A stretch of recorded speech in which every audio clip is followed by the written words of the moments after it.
It is the world that has been pulled over your eyes to blind you from the truth. It's you liberals who have lifted them up, Howard. Paul, you conservatives make a mistake. You can't afford to strangle hope in people. Without hope, people become dangerous. No, Howard. You liberals have let them invade our society. You give them jobs, political jobs. Paul, you missed the point. It's only the smart ones we move up. That makes it even worse. No, we have to move them up. If we leave a smart one in the ghetto, he might develop into a leader against us. But if we raise him up into white society, we neutralize him. It really boils down to our ability to accept. We don't need pessimism. What he means by pessimism is resistance. And that's what COINTELPRO was all about, stopping the resistance. I know you're out there. I can feel you now. I know that you're afraid. You're afraid of us. You're afraid of change. We hide it in plain sight. One of Plato's greatest works was the allegory of the cave. I feel in order to understand the political matrix, we need only to look into this allegory. We first have to open our minds to the possibility everything is not as it seems, that things we've always known to be truth may be lies. For if we can't perceive the lies we've ingested, we can't see the bars on our mental conditioning. For that is how you walk out of the cave and see the political matrix.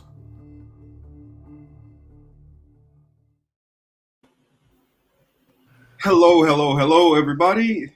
This is Marcus Young Morpheus Cage. As you guys can see, I'm of course here with my lovely colleague and co-host, Miss Teal, Voodoo in Nature, founder of the Shitbag Clan, and here with a very, very special guest. Been talking back and forth through messages here and there. I've hopped in, sat and watched some of his shows. He comes through, he shows love and watching our shows, and a great mutual friend of ours, Warren. Shout out to him, Extra Bulla. We have Willy Bragg, everybody. Welcome to the show, man. Soundboard. Glad to be here. Thank you. Yeah, I got to get one of those soundboards so we can have the cheers and applause and all that. That's what we need. Black Adam to come back through to help us with that. Facts.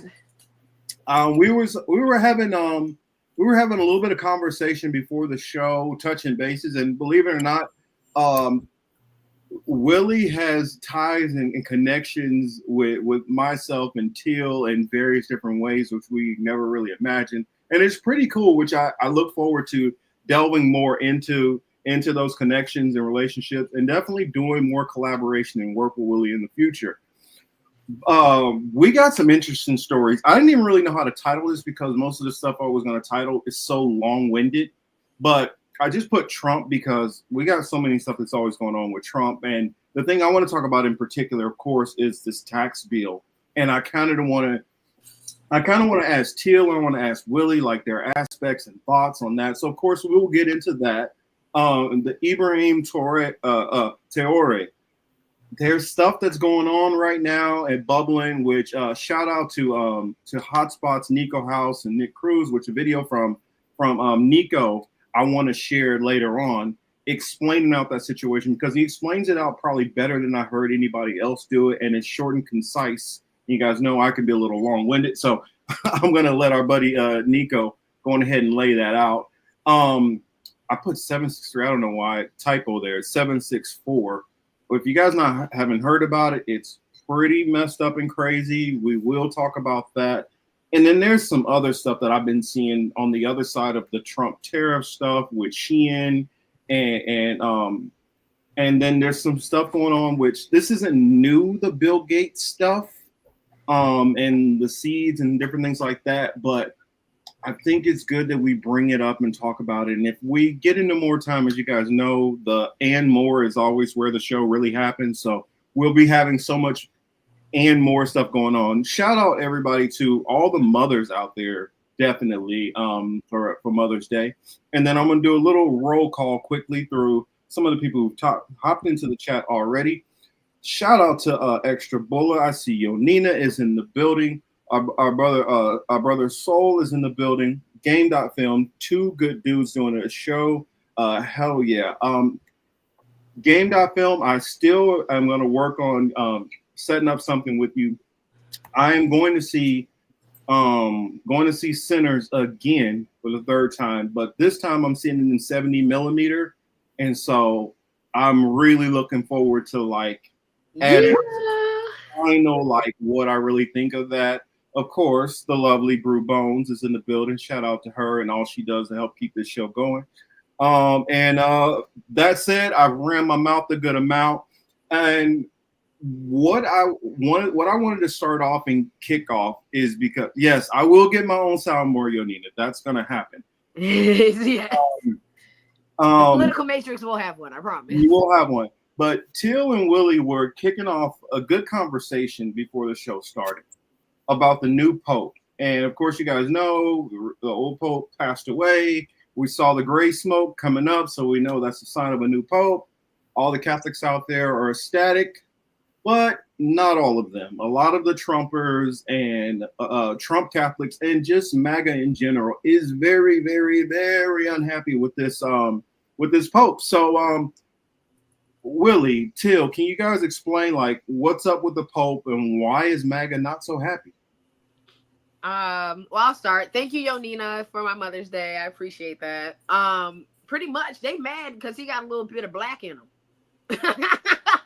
And his grandparents like have lineage back to Haiti.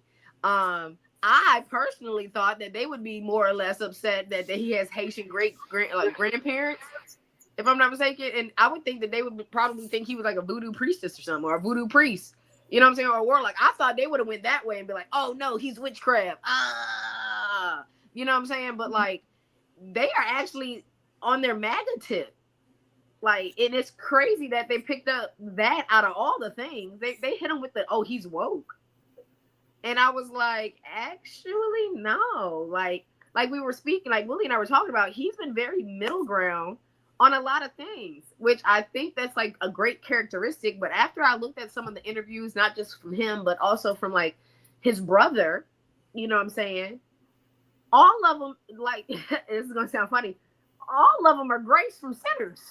You know what I'm saying? Like, they got a one drop rule going on over here, and they immediately took that drop and ran it as if he is like a black pope. Like, they're low key trying to make it seem like, oh, he's a black pope and he's woke. Like, wait, whoa, that's not even the case. Like, far from it. Like, seriously.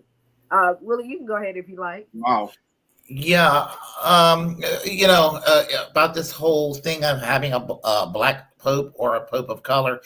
If people even study the Catholic doctrine and apostolic succession back to the days of Jesus and the apostles, I mean, they weren't exactly blonde, blue-eyed people. And they're supposed to be the successor to the, I mean, all the bishops over the centuries within the Catholic Church in particular traces themselves back to the apostles, who were not, again, blonde, blue-eyed Europeans or what have you. I mean, they might have been olive skinned. We don't know what they look like, because we didn't have social media back then. But I'm hearing people like Laura Loomer saying he's a pro-open borders, Marxist pope or what have you, and it just kind of like, I'm like, because he's critical of some of Trump's policies, but truth be known, he's actually a registered Republican and appeared to be within the Republican Party as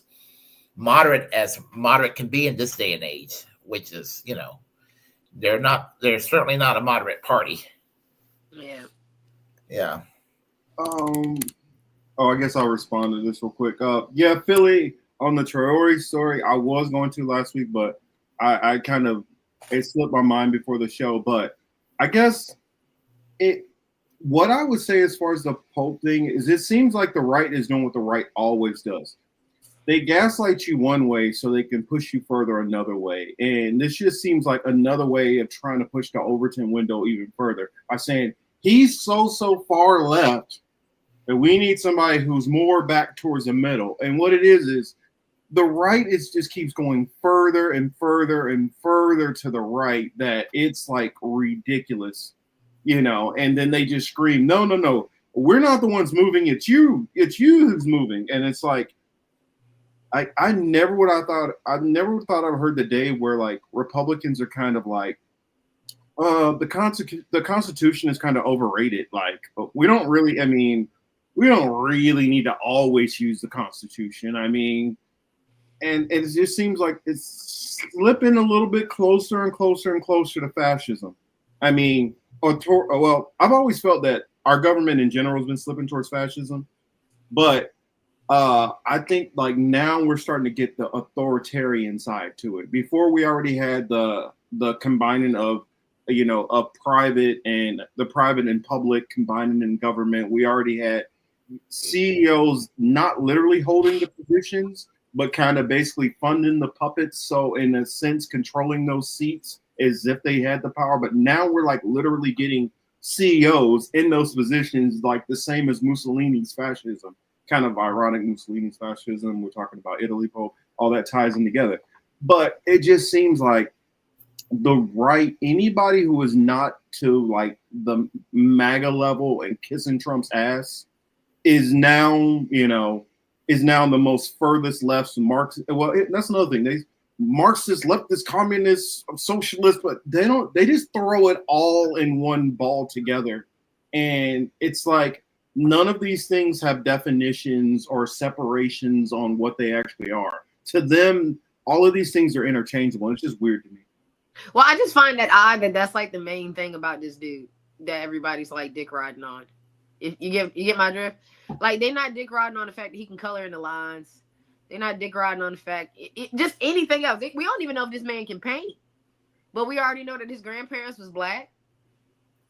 You know what I'm saying? Like this man might be an amazing jazz flutist, and we don't know because everybody's so worried about what his grandparents look like, and won't none of us alive when his grandparents were alive, and it just kind of sucks that that's the first thing everybody wants to bandwagon on is his lineage, as if him being part black is going to cause him not to have a right train of mind. Obviously, he's been doing the thug thizzle to be considered in the first place, and I just felt that was real fucked up, and you know what I'm saying, and that comes from like my personal, like me personally, because when I tell people I'm Haitian, they immediately be like, "Oh, you be sacrificing chickens and shit." That's none of your business.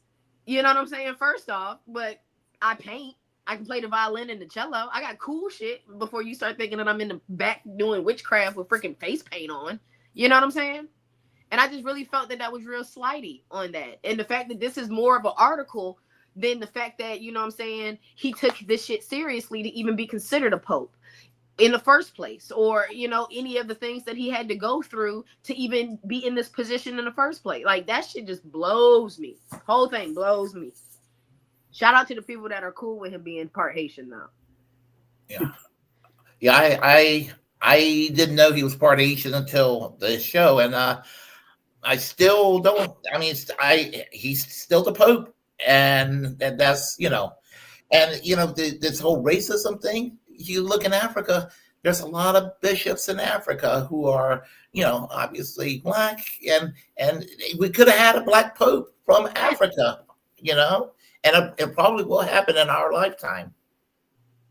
Well, it's funny that you mentioned that because like the pope it's so weird how the right works with like some of their racism, because they're fine with a black person who is going to toe the line. And a lot of them were pushing for this one pope, this one priest to be the pope. And I think he's one of the ones out of Africa. South Africa, the South African one. South Africa. And he's like a real hardliner, like old school fire and brimstone kind of style. Like the church needs to get back to its roots in a sense and reject all of this so-called new age like open-mindedness and wokeism. Yep, he low-key went directly against the Pope that just died. Mm-hmm. Like anything, he was literally trying to dismantle and rip down anything the last Pope did. He was like, all that he was talking about fugazi. We getting back to we gonna crucify people. Like, he was like he was on the cusp of being like, we're bringing back the Crusades. That's it. Mm. So yeah, you're right. Sorry to interrupt. I just had to throw that out there. Because when I started looking into like the dude that lost, I was like, let me see why the black guy lost. You know what I'm saying? Why did this black guy lose to this other black guy You know, why did the one dropper win over the real black? And then I started listening to how this man talked. I said, oh my God, you could run Kenya right now. Like, Yeah, he can run an apartheid. He sounds very dictatorial. Yes. And I'm glad you brought up that dictatorial thing, because when we segue, but when we do, I got something to say about what's going on in Miami about dictatorship. Well, it's one thing that I did want to throw in also that I thought was pretty dope about the Pope, the new Pope. Not only, of course, the Pope, you're going to need to speak Italian, but he's fluent in Italian, fluent in Sicilian, speaks French, speaks Spanish, and I believe he speaks a couple other languages too. And I'm like, and then when I found out how he learned some of these languages, he didn't learn them from sitting around, doing Rosetta Stone. He learned them from doing volunteer work. Bless you. He learned, yes, from doing like actual working in communities and trying to help people. And I don't see any more honorable way than the pathway which he's taken to become Pope. Now, do I necessarily I know I used to have to say the Apostle Creed and all that, but I don't really believe in the Holy Catholic Church in the sense. I think that it's mostly just traditions. That aside, my personal beefs or whatever. I feel like as a person, he seems like a deep, upstanding person, and he seems like he's put fealty towards the Catholic Church and moving his way up. And I don't feel like he's not qualified. I don't get it. And also, I think that he's kind of even more middle of the road than was it John Paul the last Pope? I'm not sure, or I might be getting it mixed up. Might be one before that. But Benedict XVI. Benedict XVI. I felt like he was not quite as far so-called woke as he is. I felt like it took a couple of steps back, and he's kind of more moderate. But gosh, I mean, it's like they want JD Vance to be the next Pope. And then I heard people like Laura Loomer talking about trying to get the Pope fired. I'm like, what are you talking about here? I mean, I get Trump is the president. He has authority on doing stuff here in America. And granted, he tries to push further than that authority allows him to. But about a United States president has nothing to do with the Vatican and never will have the ability to push one out. Shout out to our boy out here. Marcus. Like, just getting the Pope fired. It's crazy work. But I know he speaks tons of languages, because I love that too. Because like I said, does he color in the lines? Can he play jazz flute? I speak multiple languages too. I learned all my South African languages by working with South Africans. You know what I'm saying? Like, because I wanted to talk shit behind my chef's back, and we were all. I was gonna learn that. I was gonna learn how to speak South African. Okay, so I learned how to speak Xhosa. I learned how to speak Zulu, and you know what I'm saying. So I get that part of being in the field, and I'm saying that specifically for this, being in the field and being able to speak languages because you would hang around them. But also, this motherfucker from Chicago, he from Chirac, y'all. Wasn't there more pride on? Wasn't there more? Sorry to interrupt you, but wasn't there more pride on the fact of he came from us? We have an American Pope, and he's the first. Well, it's the ideological purity that the MAGA crowd wants. They want ideological conformity. You don't adhere to even just a little bit. If you start to question some things, you're considered Marxist and woke and all of this. I mean, like you said about the Overton window, it's just pushing us so much that even the right wing ends up with this irrational view of what they think the Pope should be. And Laura Loomer is ignorant. She thinks that he can be fired. It doesn't work that way. I mean, I think it's hilarious that, and I don't know whatever term those people want to label on me. Go on ahead and label them. I don't really care, but I just think it's ironic that it is a Jewish woman wanting to go tell the Vatican how they need to run things. I don't know, just But ain't that it seems weird. It just seems weird. But does it, Marcus? But does it? Don't Jews always like to get in other people's business and tell them how to do their shit? Does it really not fit the characteristic? Come on. I wasn't gonna go there this early in the show. Sorry. Too late. I'll take it there. You see the line? I'm gonna cross it. Yeah. No. Come on now. You know they got stereotypes. We ain't gonna talk about all of them, but we know that's one of them. Speaking of multiple languages, boy, Yona is throwing something your way, Teal. Hey, Yona. Well, you know, Yona live over by the reservation. Yona, yeah. Yona's like our second person. Like if we ever have indigenous people conversations and stuff, Yona is definitely somebody we'll have to bring on one day to really get that. Yeah, because he knows a lot when it comes to our Native American roots and how our indigenous people were here. Like he really on it. I love it. Thank you, Yona. But yeah, as soon as you said, I can't believe that a Jewish person would really. They gonna always try to tiptoe in somebody else's business and then try to hide their hand like they want stirring up the pot. Get out of here. They bring their own spoon to the pot. You know what's interesting about this? The way that they're attacking the Pope.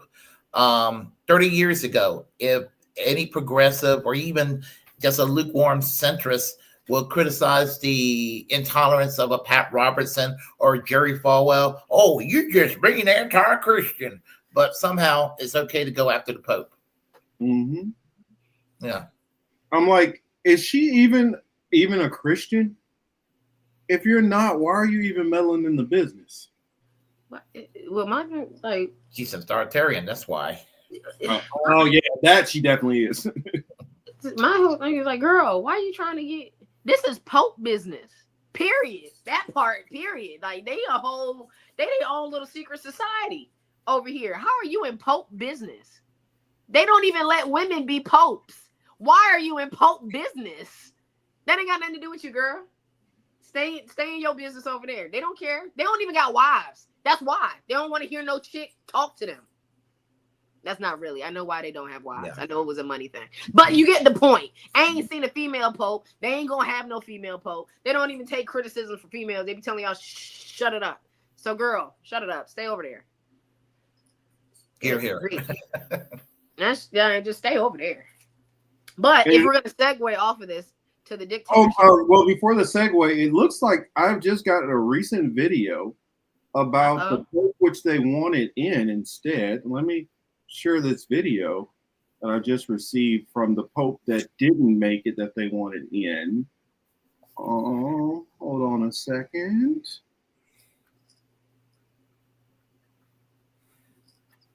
Yeah, can you guys see that on the screen? It looks like this is a video of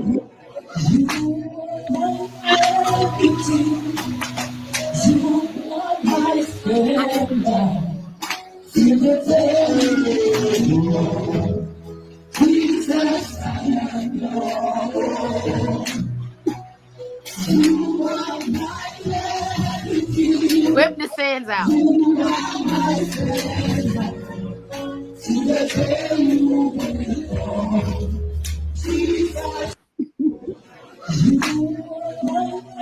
Whip the fans out. I told you.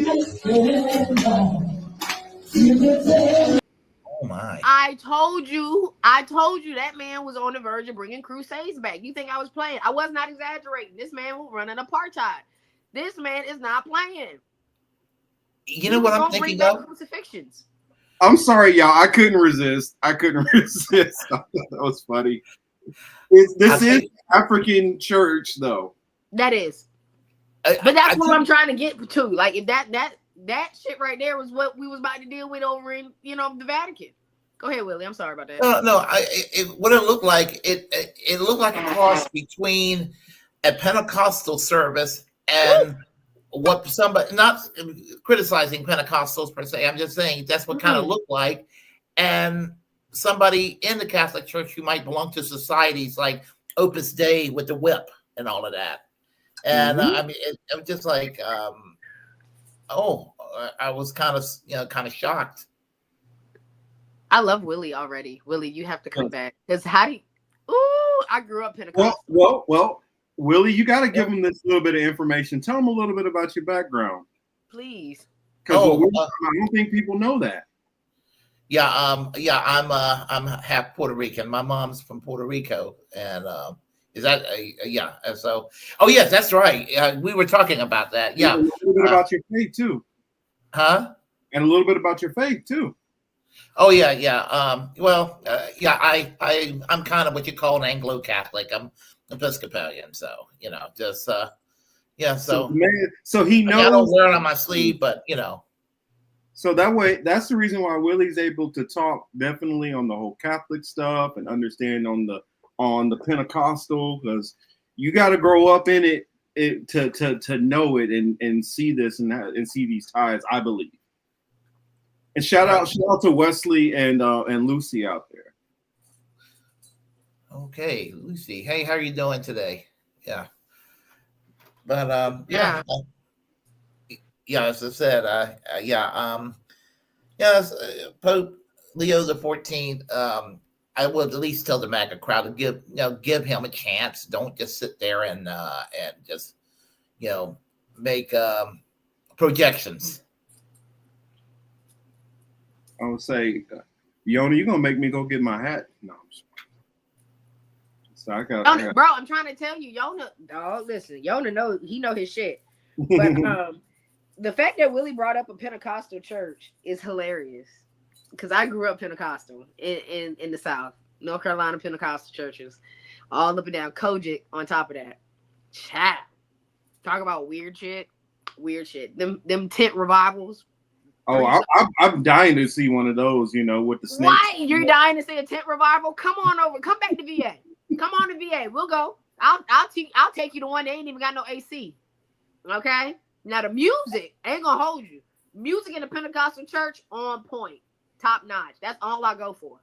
But the service itself, fucking mind blowing. Especially if we go to a white Pentecostal church, because black was crazy, but the white was different. Like, oh my God, when we got to go to visiting churches, I would just be in awe. It was like Barnum and Bailey, Ringley Brothers for churches. It was insane. Motherfuckers got chickens. They out here doing snake wrangling. I don't even know why they got snakes here. You know what I'm saying? Motherfuckers out there catching little baby crocodiles, alligators with their bare hands, shaking it over the pulpit and shit. It was wild. Growing up in those environments were wild. 90s Pentecostal church. Shout out to all the Kojic people that had to survive that, because y'all got some traumatic stories. I know I got a list of them. I got a question. I never understood the snake.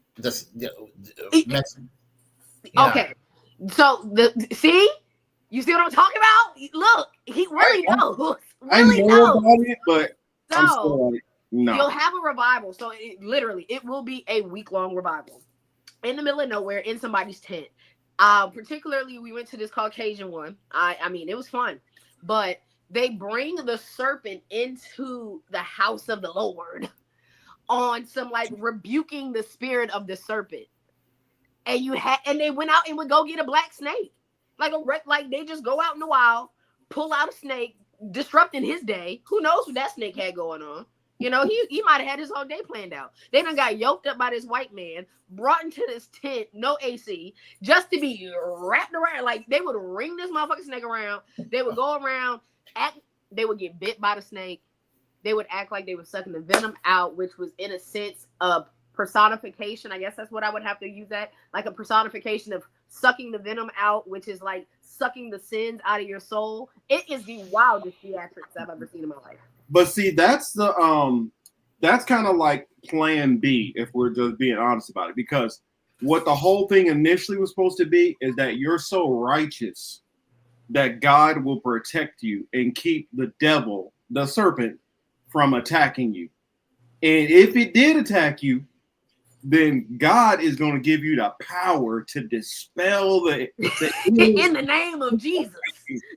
And Yona, you ain't lying, because them motherfuckers will hit a Shamarima. He's coming on a Hyundai. Okay. I grew up in I went to multiple different churches. Like, of course, I was Baptist, and then I've done some Catholic mass also. And My mom did some Pentecostal and Episcopal, and my uncle was a AME Zion pastor. So I grew, yeah, AME Zion. And in fact, the pastor who presided over my grandmother's funeral was where is he from? He was an African AME Zion pastor. Did he come with his own handkerchief? That's what I want to know. Did he really give it? Did he really go in for your grandma? Okay, because what? I was like, do we really got to say the Apostle Creed during this funeral? Yes, because your grandmama will want it. Though definitely not Jewish. That's not what I am. Ish. Every time they say it, it gets me kicked because they be like, ish? No, it ain't an ish. No, I do not tie myself to any forms of modern Judaism as recognized by the mainstream of the world. I do identify as a Hebrew Israelite. That's a whole different story. We definitely diverge on many of our belief systems. I wouldn't even classify myself as Black American Hebrew because I believe that that's denoting that there has to be this separation of different types of Hebrews. Whereas I believe the Hebrews have various different shades and colors, from some being very, very, very dark to some being a little bit more fair skinned. Just like the people of that region would have been. There would have been a lot of people. And if you think about it, just in general, let's say, for instance, I know I'm going. Marcus is going rogue right now. I apologize, but even if, let's say, for instance, how a lot of the, let's say, Southern Baptists, how Southern Baptists believe like most of the people in the biblical days were. Let's say that they were that color, nice blonde hair, blue eyes. Well, if you look throughout most of the forefathers in the Bible, the women that they married from were all from African nations. So even if you're saying that they were all blonde hair, blue eyes, but all their wives are Africans, how in the heck do they still turn out to be blonde hair, blue eyes with no melanin? Because that's how they write the story. Does somehow that this darker African pigment doesn't change any of that?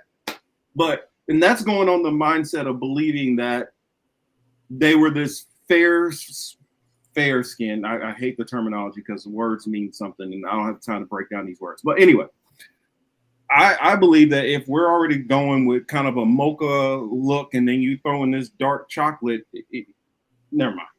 I'm sorry. I went rogue. Back to you, Willie. I think that maybe in the first century or two, they probably had a more accurate description of the church fathers, and somehow, as the Middle Ages came along, this is my theory, they decided to make all the characters on the Bible very, very European. I think that's probably what happened. Well, if you look into what is the Russian icons, you can see when that change happened. And the reason why, like the Renaissance period, that's when you saw this new changing of all of these biblical images being changed to a Euro look. And you can tell that these people didn't know anything about the regions. Have you ever seen like what early drawings of elephants and stuff look like from Europeans? Yeah, the artwork. Yeah. I'm not saying they weren't good at paintings. I'm just saying they might not have been the best. It looks as if like you told me to draw an alligator without ever seeing one off of the description of somebody who heard about an alligator. That also didn't see one. I'm just throwing it out there. And now we asking in 2025, can the Pope color in the lines? Oh, I know what you're talking about, Rondo, and I hear you. But if I went too much into that, the show will be going into some other different directions, and we got a lot to talk about. Damn, Rondo, don't start that. We're gonna bring that. You know what? Let me write that down. We'll talk about that. Write it down. We'll have a show. We're gonna pick that up on another show. And you got to be here for it. Be here on time, Rondo, because we're gonna pop our shit on that one. Well, that's stuff that I talk about on Hebrew Apologetics. I haven't done the show in a while, which apologies to those who watch. I will get back to that. But you were saying something about authoritarianism that you wanted to talk about too. Oh, so I was scrolling through the Trumpage of the week. I now have a favorite tab that goes, "What has Trump fucked up this week?" And it's kind of funny because if you just Google what has Trump fucked up this week, it'll give you everything that this motherfucker did in a week. It's crazy. So Miami has actually put up a billboard that says "wannabe dictator," and it has Trump's face dead in the center of the word dictator. And so when you started talking about how it's getting close to fascism and shit like that, yeah, I mean, you're not the only one that sees it. Miami now officially has a huge ass billboard that says that Trump is a wannabe dictator. And I just wanted to throw out, like, yeah, that's kind of where we're going. We're in that direction on some, we need to hang this man by his boots, if you catch my drift. So yeah, shout out Miami for throwing up that billboard out there today on Mother's Day. What a way to acknowledge Mother's Day by throwing up a wannabe dictator billboard with Trump's face dead in the center. And I really want to see what he's going to do about it, especially with the fact that, like, ain't your other crib somewhere over there, bro? You know what I'm saying? Ain't it around the corner from that? So you're going to be able to see that billboard. Mm-hmm. Just saying.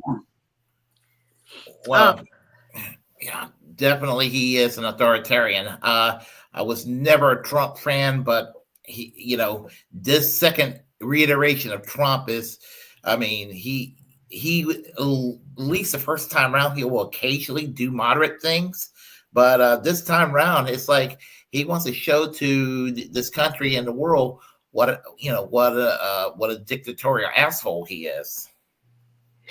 Yeah, I mean, I second that. I feel like, well, I mean, he kind of tipped his hat towards that in the first administration by saying some of the people he looked up to, the way they run things, was he did idolize the way Putin does some things, Viktor Orban, like Kim Jong-un. I mean, or, you know, I don't get him. But he just, not saying that, I'm not trying to tie in, oh, he's a puppet of any of these people. I'm just saying, if you idolize somebody or you like the way people do things, then it's a possibility has a bearing on your personality and things you like. Yeah, I mean, you're going to try to emulate it as much as you possibly can within the realms that you can without outright saying, I'm trying to copy this man's blueprint. Mm-hmm. And, you know, the thing is that the Democrats are great about making mistakes because instead of suspending his Twitter account and getting him on all these 91 charges, there was a way that you could have prevented Trump from returning. And there was a case for it. Invoked the 25th Amendment. After January 6th, it was obvious during the remainder of his presidency that he was definitely not fit to serve. So you would have had a few weeks of a few weeks of Mike Pence, and then you would have had the new administration and the MAGA movement probably would be less of a thing today. Yeah, I mean, I kind of agree somewhat with what Lucy is saying here. Let me put Lucy's comment on the screen. She says, I think he's an asshole, but I think Kamala would have been worse on Yemen. I do agree that she may have been worse on Yemen, maybe not.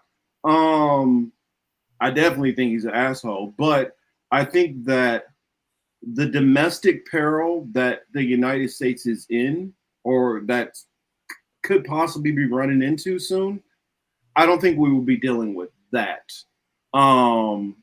I think some of the economic things that are going to happen domestically are going to be far, far worse under Trump. And the reason why I say that is because I don't think the stuff is set in yet. I don't think it's start hitting, and it's going to take for things to actually happen for people to actually see it. Like, if he actually does do these cuts, and this is kind of going into the tax bill stuff that I wanted to talk about. Mm-hmm. They want to cut $2 trillion supposedly from the budget, from the deficit, to do a 4 trillion tax cut. Now they thought Doge could get them there, which Doge got them nowhere. All it turned in to be is, okay, Elon's gonna get rid of any people who are trying to regulate him, get some more intellectual property against some of the companies he's competing with, and just basically, basically insider trading for business. So he just basically got a way to peek in and find a way to kind of destabilize his competition and way to help Tesla, which is struggling, and get more government contracts. That's basically all Doge did for him.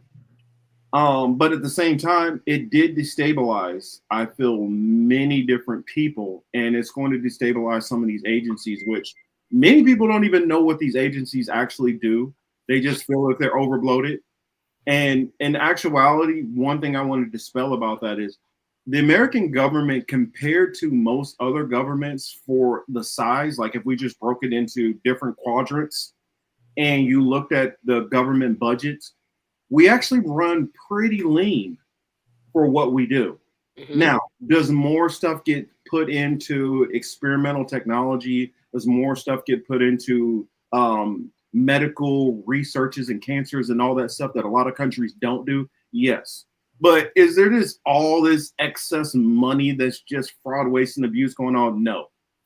Now, if there's always going to be a certain amount of fraud, waste, and abuse in everything, no matter how small the company or business is, but the larger it gets, there's going to be, stuff in there that's waste. Now, is that way outside of what would be the norm or what's expected? No, but our government does not run. It's not like there's a whole bunch of government employees sitting around just counting beans, making, 50,000.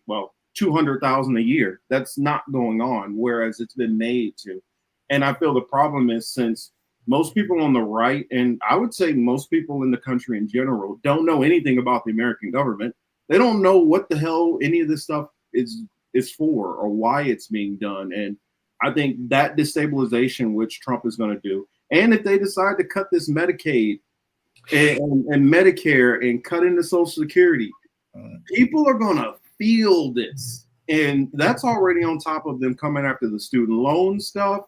And with inflation going up, you tack on that. And I don't know if you guys seen the studies about what's been going on with fast food. Like, people are starting to check out of eating fast food because it's getting too expensive. Now, when it's getting too expensive for people to eat fast food, the economy is doing some stuff. I've been watching stuff about the repos and stuff that are going on, and all of these things keep happening, and we haven't even felt the effects of the tariffs yet. Not really. We're seeing little bits of it. I'm telling you, out here, the Long Beach, LA port is already down 35% in shipping containers. When the stock that because a lot of these companies have already bought like a huge stock and it's just been sitting on it because they knew the tariffs were coming. When they run through that and we start seeing these prices go up, I can already tell you there's three oil refineries out here that are about to be shut down. When that happens, gas prices are going to go up. And when you start seeing boom, boom, boom, boom, boom, boom, boom, all of these things start hitting us all at the same time, I guarantee you, for people who think is a coin flip, as far as, well, Trump wouldn't be as bad as Kamala on this. Trump is going to be far worse on domestic stuff than anybody else who could have possibly been an option. And it's not even going to be close. And again, I want to say, I am not making an argument for Kamala Harris, that Kamala Harris is great or any of that stuff. I'm saying I don't think people are giving credit to how much damage and how bad Trump is this time around. But he told y'all, it's not like he lied. He said, he gave y'all a heads up. He said, I'm finna come in. Sorry for talking so long. No, you good. Sorry for being so long with it. But it's the truth. But he told y'all from Jump Street he was gonna come in and fuck shit up. He got charges. Y'all thought somebody with charges was gonna make good decisions for everybody? That's crazy to me. I've never, not to throw out the facts, because if y'all know me, y'all know I love me a good felon. But I've yet to meet a felon that made good decisions. Obviously, you caught charges because you made a bad decision and got caught. Only good felons don't get caught. I mean, only good criminals don't get caught. You know what I'm saying? So that's number one. Two, when it comes to this inflation and these tariffs that you're talking about, you're absolutely right. We haven't even scratched the surface of what these tariffs are really about. Like, for real, we haven't even seen it yet. And I don't know why people keep talking. Oh my God, this and the 30 so much. First off, groceries are too fucking much. So if you can't afford groceries or fast food, and air, you can't even eat air because air sucks. Your water costs too goddamn much. Electricity is going up in price. Like, those are the things that you should have been talking about. Fuck these tariffs. Stop buying shit off Amazon. Shit. All this other shit is like, they're not even seeing it yet. They're not. And I live in a port city. We live on the coast, East Coast. We live in port cities too. Norfolk got 3, 4, 5 ports. Port Smith is a city in Virginia. It's a port. You feel me? It's in the name. I be dealing with a dude that works on the port. That man be at home more than a little bit because he does not have work. I'm starting to already see it trickling down in other people's lives, and it hasn't even directly affected me yet. I haven't bought anything on Amazon in months. You know what I'm saying? Since before the tariffs. And even then, what you gonna do? Either you're gonna have to sell a little ass. I don't know. Figure it out. But I'm just saying, like, you gotta have to figure this out because it's on its way and it's not even here yet. Gas prices look real good, but they always go up in the summer. See how many vacations you finna take in July or August. You feel me? School clothes gonna go up. See how you gonna dress your kids in September. Like, that's when I really want to start hearing people get to talking about stuff. When this new school year start, after the summer passes, what Christmas gonna look like for y'all? What's that gonna look like? Go ahead, Willie. Yeah, getting back to this whole Doge thing and everything, I retire in less than 6 years, and I am concerned what's going to happen to Social Security and everything. But then, since the days of Ronald Reagan, the Republicans have been very successful in public relations, convincing people that if the government is, let's take the good things that government would do for the people. They want to crash these systems to turn people against it. So this, Doge is an example. I mean, they're using Doge to crash Social Security, and so the game is basically to beg for the private sector to take care of this because the private sector can do it better than any government entity, and that's basically what it comes down to. And people seem to think that the administrative state, which goes into this Project 25, they think that because there's a bureaucracy, it's therefore authoritarian. But we haven't seen authoritarian until you get the predatory capitalist sector into things. Capitalism does not always equal freedom. Sometimes it works against freedom. Many times, actually. No, say keep going. You cooking. Keep going, because I said a whole lot in there, and I'm kind of curious your takes on it. No, I just think that's what it comes down to. This whole Project 25, which was dressed up by the Heritage Foundation, they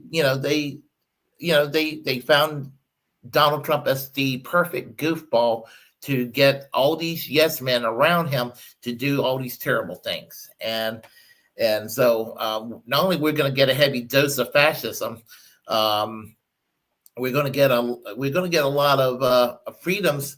We're seeing people's freedoms being taken away from them right now. So it is. I mean, even mainstream media, which I have no love for, getting bullied by Trump to make sure they have nice stories about him. I mean, is an example, and I just don't see why more people don't get all fit and tight about it. Yeah, I mean, that's a good point that you brought up, because when you start going after the media the way they are and get the media to capitulate, that's one of the first signs that you see dictators do. And I heard somebody bring it up, and they were like, the reason why what Trump is doing will fail, but the damage will still be done, is because if you think about it, if you study dictators, they slowly take things and they slowly move power into their realm. They don't rush everything. And because he's doing it so rushed and so naked, I mean, think about it. We're what 100, not even 120 days in yet. At this rate, if you kept going at this rate in another year, how much shit would be changed? Like, I mean, and this stuff's not being changed for good. This stuff is being changed negatively. And I'm telling you, granted, I would say that Biden showed some authoritarianism on how he handles certain aspects of the lockdowns and vaccinations, in my opinion. Agreed. But let's not forget that the first signs of COVID coming in, however you felt it got here, however you felt it was, the first signs of COVID start coming in like that November. There were people who were starting to get the symptoms and they didn't know what it was. I remember seeing something, I'll never forget this newspaper article because it was talking about around the time Kobe passed away. That it was like second or third page news talking about Kobe. Trump was not trying to do nothing about this, not trying to get ahead of it, not trying to say, okay, well, we got this little problem. Let's try to stem the tide flow so it doesn't become a big issue. He didn't worry about it and ignored it and let it become a big issue. Now, do I agree with what the following administration, how they handled it from there once it was, out of the bag completely and went horrible? No. But it went because somebody didn't handle business in the first place and nipping something in the bud. And there's so many times when there's stuff like the bird flu, which could turn into something major. And it doesn't because it was dealt with earlier. And then somebody said something about, if it was Kamala, we would be in war with Russia. I'm not defending Kamala. What I'm saying is we're talking about a woman with no backbone. No American president is trying to fight a battle with Russia, period. Left, right, center. Nobody's trying to do that. Not heads up. Now, that all they would do is continue with this proxy war and keep funding Ukraine on and on and on and on and on. That's all they're ever going to do. And I even think under Kamala, there's no way Kamala would be trying to push so close to a fight with Iran. Because when it comes down to it, Kamala Harris is just somebody who wanted the position. She is not about to stick her neck out there on a legacy of this destruction because she has enough common sense to know how bad it looks. And people like her care about optics more than anything. If it looks too bad, they're not going to stick their neck out there. Biden just didn't give a damn. He was ideologically just against Russia, period. And he was going to push further, but there's no way and I don't mean to call people out, but I feel like some of y'all, this is major coke when y'all try to put, well, it would have been worse if, no, it wouldn't have. We can stop with the coke. Let's just be honest with what it is. Now, do I think she would have done a whole bunch of horrendous crap? And do I think the Gaza situation, it would have been the same? It would have been the same. She would have just been, well, I think we can. Hopefully we can. It would have been a whole lot of, pretending that things would have been better. But her co-signing, doing extra crazy, nah. Yeah, I think y'all bugging if y'all think that that's what she would have done. She would have done what she's told to as minimal as possible. And I don't think she would have been as compromised as Trump is. Trump is completely compromised by the Israel lobby and is literally just doing whatever they ask. And I think that makes a difference. Do I feel him and most presidents have always been corrupt? Of course I believe that. But the level of corruption that we're seeing right now, I don't think we've ever seen this from a president. This level of corruption is just off the charts. Even I'm not a crook, Reagan? I mean, not Reagan. Well, Reagan and Nixon? You think Reagan? Oh, yeah, you're right. Reagan and Nixon together. Well, here's the thing. I've done a lot of research into both of those presidents. And Reagan was corrupt as in, let me get money to put directly into my pocket. And as long as it's not going to mess up too many other things on a large scale, I'm cool with it. I'm just about self-enriching myself. And if it felt like there was a sense of, okay, this looks shaky, this looks bad, he's not going to do it and just put himself out there completely. And with Reagan wasn't about self-enrichment so much. Reagan had certain people who had ideologies who are around him, which he's just kind of doing what they want. He doesn't really care as much about it, kind of like a Bush. During Reagan, it was Nancy who was running the show. Nancy was the ideologue. And she was on the crack is whack bandwagon for sure. And Wesley says it right here. Nixon was a kitten by comparison, and I know this from history, but I guarantee you, the people like Wesley, and I'm pretty sure Willie's a little bit older than I am. I love to hear his opinion on it. What do you think? Because I've spoke my opinion. Do you think that that it's even close in comparison to Nixon and Reagan, how corrupt Trump is? Okay, I will start with Nixon. Michael Moore once said that Nixon was America's last quote unquote liberal president. And that's, again, we're talking about Overton window. That's how fucked up the situation is. Yeah, I mean, as far as the corruption, I've never seen. It's comical. I mean, it's comical. He's in people's face. I'm corrupt. What are you going to do about it? And that's the cult-like reaction from MAGA. They just think he's so alpha for being so boldly the way he is. And I mean, again, it sounds like a bad Saturday Night Live sketch sometimes. Yes. Yes. Yes. Yeah, I feel like it sounds like The Simpsons is writing it, right, Willie? Huh? It's like The Simpsons writer is writing it.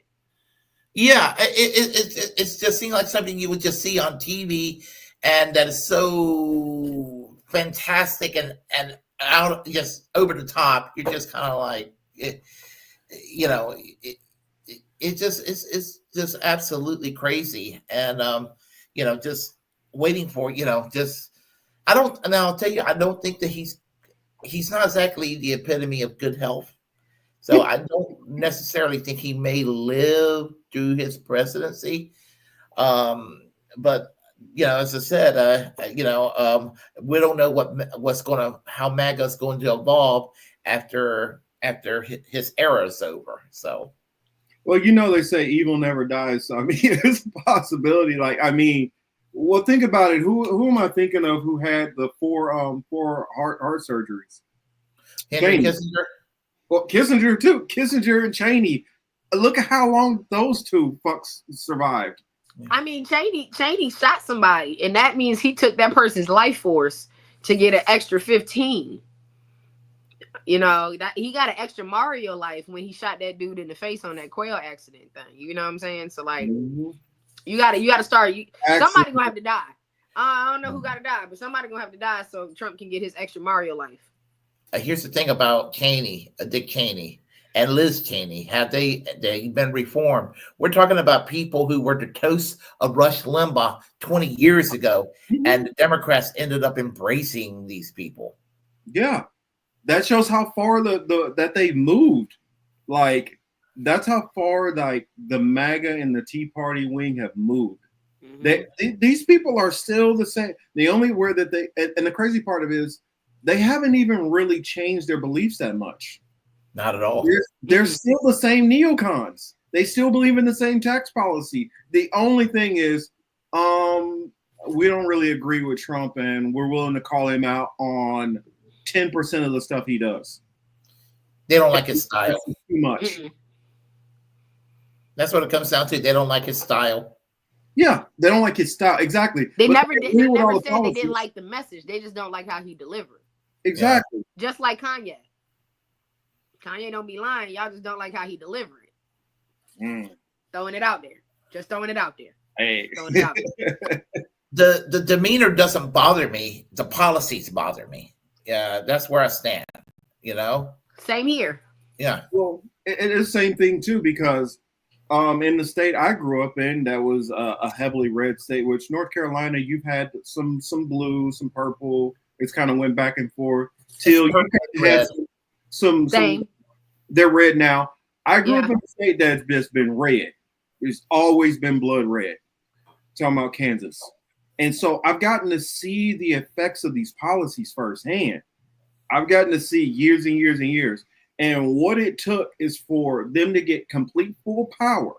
And when the right got full power to do what they wanted to do, even though the Republicans had to say, yo, we got to stop this. You're about to like literally destroy everything. And now we've taken the Kansas experiment and turned it national. And I don't think like that's why like we did that video and I laid out that long case for the Kansas experiment and what's going on in Nebraska and all these other states so people can get what's going on and what to look forward to. I mean, and none of this is to try to say the Democrats are good. I'm not saying that. Democrats are warmongers, all that. The only thing is I think Democrats are a little bit smarter with being warmongers than the right. They're able to say, I'm 5'2" and this guy is 6'8". Maybe I don't fight him heads up. I still want to fight him. I still want to take him down, but I'm not going to go straight at him. Let me go get a couple of buddies. Let me go get somebody else to go try to soften him up. That's the only difference I see with the Democrats. They seem to be a little bit more strategic with it. Yeah, they still want war with all these countries, but they're going to try to get everybody else to do the bidding first. They're not going to try to run right in and try to bully and punk and do all that shit, which the right feels the need to do. Yeah, they're both essentially the same. And, you know, when I get a voter shame for voting third, I voted third party for president since 1996. Because, you know, when I voted for Bill Clinton in 1992, I still saw Reagan Bush policies not being taken down. And then in my early 20s, I was naive enough to think when Bill Clinton got elected that the Reagan era was over. We still live in the fucking Reagan era. Mm-hmm. This is Trump's presidency. Trump 47 is the 12th term of Ronald Reagan. Mm-hmm. Oh, without a doubt. I mean, Obama even came out and admitted that he basically was just a version of it. Like, the only thing is, like, now this administration of Trump wants to get rid of any of the social concessions that the right is giving up. It's like, yeah, we're tired of all this, you know, trying to do any kind of fake equality to the blacks and browns and gays and all that. We're tired of that stuff. And so now we just wanted to be full on right wing. You know, they're coming out of their racist closet, you know, and for a while they used to say, how dare you call us racist or whatever, as they were doing their racism. Mm-hmm. And I'm not saying the entire Republican Party's racist, yeah, of course. But, you know, but the Southern strategy is a thing.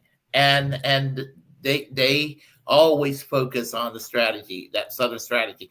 The difference between, let's say, Mitt Romney doing the Southern strategy and Donald Trump, Mitt Romney is a dog whistle. Donald Trump is a foghorn. Mm-hmm. Yeah, I completely agree. Actually, foghorn. I guess our buddy Saul has a question for me. He says, let me put it on the screen. He says, Marcus, do you still think red versus blue is the focus? Not really. I don't really feel it's red versus blue. I believe it's economic policies. Because I've always been, like I tell people, I've been more socially so-called conservative. Economically, I'm definitely would be considered a leftist. And I feel like I focus on the economic aspect of it. I leave my social beliefs and all that for my own personal side. I don't feel whatever I believe personally, as far as on the social stuff, I don't try to legislate any of that. So I'm not going to try to get anybody to focus on my religious beliefs or any of that stuff.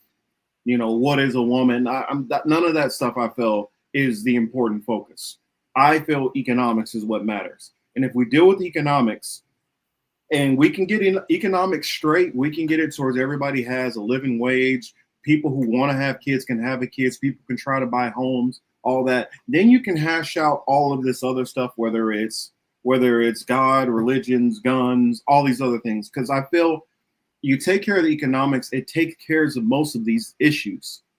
And then you can decide, you know what, whether you want to be a Knicks fan or you want to be a Celtics fan. You can argue about that stuff at that point. You can argue about, well, maybe we need to try to get more representation in office. But if we're not getting the policies dealt with, then the representation matters nothing to me. But where the red blue kind of makes a difference, minimally, keep in mind, minimally. I'm not saying that there's a big swing. I feel like the people, the Democrats, the neoliberals, they're going to keep the status quo. And that's as much as they're going to do. And they're going to give you a little window dressing to make you think you're getting more. And then when things get bad, in a sense, in certain things, they'll throw a couple of bones your way to make you feel like, oh, look, we're doing something. Whereas the right just don't give a damn. They do not give a damn if they make half of this country completely impoverished and it turns into Mad Max in certain parts of this country. And I constantly go back and forth between my faith where within biblical prophecy, things are going to get massively worse and they have to in order for the eventual Messiah to come. Versus the humanitarian side of me that doesn't want to see people suffer. So I have an internal battle, which I'm fighting on that front myself, just being honest with everybody. But I kind of want to hear Willie and Teal kind of weigh in on the question I was asked too. Yes, this is also. Yeah, I guess I'll start by saying I get there are many of us on the left that will get they'll weaponize the term class reductionism in a way that makes it sound like those who are focusing on class do not care about the oppression of people of color, LGBTQ, or what have you in our society. And that's kind of an unfair rap. But if you have equity and you can achieve equity, it's going to do a whole lot to remove a lot of racial strife and intolerance in our society. It won't wipe it out completely because you're always going to have people who are going to be evil and all that. But, if everybody had a living wage job, everybody had, health care and generous paid vacation times of 5 or 6 weeks off and we had a public transit system kind of set up all around the country, free college. Infrastructure being rebuilt, which will provide a lot of jobs for people. What that would do for the morale of our society. And this is why we had these culture wars, because both Democrats and Republicans do not want us to have nice things. Yeah.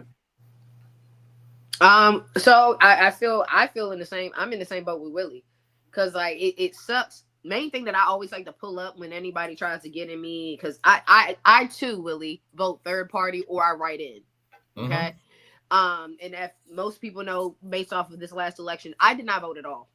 Because I was one of those, the worst of two evils type of vibe. I've been writing in or voting third party, Green Party for years.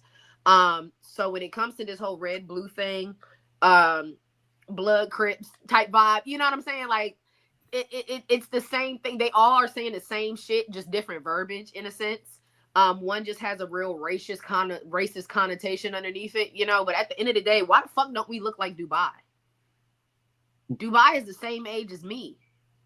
And why don't we have shit that looks like Dubai? Why don't we have a transit system like Dubai? Why don't we have skyscrapers like Dubai? Why don't we have the technology that Dubai has? Period.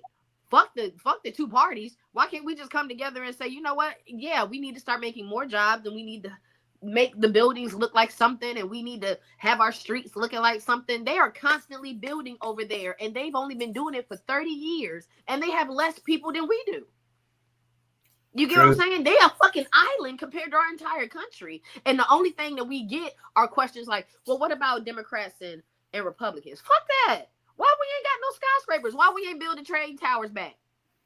It's a hole. You can go visit a hole, but they ain't built the bit. They ain't got that bad. Why the skyscrapers in Chicago haven't gotten? I haven't seen them fix them motherfuckers yet. Why doesn't California look like something? You get what I'm saying? Why is Skid Row still Skid Row? Why has it become a monument of being able to drive by and say, God damn, look at that? And when I went to LA, I drove down Skid Row, but like it's the fucking goddamn, like it's Penn State, like it's Pennsylvania Avenue for Cali. That's crazy to me. That's wild to me. We should be able to give these people jobs. I fed a homeless man today. He asked me for money. I said, I don't give homeless people money because I don't want you to go out and get dressed, but I'll go get you something to eat. Why is that even happening in 2025? Why am I being a mom being asked by a grown-ass man to help him on Mother's Day? Because we give, thank you. That's exactly what it is. It's not even two parties. It's who can eat the most out of the capitalism.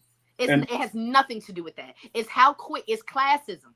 It's how farther can we make the stride or the space between the lower class and us. That's all it is. And it really is classism. And I'm gonna save this because if we have time, hopefully I can remember this comment because I want to show something, and it ties into something much deeper that I feel is going on. But I guess the last thing that I will ask on this tax bill thing before we move on to a different subject, do Willie and Till, do you guys feel that the tax bill will be able to go through as they are planning? And I guess I can just give a couple of highlights on some of the things which they plan on having in there. Says House Republicans. Oh, duh, I should probably share my screen. But let's see, share. Come on. Why is it moving so slow? But anyway, here we go. Says House Republicans release tax plan for Trump's big beautiful bill. The bill includes an expanded child tax credit and a boost for small business owners. Keep in mind, this is from Fox News. Yes. House Republicans released a portion of Trump's tax agenda late on Friday evening, bringing them one step closer to completing the Commander-in-Chief's big, beautiful bill. The legislation includes an increased child tax credit, a higher threshold for estate tax liability, what Republicans have referred to as the death tax, and several other measures. It also lays the groundwork for making Trump's 2017 tax cuts and Jobs Act permanent. Republican leaders have warned that failing to do so would lead to tax increase of over 20% for millions of Americans if TCJA were allowed to expire at the end of this year. There is no information in the bill so far about the state and local tax, the SALT tax, deduction caps, which had been a significant point of contention between blue state Republicans and critical to keeping House majority and GOP lawmakers from deeper red lower state taxes. I'll leave it at that for this article, but curious. What do you guys think? Do you see a version of this tax cut going through, them not being able to make it work, or like what do you think is the future of this so-called tax bill? Ooh. Actually, I don't. It's probably going to pass through because I think that the Republicans are going to be uniformly for it, and I think that they have a way of finding Democrats, to enough Democrats to go along with it to make it happen, and just going to be just another sign of what George Herbert Walker Bush said about Reaganomics in 1980 being just, what they call voodoo economics or what have you. I mean, so it's just kind of like, okay, we've seen this before: the Reagan tax cuts, the Bush tax cuts, the Trump tax cuts, and it's just going to be more the same, and the debt's going to go up and up because all we know how to do is just cut taxes for the wealthiest people. Yeah. Okay. I get follow-up question. So you see it going through. So, will they get the tax cut through without cutting Medicaid and Medicare or any of the major aspects? I think Or will they just pass it without that all passed in and just add 4-5 trillion to the debt instantly, like they did last time? well, I could see they're gonna tweak with the entitlements in a way that they're gonna find a way to tweak with the entitlements in a way that's going to again try to crash the system. But the tax cuts will pull through, and we'll still find ourselves underfunded in a lot of these programs in the government, and we're going to still have more debt as a result. It's just something that just keeps going on perpetually. More the same. Yeah, I agree with Willie on that as well. I feel the same way. And it's more or less on like, not even on like politics and bills, and I think it has everything else. Remember when y'all was in school? I don't know, Willie, if y'all did this, but Marcus, you probably remember when we had SCA and you had to vote for like the class president and shit. You know what I'm saying? That shit was just off of popularity. Mm-hmm. It was just off of the dude that gave you the most candy, who gave you the best Valentine's Day gift type vibe. That's exactly what I'm feeling off of this. Like, yeah, the bill might sound good when it comes to the Republicans. They all gonna bank on it because that's their homie. You know what I'm saying? That's their mans. Anyway, they play together in the same playground. But when it comes to the Democrats, it's gonna be on some bullying type shit. You know, I like that strong arm thing. They're gonna strong arm the Democrats. You know what I'm saying? Some of them gonna fold under pressure like a spade table just on account of they outnumbered. You know what I'm saying? On some real shit. So like it's gonna pass. But in reference to how Willie was talking about when you said the part 2 of are they gonna cut Medicaid and SSI and shit? Yeah. Because what's gonna happen is it's gonna be underfunded. How Willie said, it's gonna be underfunded. Then that motherfucker gonna get on the mic loud and wrong and say, well, since it's underfunded anyway, I guess we don't need it. You get what I'm saying? They gonna cause it to be underfunded so that they can have more ammunition to not fund it at all. And I'm seeing all of this. I'm a Medicaid recipient. You know what I'm saying? I use my Medicaid every damn day. I used it yesterday. You feel me? Like I need that. I'm a small business owner. That tax ain't gonna help me do shit. That shit ain't gonna give me enough money to even buy real insurance. It's a lose-lose no matter what. You telling me what, extra $5K because I pop a baby out? Then what? Then what? No WIC, no SNAP, no Medicaid. My baby ain't got no damn insurance. If I don't have a job, which 9 times out of 10, the postings on Indeed are fake these days. You can't even land a job for real. Let's really talk about it. So you telling me I got to find a job that's not even real and not even hiring to get the insurance that I need to get to put on my taxes when I file my taxes on the taxes that y'all just cut? Like what?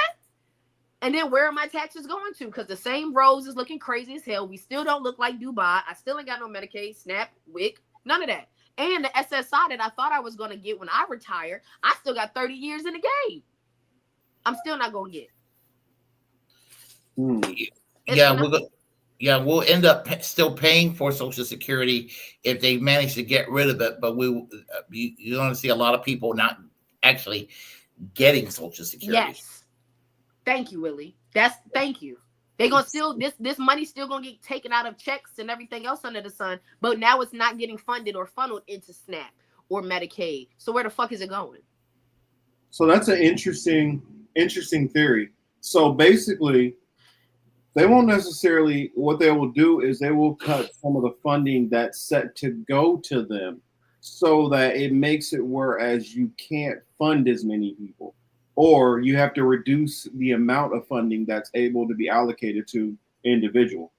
Interesting. Mm-hmm. Because I kind of agree. I'm like, either that's what's going to happen, or they're going to completely ignore that whole Social Security part and all that, and just go ahead and do it. And somehow I don't know what they're going to do to convince the Tea Party type. Who are the deficit hawks, because you got the Thomas Masseys who are like, you need to be cutting a whole lot of stuff for me to do this. And you got a couple of people in that camp. And then you have the people who are like, I've been waiting to cut Medicare and Social Security, so cool, let's do it.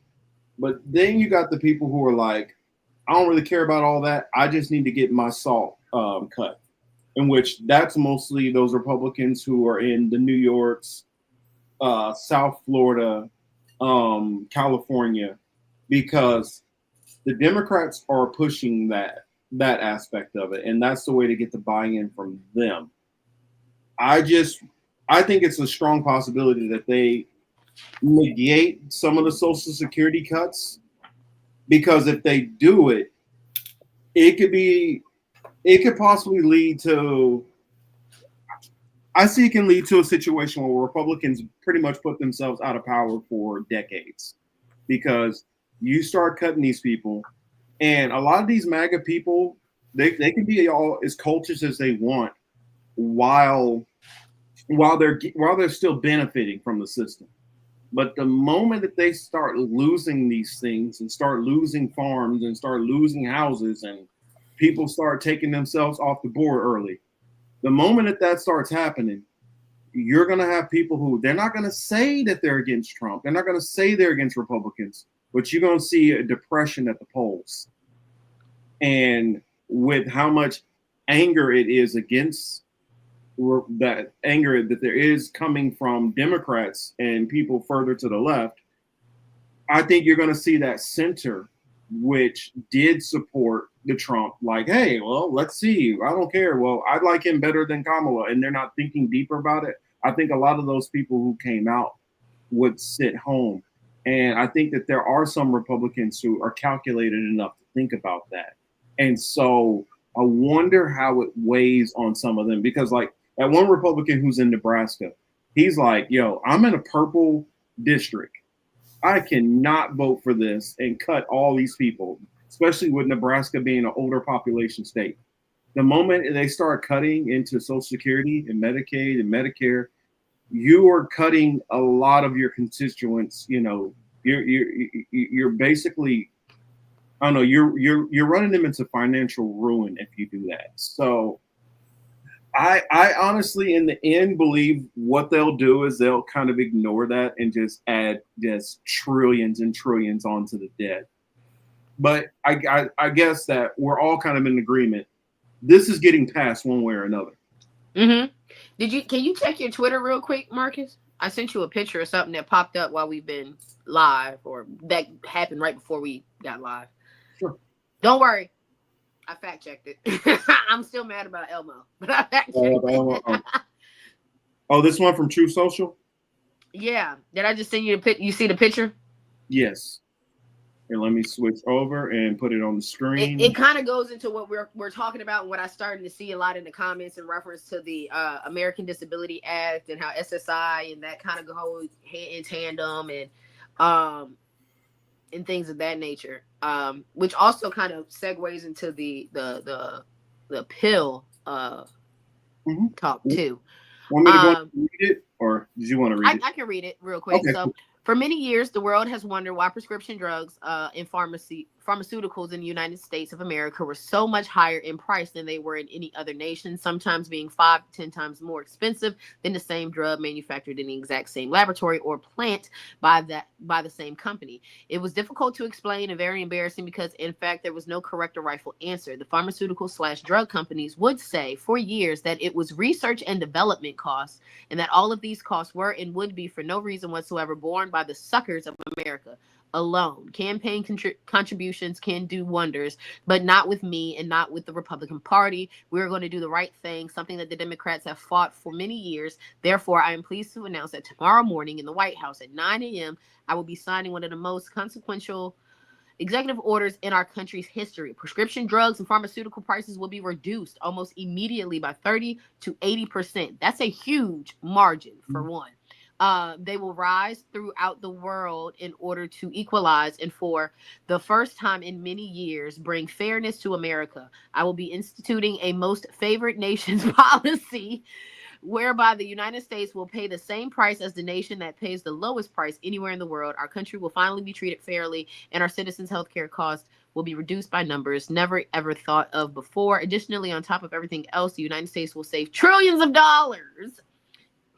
Thank you for your attention to the matter. Make America great again. All right. Donald Trump hits. Y'all know I love my Donald Trump hits. First off, If this shit don't get in by 9:01 tomorrow, I'm tweeting this motherfucker. I swear to God, I'm gonna get on my Twitter and I'm gonna tweet Donald Trump at 9:01.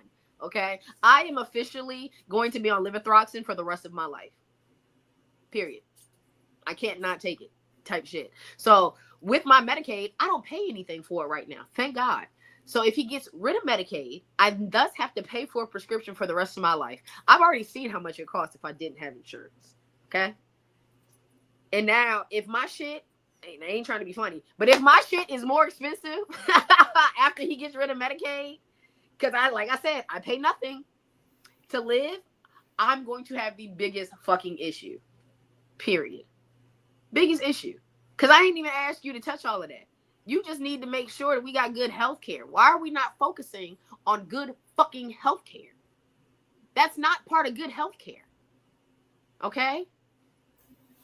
Mm-hmm. Ooh, hold that thought. I like that question. But our focus needs to be on not so much medicating our citizens or medicate. No, we need health care that can actually mitigate some of this shit, that can catch it ahead of time so that we can live a better fucking life. You are not putting this focus in agriculture. You're not putting this focus on our farms. You're not putting this focus on fucking making the fucking growth hormones and chicken stop. You're not putting focus on anything else. You just think, oh, we just need to lower pill prices. We're going to still pill you, but we're just going to lower the price so we can pill you more. Do you not see that can be an opiate epidemic times 10 now? You know what I'm saying? It's such a bigger thing to look at. The opioid usage is going to go through the roof if you can get that shit dime a dozen. Fentanyl is cheap as hell on the streets. Cheap as fuck. Now you about to make it even cheaper? Cheaper. You're going to make Adderall cheaper. All of these are controlled substances. You're going to make perks cheaper. Every rapper talking about perks in their song. Now you're going to make them 15 cents? A 30 pack is 15 cents? That's crazy to me. So many people are going to die behind this. And that's not what he needs to focus on. I don't give a fuck. Diabetic medicine? Yes. That does not need to be expensive. But the way that these fat bitches is using Ozempic like they going to the fucking surgery to get a BBL is ridiculous to me. Also goes in hand with the other topic. I've known women that use Plan B and abortion pills like condoms. You get what I'm saying? Like, this is crazy. This is crazy. Sorry. Now, to the question. Okay, question for Taylor Marcus. You think America means your rights or an illusion that made Native people a footnote? Actually, before you answer that, I want to hear Willie's answer to that. What do you think? Oh, thank you, Willie. The point or the question of on the question. On the question? Uh-huh. Oh, okay. Q for Teal Marcus. You think it means your rights for an illusion that made Native people a footnote? If you're referring to what happened to the Native people, I don't put it past what our government would do to the whole population. If that makes any sense. Mm-hmm. Yeah, it makes perfect sense. Yeah. I agree. Yeah. A point I would like to make is regarding prescription drug prices and all that. No, we'll see it go up in price because the pharmaceuticals, the big pharma controls everything, like big insurance controls everything. Mm-hmm.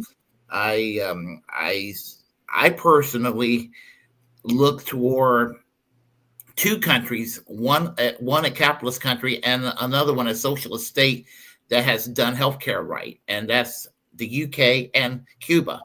They got the most socialized medical systems in the world.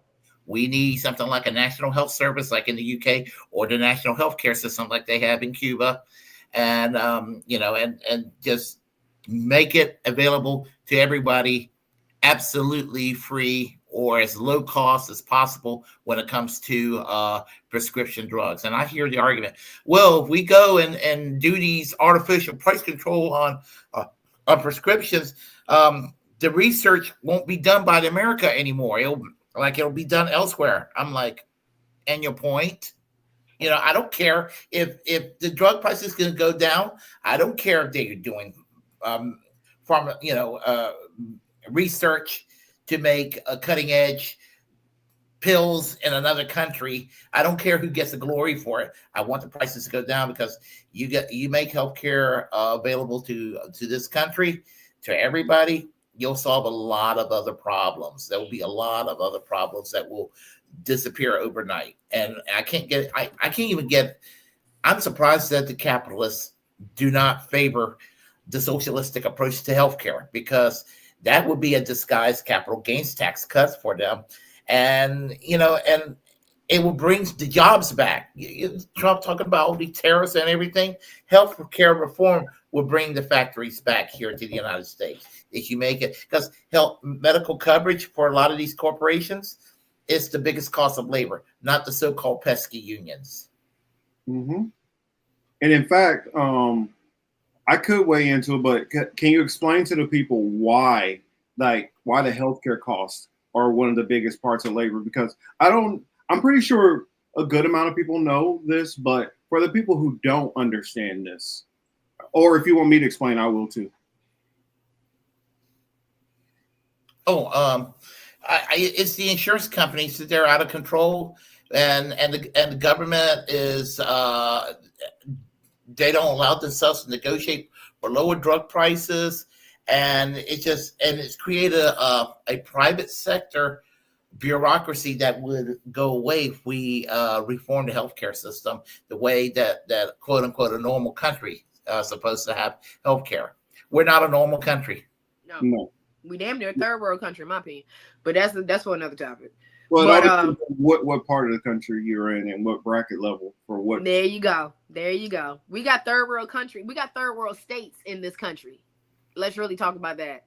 But yes, Willie, because people don't understand. Like, that's why Luigi need to get off. Okay, Luigi need to be free. Free my boy Luigi until it's backwards. Okay, dead ass. Because he was trying to make y'all see something. He was really trying to bring light to what these motherfuckers was doing. Because it's insane. United Healthcare, I used to have them. Them motherfuckers didn't cover shit. You're right. Me too. You know what I'm saying? They didn't cover nothing. Them motherfuckers was barely covering surgeries. Don't need to get something taken off because it's killing you. Man, they'll sit there and go, ugh, you really want us to help you with that? What's really interesting about it is that they're calling for the death penalty for Luigi Mangione and everything. I'm like, okay, he did this to one person. Allegedly. The insurance companies do this to people all the time. And I'm against the death penalty under all circumstances. Under 100%, I'm opposed to capital punishment. But do I think that the insurance companies and big pharma, should they be put in prison? Fuck yeah, they should be put in prison for what they have done. Yeah. They've killed so many. There's so much blood on their hands compared to Luigi. Let's really talk about it. The CEO, and y'all might be like, oh, well, they kind of got put in that position and da-da-da-da-da. Just like the Pope, bro. They did the same little that they had to do to get into that position. Do not forget that. They're not just plucking some dude off the side of the street. They plucking somebody that's been in the game for a minute to take over. That's okay with the rules that they have, that can follow directions. That's okay with being slicey and nasty. They got the same amount of blood on their hands as the last CEO and as the next CEO. They need to be held accountable. They have killed so many people by the rules that they follow. So one band, one sound, boo, free. Yeah. When they first got on my radar and I realized it was a big issue, was right after I got out of the military. Because when you're in the military, some of these things are not even on your radar because you don't pay for healthcare. You're under TRICARE, which you're given everything you want, and your family is taken care of. Your family's taken care of way better than anything else. But when I found out, what's his name, Stephen Helmsley, who is one of the previous CEOs of United Healthcare, when I found out for his 10-year contract, he made something like 500 to 600 million for 10 years. I said, "Oh, this is a problem. This is a problem." And what Willie brought up about this would like the biggest thing which Trump is complaining about the whole tariffs thing. This would help corporations, and it's weird because you have a handful of healthcare insurance companies that is getting their bills through and getting everything to work in their way in their favor, when actually they're screwing over the other like 95% of other corporations by the way that they're doing their insurance. Because what Willie was going into about, that's one of the highest costs. When you, like for people who got the HMO or the IPO or any of those different things for your insurance, you pay for it, your job. Your job has to match a certain amount.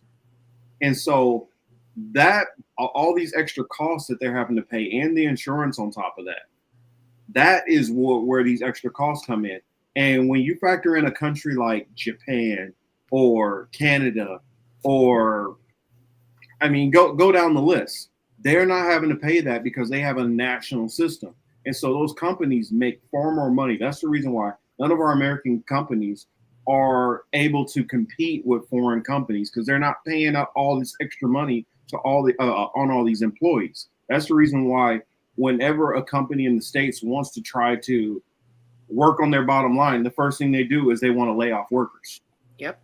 If they didn't have that, they wouldn't have to always decide to lay off workers. That wouldn't be their first go-to every time. And you'd be able to hold on, especially smaller businesses. They would be able to hold on to more of their employees, because a lot of the small businesses don't want to be getting rid of their people. I've seen so many of them who are like, man, I didn't take a salary for like a whole year because I didn't want to fire my employees.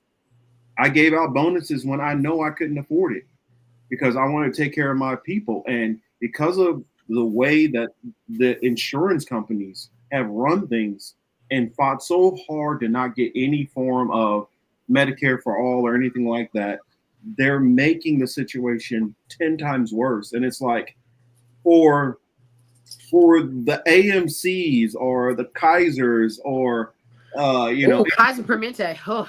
That's what I'm saying. You would think that like, okay, they're in the same ballpark, but really they're getting screwed over by like the United Healthcares and the Blue Cross Blue Shields, and yep. They're the ones who are screwing them over, making things. All of anybody who's working for Walmart or working for Lowe's, Home Depot, or Sam's Club, or all these retail stores, you're all getting screwed over by these couple of healthcare insurance companies. And they're literally tanking down and making the companies. And I'm not even a capitalist, but I can make the argument for it, how it helps out these capitalist businesses better than letting just these one or two over here who are a small part of your GDP basically screw up the rest of your GDP. I mean, it just shows that we got very, very short-sighted people who run our government, and they're not very fucking bright. And I just got to put this last little tidbit in, because I'm glad that you brought up TRICARE in the military and things of that nature. So when you're no longer active duty, you know what I'm saying? Even if you're not even a reservist anymore, that's the first fucking thing they take off your ass is that TRICARE.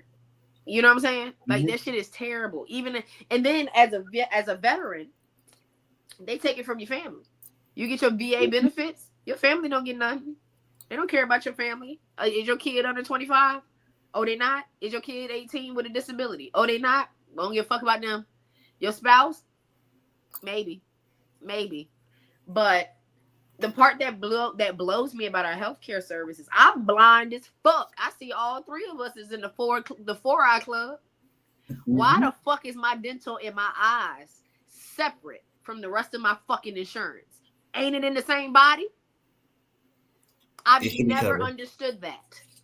Why do I need to pay a dental premium, have to pay a vision premium on top of letting the CEO of United Healthcare get an extra $500 million a year? That makes no sense. And then this motherfucker still ain't covering shit that I need.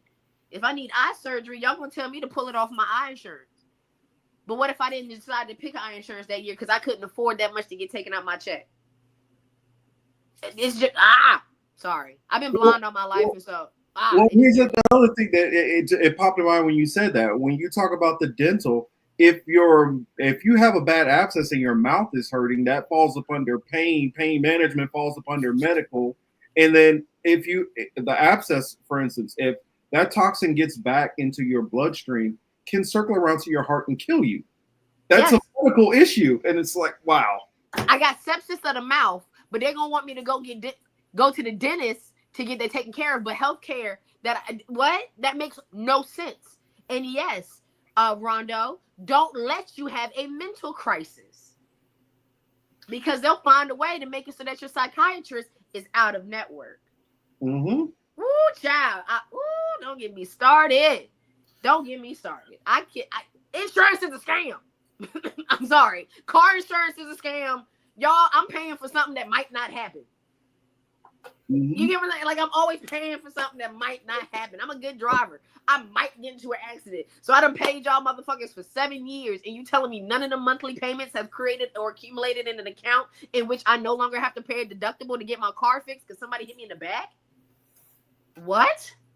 That makes no sense. So you're telling me I'm paying a health insurance. After you get hit, you gotta pay more anyway. Exactly. And now my shit gonna go up, and it won't even my fault. I can't even get my car out of hop after I done paid y'all for 6 years. That's insane to me. Same thing with healthcare. You telling me I'm paying all this money and you can't even put 50%? Oh no, you got to get a separate healthcare account if you want us to put money in this account for you for a rainy fucking day. But even then, if I try to pull that money because the abscess in my mouth is hurting, oh no. We don't got that type of account for dental. That's separate. Welcome to America. Yeah, that's absolutely. my answer. That's my answer to the question. Welcome to America. That right there. Yeah. 2 points. One, this comes close to home. My dad is a naval veteran. He served in the Navy from 1964 to 1968. And he's supposed to get VA benefits. When the Iraq War took place, the Bush administration decided to means test the VA. And so my dad does not qualify because he makes quote unquote too much money. Mm-hmm. So he can't qualify for it. And whenever you hear a politician talk about means testing, get prepared to see that program that they're going to means test get a good fuck over. And so there is that. Second point, we're talking about dental coverage and all that. One of the best things that came out of the Canadian election recently was that in the healthcare system in Canada, they're now going to add dental care to be covered in their Medicare single payer system. Ooh. Yeah. That's good. Damn, yeah, it's just healthcare currently, but dental is now going to be covered. Damn, I need to do that. And yes, yo, Nina, you're absolutely right. My mother unfortunately died from septic. She became septic. And yes, colloidal silver, I stand by it. I got an extra 3 years out of my mom because I gave her colloidal silver. And it was wild because I was sitting in a room. Sorry to make this a personal story on Mother's Day, but I'm sitting in a room. I flew back home to see my mom. She was in the hospital. Obviously, she stayed there pretty much. And they kept talking about how they were going to amputate her leg. They kept saying they were going to do a hip disarticulation, which means they were going to take it from the hip bone.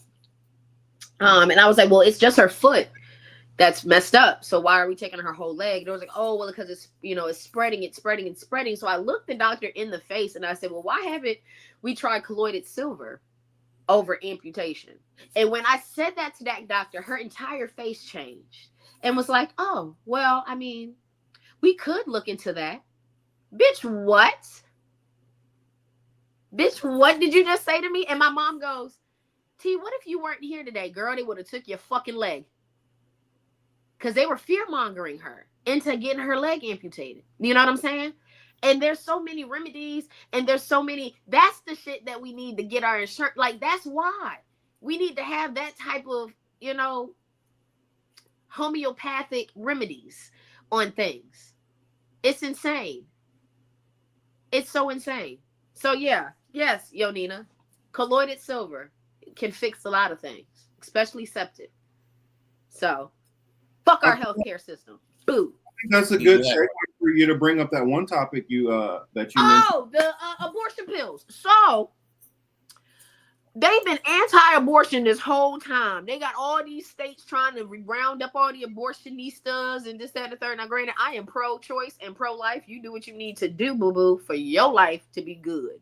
Okay? I've had to get medically, I had to get a medical abortion done based off of my health and the health of my son, which was not good for either of us if I passed. So I get it. But there are so many issues with this entire abortion pill thing. And just recently, Trump is now bandwagoning on it. So when he went from his campaign, when he was like, we're going to get rid of abortions, and Texas was like, yeah, Florida was like, yeah, no abortion, no abortion. Now he's in office 100 days deep, and he's like, actually, y'all, we going to keep the pill. We going to keep that pill. We going to keep the abortion pill. We going to keep telehealth. We're going to let them get their abortions down. Was he not just talking about families and how we need to build families, but now he just switched the script? And I thought that was wild. And then I recently started doing a couple of things of research in reference to it.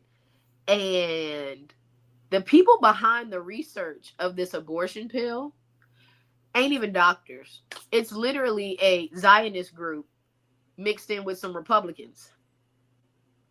And that's when I went, oh.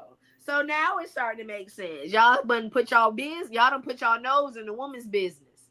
Once again, putting y'all nose in somebody else's business. So I want to ask y'all as men, because I have my opinion on it, especially with Willie, you being a leftist, and with Marcus having his insight on being, Hebrew in reference to the religion aspect of it. How do y'all feel about the abortion pill being on the docket of conversation? Well, I will say that I'm pro-choice, but I look at Trump. He's been all over the damn place with the abortion question, and the way I was looking at it is that I think he was sort of trying to train. I kind of felt like he was trying to triangulate the abortion issue. I did not know about the connection with the abortion pill, and so that's a whole new that's something I didn't know about. But I was thinking he was trying to triangulate do the whole triangle appeal to all sides the way Bill Clinton did in the 1990s. I felt like that's what he was trying to do with abortion to some degree. And I don't understand somebody who will say that I will do something on abortion that's going to appeal to all sides. How in the world can you take something like abortion and appeal to all sides? I mean, I'm with you. I'm pro-choice, and we need to, this Roe versus Wade thing that was overturned. I mean, actually, I have a weird view of that, because I think that the Democrats were happy Roe versus Wade was overturned because they had something to campaign and fundraise on. I think that some Republican activists and politicians were a little disappointed because they don't really have too much to campaign on, since that issue to them's been resolved. They'll sit there and gloat about it publicly, but I think behind the scenes, they're like, damn, we don't have a hot button issue to really raise the way we used to, because that was how come Republicans were winning elections in certain years. Anyway, that's kind of how I'm looking at things. Nope, I agree, because I don't understand how we overturning Roe versus Wade, but yet we allowing the abortion pill to still have access. Go ahead, Marcus. No, I mean, it's good. Good takes. I guess I'll give my personal stance first, like Willie did. As far as policy wise, I am pro-choice. But in my personal life, I would be so-called pro-life. If I got some woman pregnant, or got Liz pregnant or whatever, we wouldn't be having that if it's my choice. that's not the angle I'm going in. That's not the end. If I would have gotten any of my exes pregnant or whatever, I would have not been asking or trying to get them to have an abortion. That would have, even if I couldn't have stand the woman, whichever he was, or if it was a one night stand, whatever. That's not my beliefs. That said, I don't also try to tell other people how they need to move in their own life. So therefore, if somebody is doing it for medical reasons, because I know sometimes it's life of the mother, you got to do what you got to do. Sometimes it is a case of, violently taking advantage of a woman. You guys know what that is. I'm trying to be careful for you too. Great. Or, well, I wasn't trying to say that word. I know, I said great. Oh, okay. Thank you. Great. Or taking advantage of a very, very underage person against their will. That one also. In those two cases, I can understand it, and I'm more sympathetic to somebody who decides to go that route. But the people who were just like irresponsible and they decided I just don't want to have this kid anymore. Those people I kind of look at with a little bit of a stank face towards them. I definitely am not positive towards those types of people, but that's my viewpoint. Anyway, it's weird to me how Zionist groups are so involved in so many different things. And the reason why I get weird about my viewpoints on something like that from information that I've studied and researched. And now, I granted, this is the whole community that thinks this way. But when you get into some of these deeper, ultra-Orthodox Jewish communities, or ultra-Orthodox Zionist Jewish communities, some of them are very anti anybody non-Jewish having kids. And they kind of have a secret, we want to see the rest of the world burn, and therefore their populations dry up. And I'm not saying that group that's involved is one of these types of people. But there is always the possibility that they are the ultra-Orthodox, which they have the mentality of, yes, not one of our people better dare think like these Americans and all that. But I also do know about those rabbis who feel like anybody who is non-Jewish basically fall under the Babylon, spiritual Babylon, which is said to be the enemy.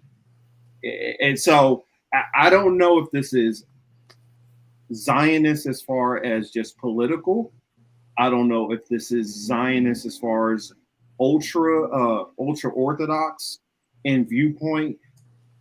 And so I would have to know what type of Zionists are we dealing with here and who's having this assertion, because then I know the motivations behind, or I can kind of fill in some of the motivations behind why I think that they're trying to push what they're pushing.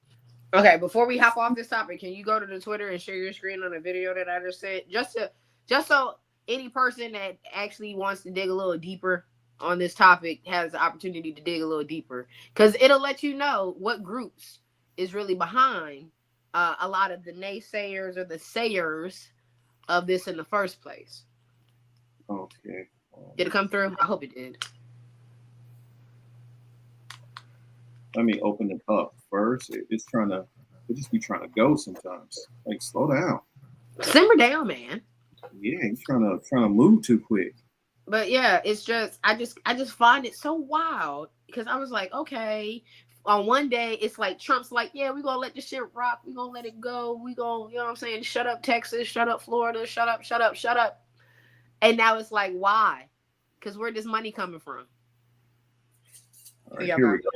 There a new study that shows that abortion pills are really dangerous? I'm an OBGYN, and I'm going to tell you the 5 things you need to know about it. So a study was published today that said abortion pills, specifically mifepristone, are very dangerous. The first thing you need to know is it was published by the EPPC, or the Ethics and Public Policy Center. Sounds legit, but no. This is their mission, and they are a right-wing think tank. They are not like real scientists. Second thing you need to know about this study, and this is what it looks like. All they did was buy insurance data on a bunch of people who took abortion pills, and then they looked at diagnosis codes that they claimed were complications related to the abortion. So for example, if somewhere on your chart it was diagnosed that you had an infection, they claimed it came from the abortion, but they didn't actually look at the chart to see if it was an infection related to the abortion or if you just had a sinus infection. That's a red flag, and it means their data is useless. Number 3, they counted any visit to the emergency department as a complication, even if you just went because you broke your arm. No, the abortion pills did not cause that. Even going to the emergency department to make sure that you've passed the tissue or you need an ultrasound or if you have concerns about bleeding isn't a complication, but that's not how they report their fake data. Fourth thing that you need to know is that you can have a medication abortion with misoprostol alone or misoprostol and mifepristone. And why does this matter? Because they're trying to say, because of this study, that mifepristone is unsafe, but they didn't even confirm in the records they reviewed if people even use that. Once again, are we seeing how this isn't science? Fifth thing that you need to know is that the new FDA commissioner, Marty Makary, who's a Trump appointee, just last week said, oh my gosh, if there's more data on mifepristone and it doesn't seem safe, then yeah, we might go ahead and restrict it. It's so weird that he said this and then a week later, this totally crappy study dropped. Take home point here is that multiple studies have shown that mifepristone and abortion pills overall are remarkably safe. But Republicans and the media is going to amp up this completely fake news garbage study to make it sound like it's something. But now you know better. And one of my favorites, Jess Valenti, who writes the Substack Abortion Every Day, I love how the president of this organization said that this is the statistical equivalent of a Category 5 hurricane. And she said it's closer to a fart, and I could not agree more. What can you do? Share, spread the word. When you see this garbage being shared on social media, jump in the comment section and say, actually, let me tell you how this isn't really anything good at all. And let me know what you think in the comments. Interesting. Mm-hmm. And that's you know what this reminds me of, honestly? Do you remember how they were counting some of the, and I'm trying to be really careful how I say this because I got in so much hot water when I pointed out certain things, but it reminds me of how they were counting, what did I call it?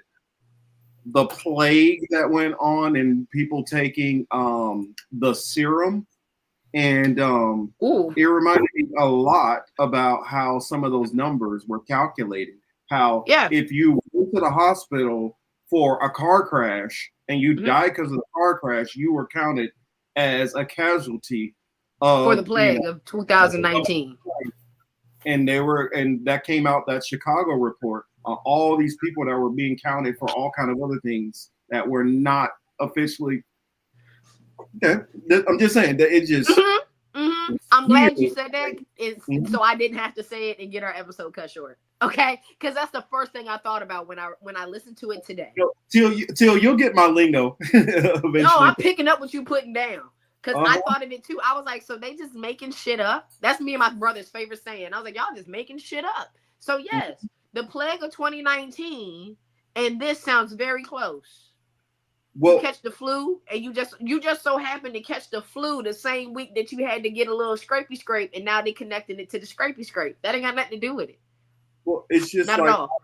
It's just like I remember how I brought up because I was covering this before I started the Political Matrix on another channel that I was on. On that channel, we talked about how all these hospitals were getting shut down all over the country.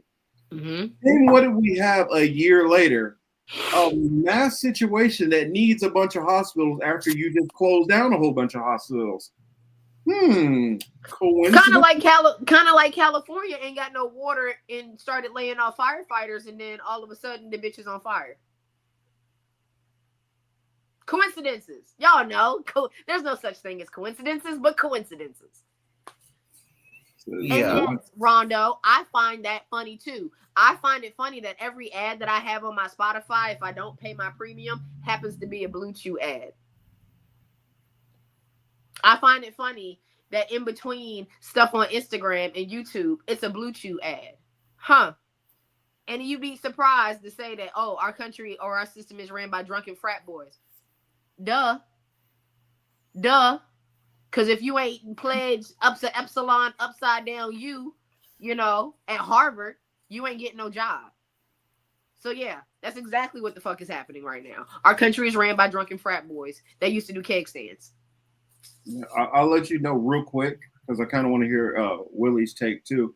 But what I got in trouble for is I literally took the numbers that the CDC put out and the World Health Organization of American casualty numbers. And I literally just did the math and gave a percentage. And that was enough to almost get my other channel taken down. You out here doing the Lord's work, Marcus. Out here doing the Lord's work. Yeah, I had to be careful. I had my channel taken down for 1 week 3 years ago for something else. And so I was very careful about talking about the plague for a little while. And I still am a little careful about it. You know, I choose my words carefully, and you have to these days. And because I wish that people would not take people's channels down for, without, especially, without understanding any context into anything. And honestly, you can have any information you want. You should be able to access any information you want without any controversy. Right. Even information we may not agree with. I mean, you could say the sky is I don't know. The sky is polka dot, and not worry about being. That's a goofy example, but without the worries of having to be fact checked that the sky is actually not polka dot, or at worst case being taken down. So I understand. Mm-hmm. Well, so what I would say is, you say bow down equals feed your family. I'm not saying bow down. You still talk about it. You just be careful the way you word it. It's like the same way if you type of person where you don't use foul language in front of kids or your parents. You still say what you're saying. The meaning doesn't go away. It's the wording is changed slightly. The understanding is still exactly the same. It's like if I went on a laden rant and said a whole bunch of crazy stuff and it had to be translated into whatever language, it might not put in whatever foul words I put in there, but it's going to be translated the sentiment of what I'm saying, and it's going to be understood. Yeah.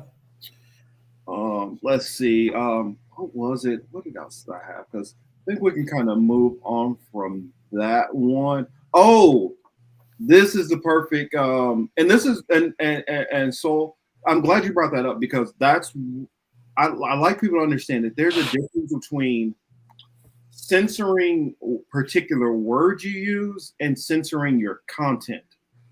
Mm-hmm. There's a big difference between that. And I see some people censor their content. We never censor our content. We may censor some words, but not the content. Our meanings don't change. But connection to the medication. And I already know, Willie, when I play this is going to give you vibes of something that I know you're definitely going to remember this. That happened in PR. But my cousin sent me this one. Shout out to Ladarius. If whether you're in here watching it live or whether you catch it later, no, he's probably not watching it live. He's at the graduation, or he's out of town for a graduation. But because his daughter's graduating, congratulations! Congrats. She graduated from college. Woo! Congrats. And Run so, for office so we ain't got to deal with these crazy people no more. Please. I wanted to show y'all this one because he sent me a couple of good ones. Liz sent me a couple of good ones too. I can't cover all the ones, but I definitely, to a degree, want to cover. Like, there's one that Liz sent me that I was having a hard time watching because it was just so gross. But it needs to be talked about, and so we'll probably talk about it maybe sometime next week. But this is one of the ones that Darius sent me that really caught my attention. And said, "Yo, we got to talk about this." Because I remember reporting on this before with Bill Gates when he was doing this stuff in other places. We already know what he's done with his whole, wanting to give everybody a serum, different types of serums. And that's a whole nother conversation.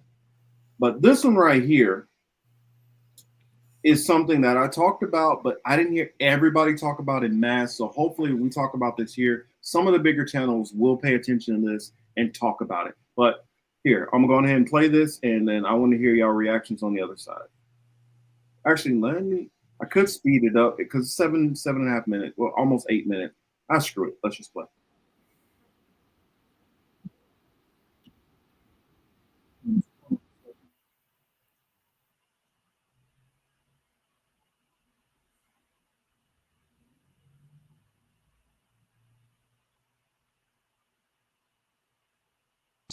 Sorry about that. I forgot to stop it before I changed it off. But yes, I'm pretty sure that this is gonna the ugly name of Monsanto is gonna bring up some memories. Yes. All I have to say is anything that has Bill Gates' name attached to it is something to look with suspicion. And the chemicals being used in farmings and things of that nature. I mean, I don't want to sound like I'm a conspiracy theorist, but there's a reason why there's sickness that people have in their bodies these days that didn't used to be a thing. Mm-hmm. Yeah. Maybe there's no conspiracy. Maybe people are trying to find a cheap, effective means to feed the many, but at what cost sometimes, and if we're going to have additional health problems to go along with it. So I don't know. That's basically that's how I'm looking at it. Till, your thoughts, or did you want me to go? You eating? Oh no, I'm good. I just wanted to eat that one chip. So with Bill, anyway, I don't really like Bill, no way. To be honest, I never played Xbox. I always thought the Xbox sucked. Okay, so with that being said, but I remember years back. Remember when he fucking did that? Those like genetically modified mosquitoes. Mm-hmm. Okay, so check there's me my out. brother in the building. What's up, Thomas? Oh, but sorry, go ahead. Hey, Thomas. Okay, so check me out. I get what Willy's saying by saying he don't want to be a conspiracy theorist because we got to watch our mouth. We done said a lot of hot topics today. So I just find it funny how you gonna go over to Africa and say we're gonna do malaria shit. We're gonna save the people from malaria, a disease that literally comes from mosquitoes. But then you gonna turn around and make super mosquitoes. What the fuck? Okay. So with that being said, glad to see you here, brother. You get where I'm going with this? Mm-hmm. Like it's funny how the first issue, like the first time you see him, he looked like he trying to help some shit, and then he turn around and make a super mosquito. Why would you do that? Same thing with this. It's like, Bill, we know you bought all this land. You think we don't know you bought all this land? I'm watching you buy all this land, and now you bought all this land, and now we can't farm on this land, and that's just here. We ain't even talking about over there. That's just here. And now, what better way to really monitor how you can utilize your land by taking the seeds away and making shit and making stuff? This goes full circle to our first topic, and then making our fruits not bearing seeds. People think seedless grapes is the best thing since goddamn sliced bread. No, that's terrible, actually. You should be eating seeded grapes. I go to the store, those pink pineapples that everybody loves, that's pink on the inside, and oh, it's so cute and pretty. It still tastes like a regular ass pineapple. That bitch ain't got no seeds in it, though. You can't replant that. You can't replant any of the stuff that you get from the grocery store nowadays. And on top of that, now you ain't got the land to plant it. So I know Bill's up to no good. He always been up to no good, and the Xbox sucks. The end. There's a lot that I can say, but the first thing that I have to say is nice old. He's following in the path of Rockefeller. Do we not know like Rockefeller's legacy? for the handfuls of good that he did, how much his hands were into so many things that he turned negative, including our education system. Now, let's just go because Willie was like, hey, I'm not saying that he doing this, but well, this is what I will say. Do you know that Bill Gates' father was one of the major funders to Margaret Sanger and Planned Parenthood? And Margaret Sanger's reasoning for Planned Parenthood, depopulation. I'll leave it for y'all to go out there and I'll say it. I'll say the big word. Well, no. Well, that's part of it. That's where Bill Gates' father was on, and he was open about that. Yep. But hers is a little bit more specific. Depopulation. Yeah. It's unfortunately true about Margaret Sanger. She may have changed her position by the end of her life, but the point is that, and Marcus, I'm with you. I'm personally opposed to abortion, but I am pro-choice. So I just want to make that clarification there. What's kind of shameful from a leftist perspective is that was the background she was from, but leftists can make mistakes, and leftists certainly in the early 20th century were not perfect on every issue. She was a bio-racist. The Soviet Union, for example, was one of the first countries to recognize the state of Israel in 1948. See what the mistake that was. So people on the left don't make wise choices 100% of the time, and they're not without fault. And I agree with you when it comes to Margaret Sanger. That's separate from the belief on people preserving people's reproductive rights and all of that. But Teal's right about the idea of population reduction for certain reasons too. And Well, I think talk to or talk for Rondo, because she spoke for them too. Her husband was one of them. Well, I would throw in there. Well, hello. I haven't seen September in here before, but hello, September. September's a friend of mine. Oh, cool. Hi, September. Good. Well, this is where I would go in, and I would be a little bit more, I guess, direct on some of the so-called conspiracy theories thrown out there. Bill Gates, who is adjacent to the tech industry, because he's definitely, the whole world thinks of him as Microsoft, and well, not anymore, but when he bursted on the scene, most of us knew him for Microsoft and thinking that this was some kind of computer genius or something like that. And then later on, we found out the real story. But what this is this is somebody who he is at least in the know with where these technologists want to take this world. And they want to go to a sense of more things being controlled by computers, automation, sorry. And with automation, they know it's going to be harder to deal with all these masses of people as the poverty rates increase. At the same time, and I'm not saying that, I just say it.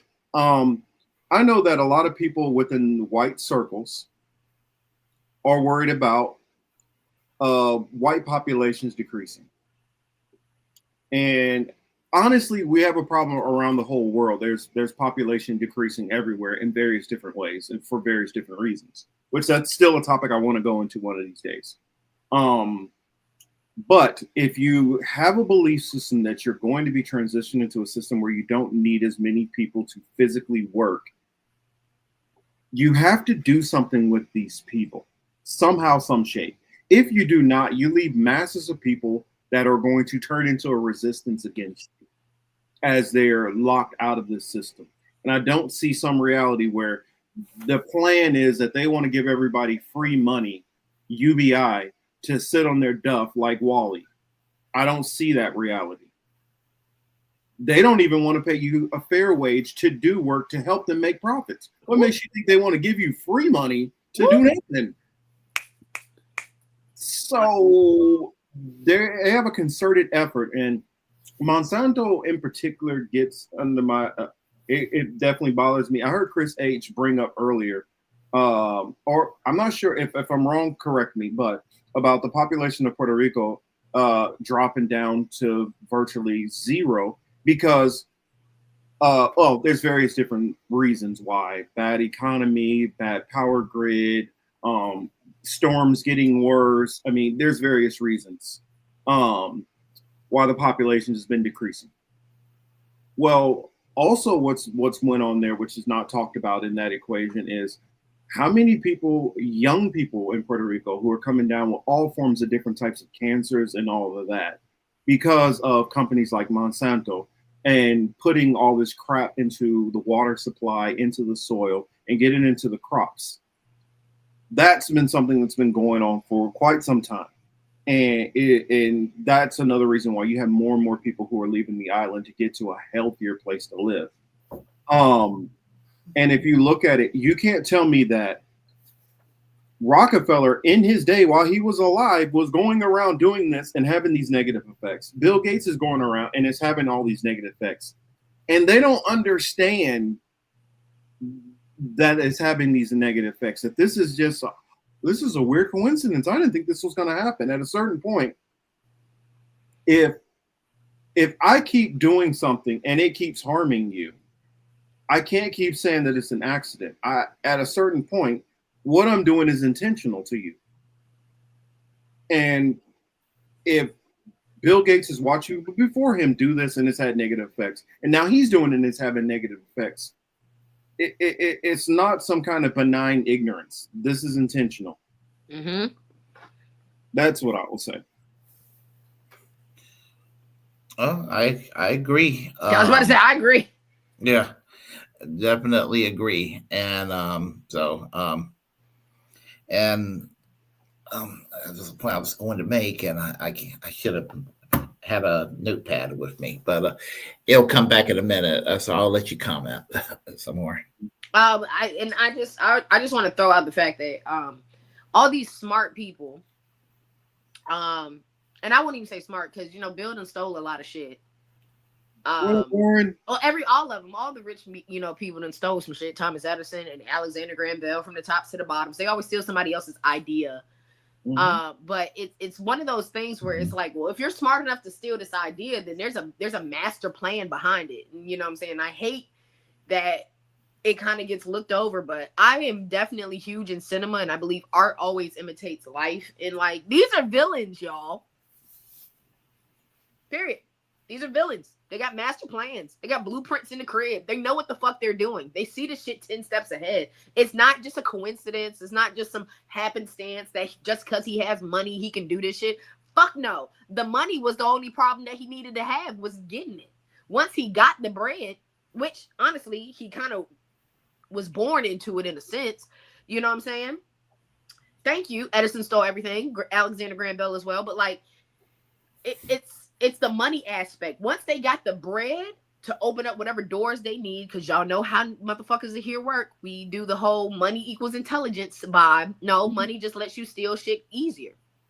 It honestly does. And then it allows you to do whatever it is that you want to do. It lets the freaking villain from Inspector Gadget get to rule the world. That's the whole gist of it. I just want to rule the world, or at least my portion of it. And so none of the stuff that he does can have an excuse, or what word am I looking for? It can't get a pass. You know what I'm saying? Like, none of the shit that he does can just get a pass, and you just, oh, okay, yeah, Bill's just doing what Bill likes to do. No, fuck that. He ain't no philanthropist. That word needs to be absolved, just like narcissist. We need to get rid of it. People using that shit too much. It's lost its flavor. Okay? Like, he's not a philanthropist. We're calling the wrong people philanthropists. I've said for the longest, you need to look at the ultra rich as Bond villains. That's it. Yes. If you look at Bond villains, it would all make more sense. Elon Musk is the epitomal Bond villain. Yeah, and I get so tired of people acting out. That's my point. People like Elon Musk, people are like, oh, he's so smart. He went and built this empire, and they act like he invented fucking Tesla. That he can't. And no, he did not. What he's done is I'm not saying he's stupid, but I do think I think he is. Huh? Oh, I think he is. I think he's just been good at being able to judge when to hop onto an opportunity and had enough money to gamble on stuff, because there's a lot of stuff that he invested money into, just like the other one, which I'm blanking on right now. They've invested money into things. Some of them didn't do good. But when you got that kind of money, if you invest in one of the right things, you can turn 1 or 2 million into $1 billion easy. And when you're playing with 10 million in your pocket, all you got to do is get one of your bets to hit. Well, I take comfort knowing that this rubbery faced fascists have lost half his fortune since the election, because he wanted to be involved with politics and everything. And if he would have never been involved with politics, and he wouldn't bought, I never call it X, I call it Twitter. It is Twitter. Fuck Elon Musk. It's Twitter. He turned that thing into a glorified 4chan or a glorified Gab is what he turned Twitter into. And it just pisses me off. Yes, Curtis Yarvin is another one. He's another asshole too. Yep. Yeah. But Peter Thiel was the one that I was thinking of in particular, because there's so many things he's invested in that tanked. And then he had just a couple of things, like this man had like a 30% rate that he's hitting on the big stuff. But that putting that 10 million on this gave him, 3 billion. But there's so many other things that he didn't invest on, or he took this one versus that one, which got him, pennies on the dollar versus the other one that would have balled out. Okay. So yeah, that's it's another article. I'm like wondering if I should go into it, because this capitalism thing, y'all keep a note of this. Till, I noticed you wrote down some notes for last week, what to talk about and go into. I'm gonna save this one for next week, but I'm gonna tease it right now so you guys can know where I want to go, and so make sure you guys can come check it out. But one of the articles I want to go into is Bangladesh, the most toxic country in the world. And yeah, that's where I want to go. I saw a face, Teal, and why it's so toxic. And some of this ties into, so keep a pin in that. We're going to kind of skip over that and go to the next thing that ties into that. But keep a note for this, because this is going to tie into the show that we're going to do next week, talking about this. And Willie, if you're interested, you're always free to come through. But so, shout out September for picking up that joke. It did lose its flavor. Because I'm about to just like tie a bunch of strings all over the place, and there's one word that sits in the middle that connects all of these things. You already know what the word is, but the Trump tariffs thing, the ugly side of the Trump tariff thing that we don't talk about. Well, I won't say that we don't talk about, that nobody's really talked about in a long time or really made the focal point. Why are these goods and everything so cheap coming from these other countries? And so one of Teal's favorite places that she talked about Temu, but she also talked about Shein. So I got this little video. We're not going to play it all, but I'm going to play a little bit at the beginning, and I'm going to skip to the end. And if at any point where I'm playing this, if y'all want to interject, just give me a wave, and I'll stop it. But this lady, who she lives near the actual Shein factory in China, and she did this article, and I guess it went like super viral. But here it is without further ado.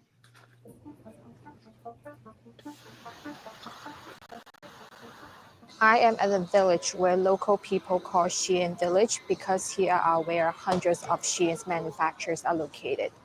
Today, my brother and I are going to go inside this village and hopefully to capture some footage of Shein's extensive supply chain. Back in 2022, Shein was questioned about its labor violation in its supply chain here in China. Shein then pledged $15 million over 3 to 4 years to upgrade its supply chain, aimed to ensure ethical practice and improve the welfare of workers. Despite these efforts, Shein continues to be questioned over labor practices, including concerns about forced labor and working conditions within its extensive supply chain. About 2 years has passed. Let's see how Shein is doing with its commitment.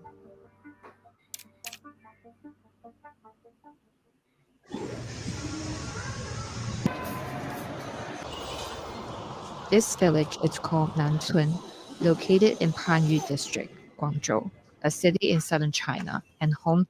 So I want to put a pin in it right there. I don't know if you guys saw that one thing about the crazy overtime work that's required, and they don't get paid for overtime over there. You get paid per garment that you're doing, not for the amount of hours you're working. And then also the child labor that's going on over there. So yeah, I remember I brought that up on Blunt Force about Shein's child labor laws and shit. And I was like, God damn, I got like 45 outfits from them. Yeah. Terrible. I put a pin in that because she's going to go through breaking and one of these guys in here, because she talks to a couple of different people. Well, and this guy right here was going in talking about how Shein reached out to him about getting in business, because what it is you have all of these smaller businesses that are around there in the textile and fabric making business. They basically get bullied into doing business with Shein because they're the big player on the block. And this guy was talking about, my profits are so thin, there's no way I could do business with them and make any money. And now with the tariffs factored on top of it, and China, even though China is kind of more or less winning this trade war, there's still going to be a whole lot of pain within some of the people on the smaller end of the spectrum in China. And so I just wanted to bring that up. So let me skip ahead to when it starts getting to the kind of crazier parts. So here, I'll skip to here. 一般5、6千，不是说都有1万多吗？看你是什么工种的。OK，要不要加班呢？要。这边就说有1万多，我们就想来看看。那有是有。但要加班是不是？可能要干10几个小时吧。10几个小时才有1万多。主管有吧？就是8、9天吧。Did you see that? 12 plus hours a day, no overtime pay. It's unthinkable. And for those who are not, for those who might be listening to this, and you're not watching this along, or maybe you're hearing impaired and or you're visually impaired, and so you're not able to read the subtitles. It's basically showing like how poorly that they're getting paid for all of this. Like I remember somebody saying that equivalent of making, like $10, $15 a day American. Now, granted, bro, different cost of living, so that is different. It's not as egregious as it used to be in China, but these people are barely making it. Like we talk about living paycheck to paycheck here, but like you need to be like 14 people in a home all working like this just to make it. 8,000 is $1,105. Yes, that's how much yen that we're talking about being making. That's crazy. That's crazy. 8、9千，我刚看外面招聘写16000哎。So, but I saw it, and it says here, but I saw job ads managerial roles can reach 16,000, which is 2,190 monthly. So it's showing that there's a giant disparity between the managers and the average person working. But a little caveat.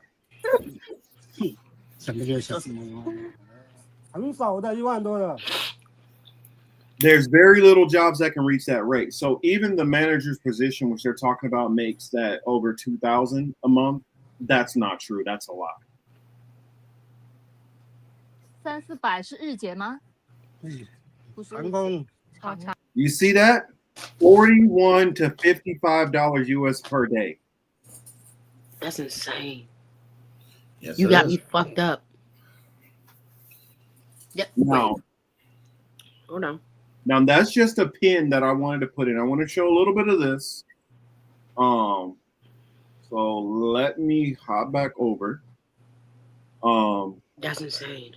Okay. And if y'all want to be able to see these articles, you know, well, you guys see the title of it right there. If you need a link, just let me know. I'll put the link in. But let me stop it. And we all know that China, to get away from some of the tariffs on the first time around, the first administration, what they did is they moved some of this manufacturing to some of the neighboring countries. Some of that went to Vietnam. Some of that went to Thailand, Indonesia. And then this next video I want to show you is Bangladesh.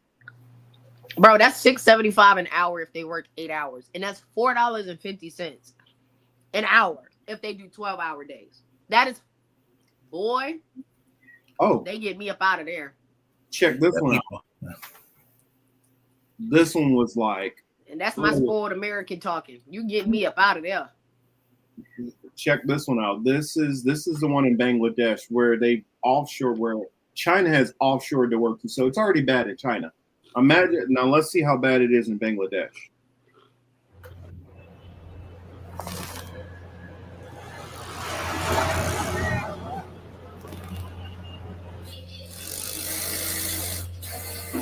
My dream was to become a doctor, but since I can no longer do that, I work in clothing factories to pay for my sister's education, so she can become a doctor.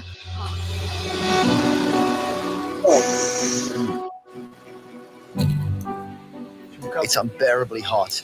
They have to work every day in these conditions without being able to go to school, without being able to envision a future, a different dream than this.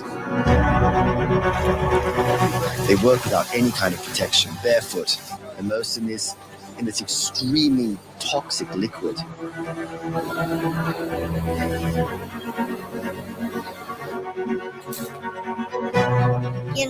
I work there until 10 p.m. Often I go to bed at 1 or 2 a.m. Mum gets angry because since I started working in the factory, I can't sleep well anymore. They don't want us to get close here. They keep taking us to this side. So I can already tell you that on the other side, there are children working in this facility on the clothes that reach our stores and that we often wear ourselves. I'm sorry, again, let me switch back over. But if there's any part that Willie, you or Till want to hop in on, just wave to me, and then you can hop in and comment. My brain, I can't even. Damn, now I feel bad because I got like a whole wardrobe from Shein. Shit.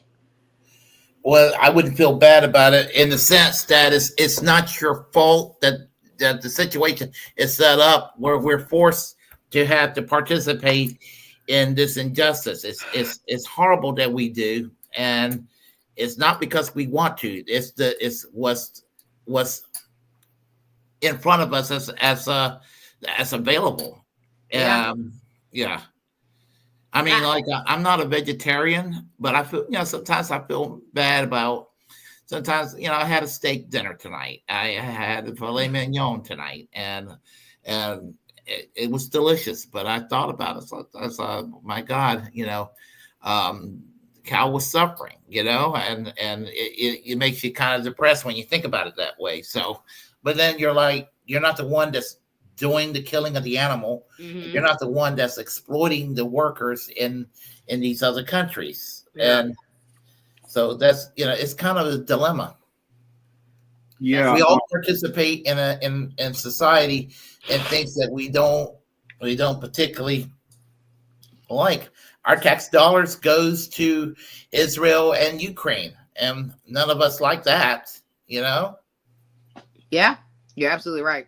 I was gonna say, keep in mind, some of you guys saw like the living conditions. And I said that I'll probably show you the other video next week going into that, because I probably want to show it in its entirety.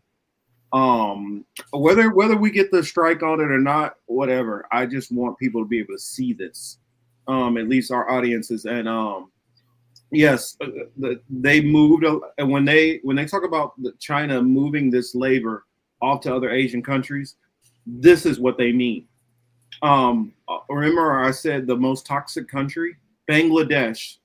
This place where the sweatshop is that same country. Now, what piqued the interest? We were watching a movie. It had some ties. I won't spoil it, but it really brought in and tied up some of these things. So this is. I'll just let the video play, and then I'll hear you guys' comments and read you guys' comments. My name is Giuseppe, and I have a mission: to travel the world, to meet the most extraordinary people on the planet, and to ask them a simple question. What does happiness mean to you? Welcome to Project Happiness.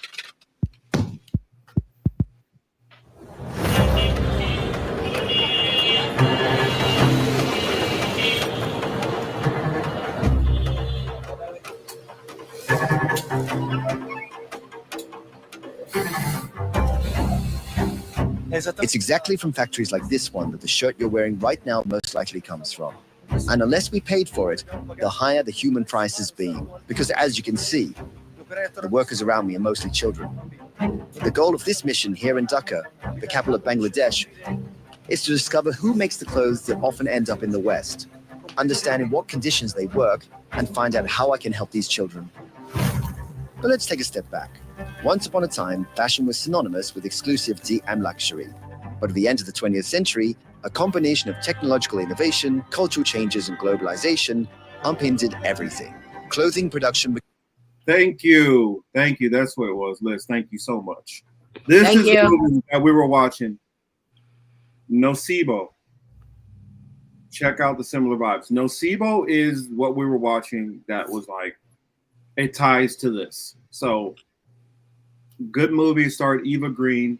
I can't remember, was it I think, but Mark Strong is the husband. Check the movie out. It had a good message in there, I'll put it that way.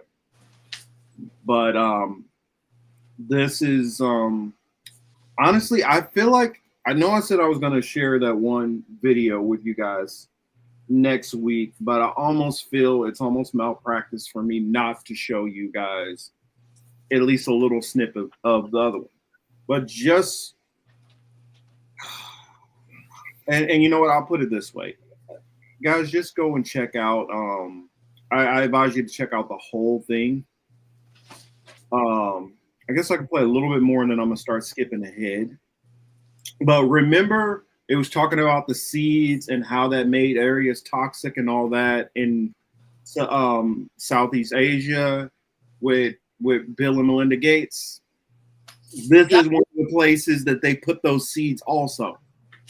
And so remember I told you guys that there's one word that's in the middle and all these streams are attached to all of this calamity and trauma and horror around the rest of the world. And whether it's in the seeds, whether it's in the sweatshops, whether it's in revolts that are happening around the world, whether it's in blood diamonds, whether it's in going after oil and stuff, which we're going to talk about a little bit later on. All of these things connect back to one word. And if it was regulated, it wouldn't be necessarily my favorite thing, but at least it will be tolerable. But when it's unregulated, this is the destruction which you see all over. And I know some of you are not biblical or whatever, but one phrase comes to mind. When the wicked are in rulership, the earth mourns. But when the righteous are in rulership, the earth rejoices. And right now, the wicked are ruling the hell out of everything. The bad guys are definitely in charge. Yes. And they are. All right, but here we go. Became a frantic race towards speed and economic efficiency. Companies literally started flooding the market with new garments, generating faster and faster trends, followed by more and more people who want to dress in the latest fashion to express who they are or who they want to be. Thus, fast fashion was born, and it was precisely at this point that one country in particular promised to satisfy the Western demand for trendy and cheap clothes, Bangladesh, which, to meet a massive global demand for clothes, concentrated all the productive efforts of a nation almost solely on the textile industry, but at too high a price, paid only by the workers, women, men, children who have now become the new slaves of the 21st century, an environment poisoned by chemical waste released by unscrupulous industries, slowly poisoning the land and the water.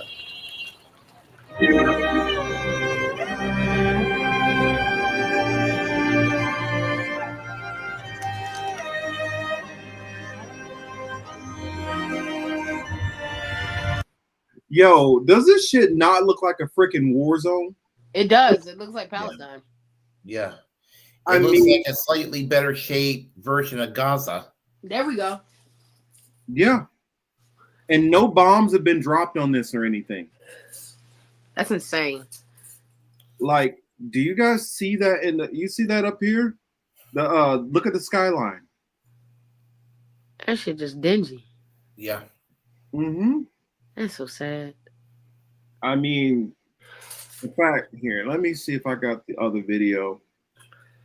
Because I want to put a pin in this right now. Because I did bring it up. Let's see. Do I have it here? Made in Bangladesh. Is that? No. I need to send it to myself real quick. Just give me a second. And I'm gonna grab myself a cup of tea. I'll be right back. I'm listening. Yes, sir. So all right. I just need to send it over to myself, and then I want to share this, and then we will come back to this because I want us to keep in mind the conditions of this place. So, all right, that's there. Okay. Come through and pause. Okay.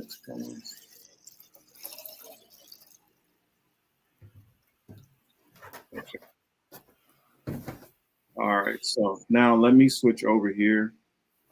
Let's stop sharing this one, and we're gonna hop back in to the other video.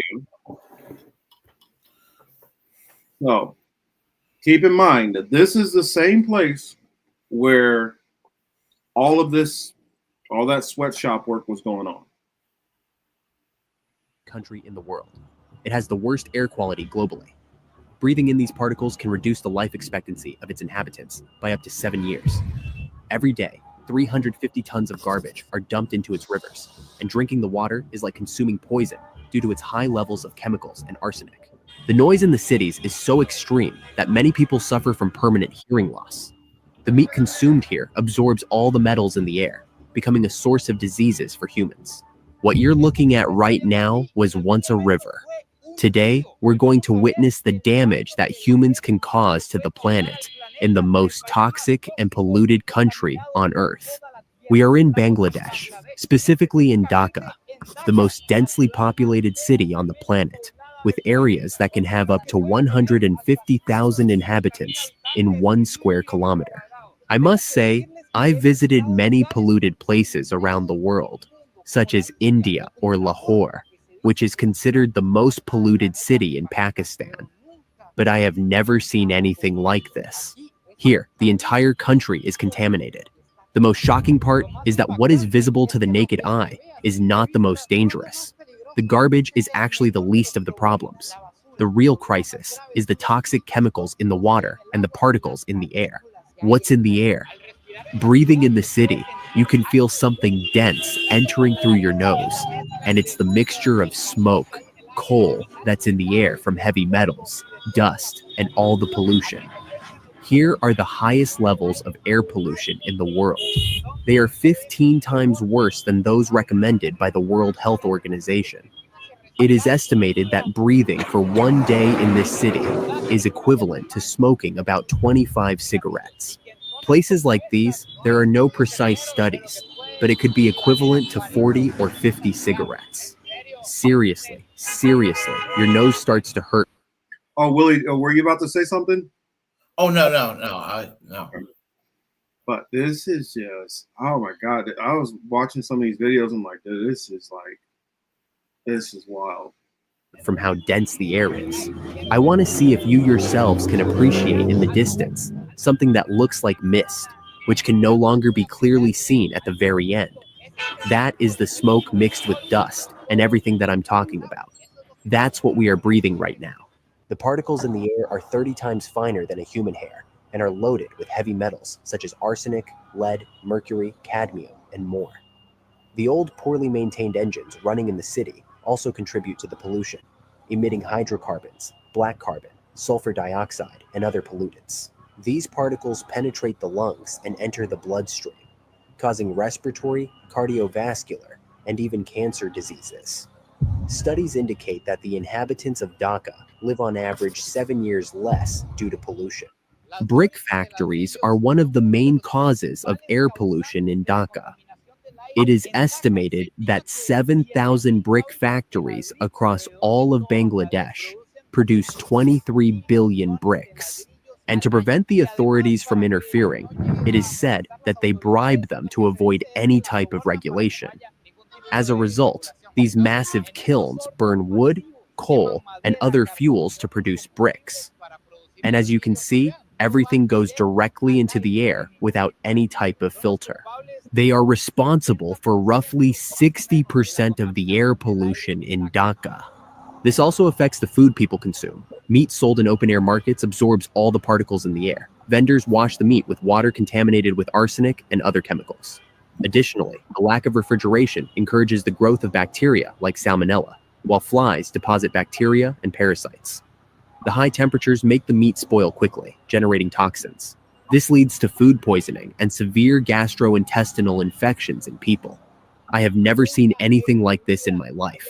The butcher shop is an entire meat market right next to the train tracks and in the middle of traffic, practically in the heart of the city. Unbelievable. Here is the butcher shop, here is the market, and right in front of it are the metal bars that separate it from the train tracks.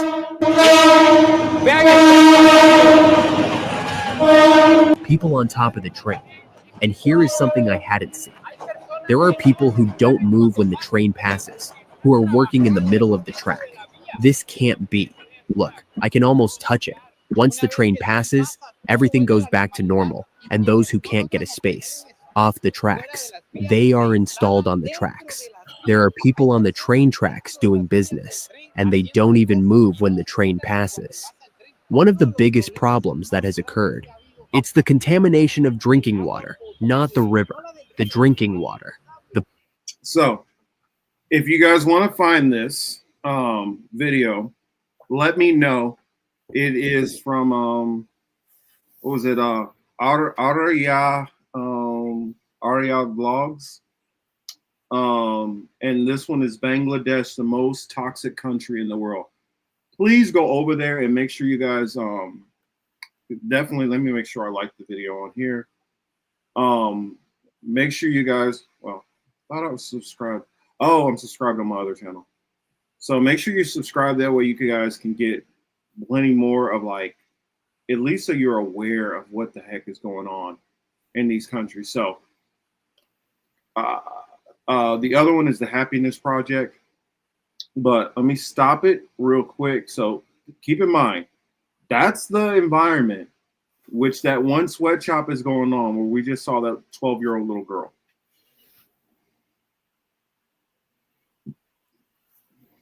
Yeah, So, the injustice behind that. I mean, just imagining, I mean, as problematic as this country is, we have many problems.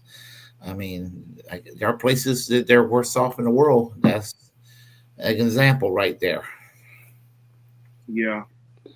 So when I hear people here in the stateside who are so focused on how crappy things are maybe in our communities, I am sympathetic to our communities, but at the same time, I'm sympathetic to these people also, because their only crime was that they were born in the wrong country. Yeah. That's pretty much it. That's pretty much it. And you would think that this modern age, as the time progresses, that this sort of thing would be a thing of the past, and it isn't. Yet it isn't. I want to put this comment up. September asked, "How is this tragic shit happening? This is the type of news that we should know about on the daily, not about the White House all day, every day, and Ozempic crap." I agree. That's the reason why I wanted to highlight it. Even though we're a small channel, I want to highlight this because I want us aware of these things. And that way, the only way capitalists understand something is if you affect their budget and you affect their bottom line. And if more information about these things get out, people can make the conscious decision to not involve themselves in this and not contribute to this. Now, granted, let's say the three of us here and all 22 people who are watching this live all say, you know what, we're going to make drastic measures to not be involved in this. Will we necessarily make a difference? Maybe not. But wouldn't you rather be able to sleep better at night knowing that you're at least trying to do what you can to not be adding to the problem? Now, granted, one of these gentlemen, I think in this video at the very end, so that's why I say, please check this video out. And I honestly, you know what? Not only, you don't have to wait till the end. Where's the chat? I believe he said end in the comment section. Right here. Okay, yeah, there it is. You're able to hear for Project Happiness. You're able to click on this and actually be able to help a child. It says, "Adopta un bambino a distancia." Oh, I'm throwing Spanish in with distancia. But anyway, basically it's saying adopt a foreign child. And this is to, at the end, it has a very heartwarming part where people are sending money over to help some of these children and help them go through school and not feel this need to have to go into this industry. So, and I guess you guys are seeing a little bit of all the crazy stuff I'll be watching, but this is the point right here. If you like how some of these content creators are like, oh, well, I thank you for, blessing me with whatever donation, this and gift, whatever. Though I'm not monetized, the one thing that I would be doing, and employ your favorite content creators. I know some of them talk about mutual aid, and it's good to help out people in the community. But if we can get more of a push for some of these bigger channels to help some of these people like this in this condition, I don't know. I just think that it could be an amazing thing to be able to help some of these people who are far less fortunate and struggling. But here, I'm going to play a little bit more of this, and then we'll hop towards the end.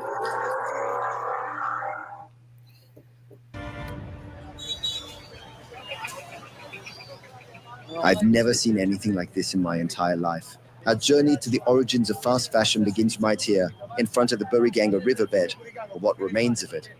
Because today, it's become one of the most polluted and toxic rivers in the world, precisely because of fast fashion.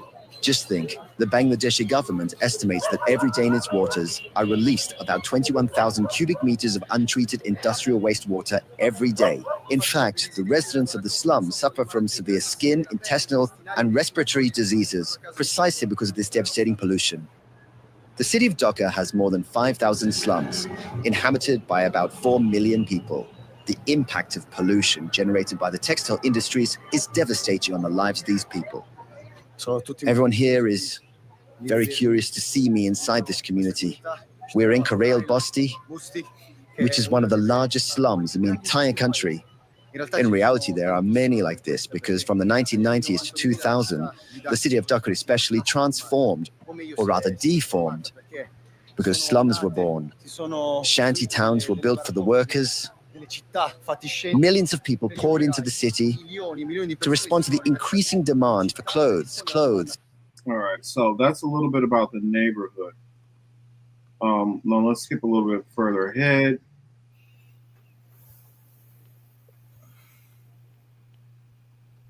Have grown up here. They've always worked here. The more powder we put in, the more color the leather takes on. This way, a better product comes out to sell. Exactly. If you put in less, the color is less visible. Even if I don't want to, I have to do it. To survive, I own nothing. That's why I'm forced to work. I have a family to feed. Now, keep in mind what he just said, that phrase. I might make a meme of it, but he says, I have to do this. I have a family to feed. Then you go into Leora Cohen on the other end of that talking I have to do this. I have a family to feed. You really feel like what you're doing is the same. What you're doing, ripping off artists and putting out negative music to make extra millions of dollars, is not a need to do. This person is forced into a need situation. Yeah. Mm-hmm. By horrendous, evil people who only care about profit and taking advantage of. I mean, gosh, the level of bullying that you're doing to this country, the level of taking advantage of an abuse. For what? How many of these people are multi-billionaires? Do you really need that much damn money? They only make $18 a day. Yeah. Oh, I take that back. Excuse me. $18 a month. My apologies. Versus $8 million a day from Elon Musk. Exactly. These motherfuckers making less. I spent $18 at Chick-fil-A. That's my Chick-fil-A order for a month. Yeah, going to the Sheetz gas station, grabbing a sandwich will cost you $18. Yes. Elon could literally go over there, drop $5 billion, which he wouldn't even notice over there, and like alleviate childhood poverty. How much does it cost to end homelessness here? I think the figure is 20 billion. Is something like that. I think that's the figure they gave. You know, pick any billionaire asshole in this country that they, you know. But even fuck that. How about you help the veterans and give them what the fuck they deserve as veterans, and then that negates a lot of the homelessness and poverty, and then we can work on the rest of it. It'll drop that shit down 20 billion. Yeah. You do that. You can write it off. Most of them, they're all big about how they can fucking write shit off and write it off. Do it and you'll get the biggest tax write-off you ever got.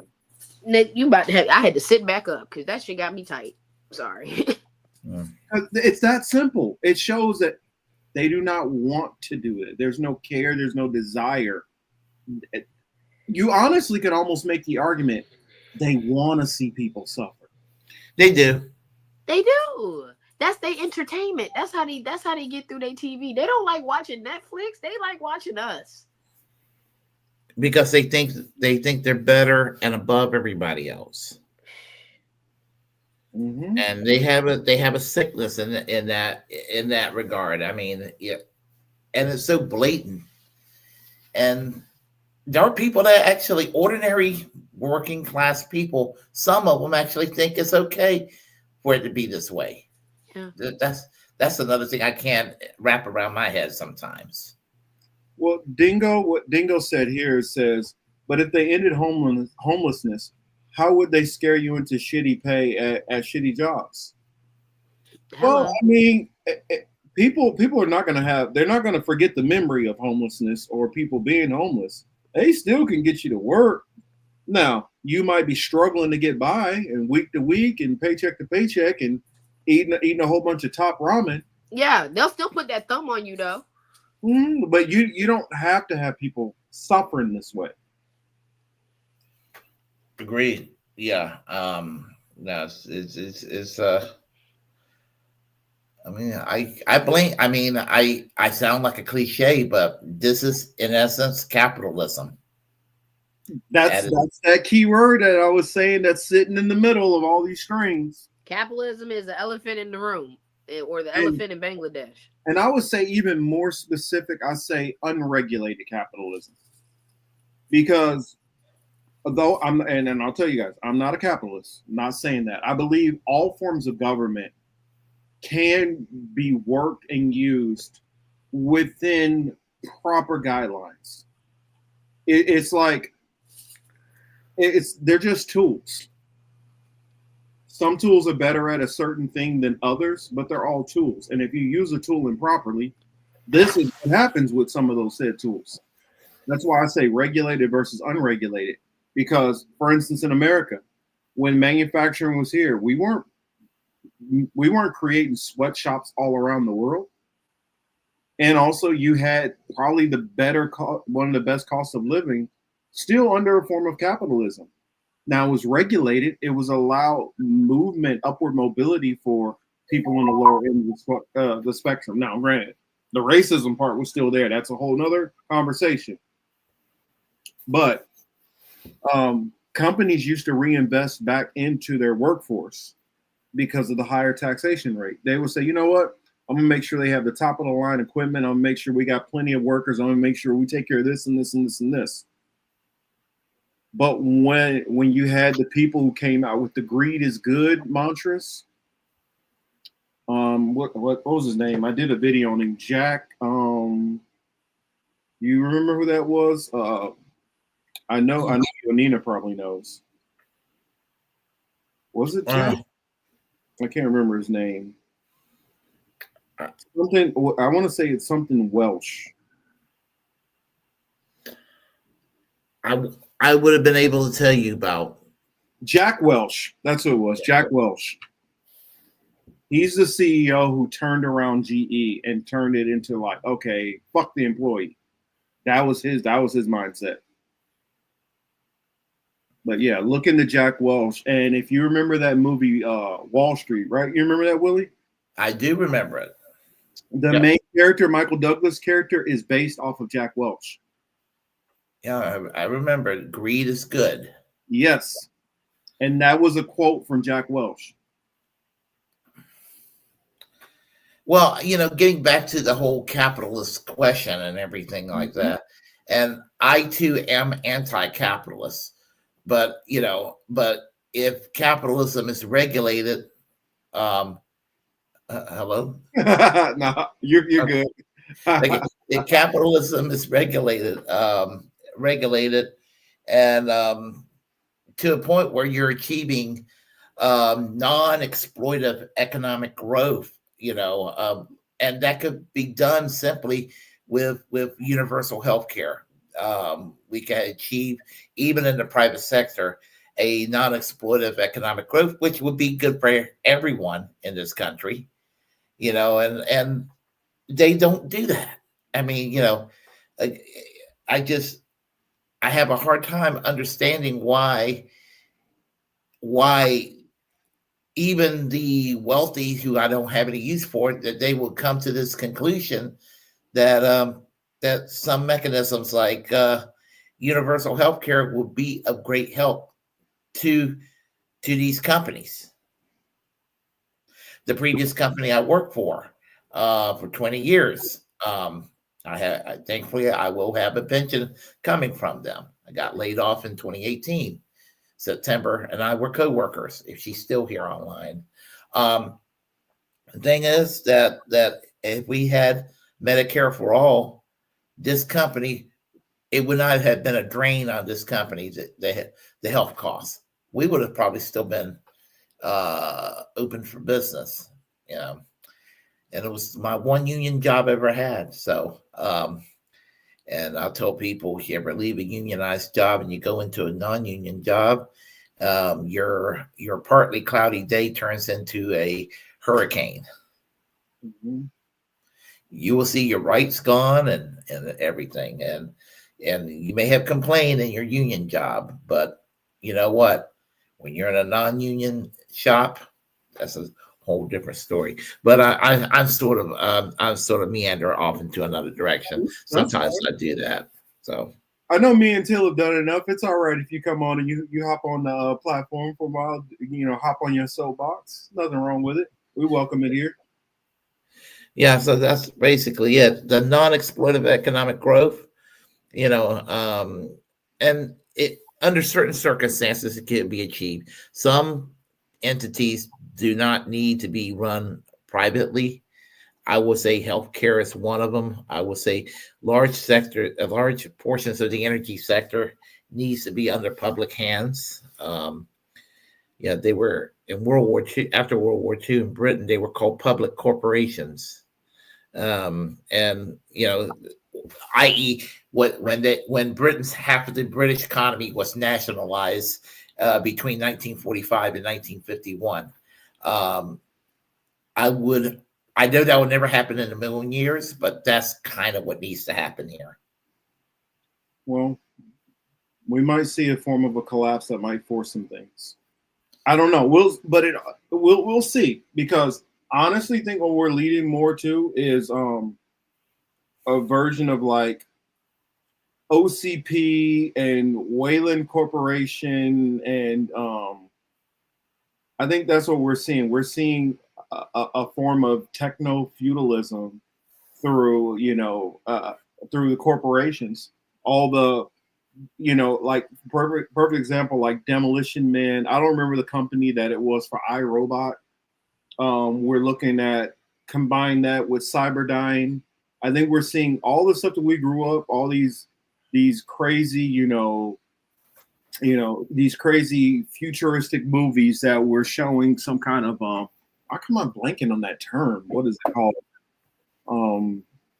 The dark futuristic times. I can't think what that's called, but anyway, these movies that give us dystopian. These dystopian futures that we're looking for, and for those who saw Mad Max, for those who remember the original Mad Max, everybody don't necessarily remember the original Mad Max, but for those who remember it, it was kind of a bridge between societies beginning to collapse, and then you're seeing the later ones in succession, and you had the Fury Roads and all that stuff that came out later, are basically just the aftermath of the collapse of society. And so you have to go through those tech feudalization and the Cyberdynes and all of them failing. And that's how you get to the Mad Max reality. That's how you get to the I Am Legends eventually. Now, whether it's some actual literal zombies or the way that they look at a whole bunch of nameless people who are running around trying to survive, I honestly think that zombies are loosely an idea that the elites look at us as. Yeah, that kind of sums it up there in that regard. Definitely see that. They just don't know. They just don't know how to leave people alone. All they know how to do is to control us for their own means and ends, and how in the world we sit there and take it as Americans. Sometimes sometimes I don't understand it, and sometimes, unfortunately, I do understand why Americans take it, and I'm beside myself sometimes about it. So, yeah. I guess I want to show a little bit more of this one. If you got, Till, you want to hop in? Sure, go ahead. Yeah, because I didn't want to. We can end on that too, but I did want to talk about that 764. Oh yeah. Oh, I forgot about that. Oh, We got yes. to that. I want to do the Ibrahim Traore video real quick, but like any of these videos that I showcased in here, anybody who's watching this, to get these. If you didn't see what the video was titled, and you want to reach out to me. Whichever social media, doesn't matter, and I'll send y'all these videos. So let me. Oh, I wanted to share just a little bit more of this video. I'm gonna skip through to a couple of parts so we don't get too long at one time because I got 2 more videos, 2 more topics that I want to talk about. Because the 764 one is wild. It really is wild. Why is it not popping up? Oh, that's why. Duh. Clicked the wrong one. But I'm going to show a little bit of this, a little bit more of this, and I'm going to hop to the end. So. Need to live. Where else could I earn money, if not here? These workers, and also the children I wasn't allowed to film, are destined to die before the age of 50 due to inhaling highly harmful chemical agents. For what? To produce a jacket or a pair of shoes that will then be sold for a few euros to people who don't really need them. So I wanted to show that, to just kind of show more of this is getting into the child labor part, but there's a part for the Nocebo movie that we watched. I wanted to show this part. Oh, if I could say something for a second. I was watching a documentary actually about a week and a half ago about what it was like for people to live in the Middle Ages. And this right here is kind of an illustration of some of the perpetual misery people suffer from in the Middle Ages. And it's kind of I'm going to use the term amazing, but not amazing in a positive way. But it is amazing that that's still with us, today. Yeah, it definitely is. Yeah. So yeah, I was going to show this little part because this is something a lot of people don't know about historically. This is when Bangladesh started getting more heat, and some of these sweatshops in general first started getting pressure put on them. But I skipped to this part in general, in which you'll see plenty of these. If you go and check out this video, which I highly, highly, highly recommend, it's called Made in Bangladesh, inside the fast fashion factories where children work. And the name of the channel, I believe, is Happiness Project, which is in Italian. So let me try to translate that in my head. I don't know. I don't want to do it. I don't want to translate it in my head because I want it to actually be the correct one. But this is to sponsor a child for their future right there. And I skipped to this point around the 1150 mark because I want to show what happened in Bangladesh and why they're real skittish about showing him everything and why they're trying to act like everything's on the up and up. But here we go.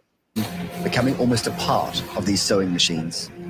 Usually these factories are off limits to cameras, especially after the Rana Plaza tragedy of April 24, 2013, when a complex similar to this one collapsed, killing more than 1,100 textile workers. And that was the first time that the Western world truly realized the cost of their clothes. After a long interview, however, the managers of this factory decided to let us visit one floor of their building. It was almost a miracle to get into this structure because all the producers or the textile factory owners no longer want to let journalists or cameras into their facilities because the story of Rana Plaza, all the world's attention was focused here in Bangladesh. Not enough, because in reality, on the other side of the room, we noticed that there are still children, especially girls, working. But they don't want us to get close. They keep taking us to this side. So this is the only wing in the building that we'll be able to document. So yeah, they're still trying to hide the child labor that's going on there. 90% of the complaints that they get come from women. And you know what's sad? Yeah, of the owners abusing them, being overworked, things of that nature. I just read that in an article from last year where it says that 90% of the complaints are women. Sure. What's sad about this whole thing is that that here in America, and I don't approve of grooming that the right wing were talking about over the years. That conspiracy theory, whether it's true or not, I don't approve of it. But you talk about exploitation of children. A lot of these red states have brought back child labor. Yeah. Oh, and if they didn't, they're trying to. Yeah. If they didn't, they're trying to. Florida just failed on that. So yeah. Well, any red state that tries to like bend those marriage laws and shit like that, they the first motherfuckers to look at when it comes to labor, child labor and stuff. Because once you start saying that, oh, they can make these type of decisions, you know what I'm saying? It's like a slippery slope. Yeah, it is. Yes, it is. And I would argue that's where the real exploitation is taking place. And, we have gone backwards. What did they call it the first time around in the 1890s with the extreme poverty and the robber barons, the Gilded Age? Mm-hmm. We are in the second Gilded Age right now. Mm-hmm. And it's going to take a long time to get out of it. Well, you remember what happened before it got to the 1940s and 50s when the economy turned all the way around. It had to go very, very, very, very down for a long time and a lot worse. Before it came back.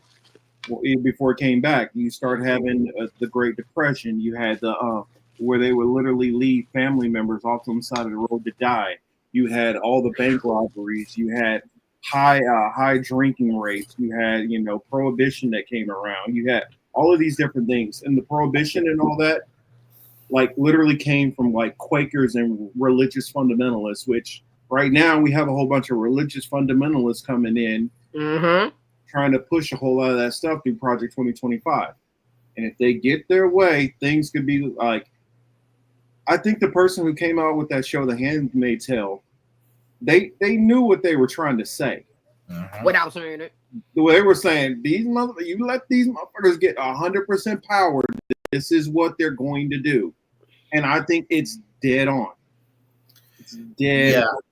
And them sweat sides was up then too. Mm-hmm. Oh yeah. Well, but this is what I've always said.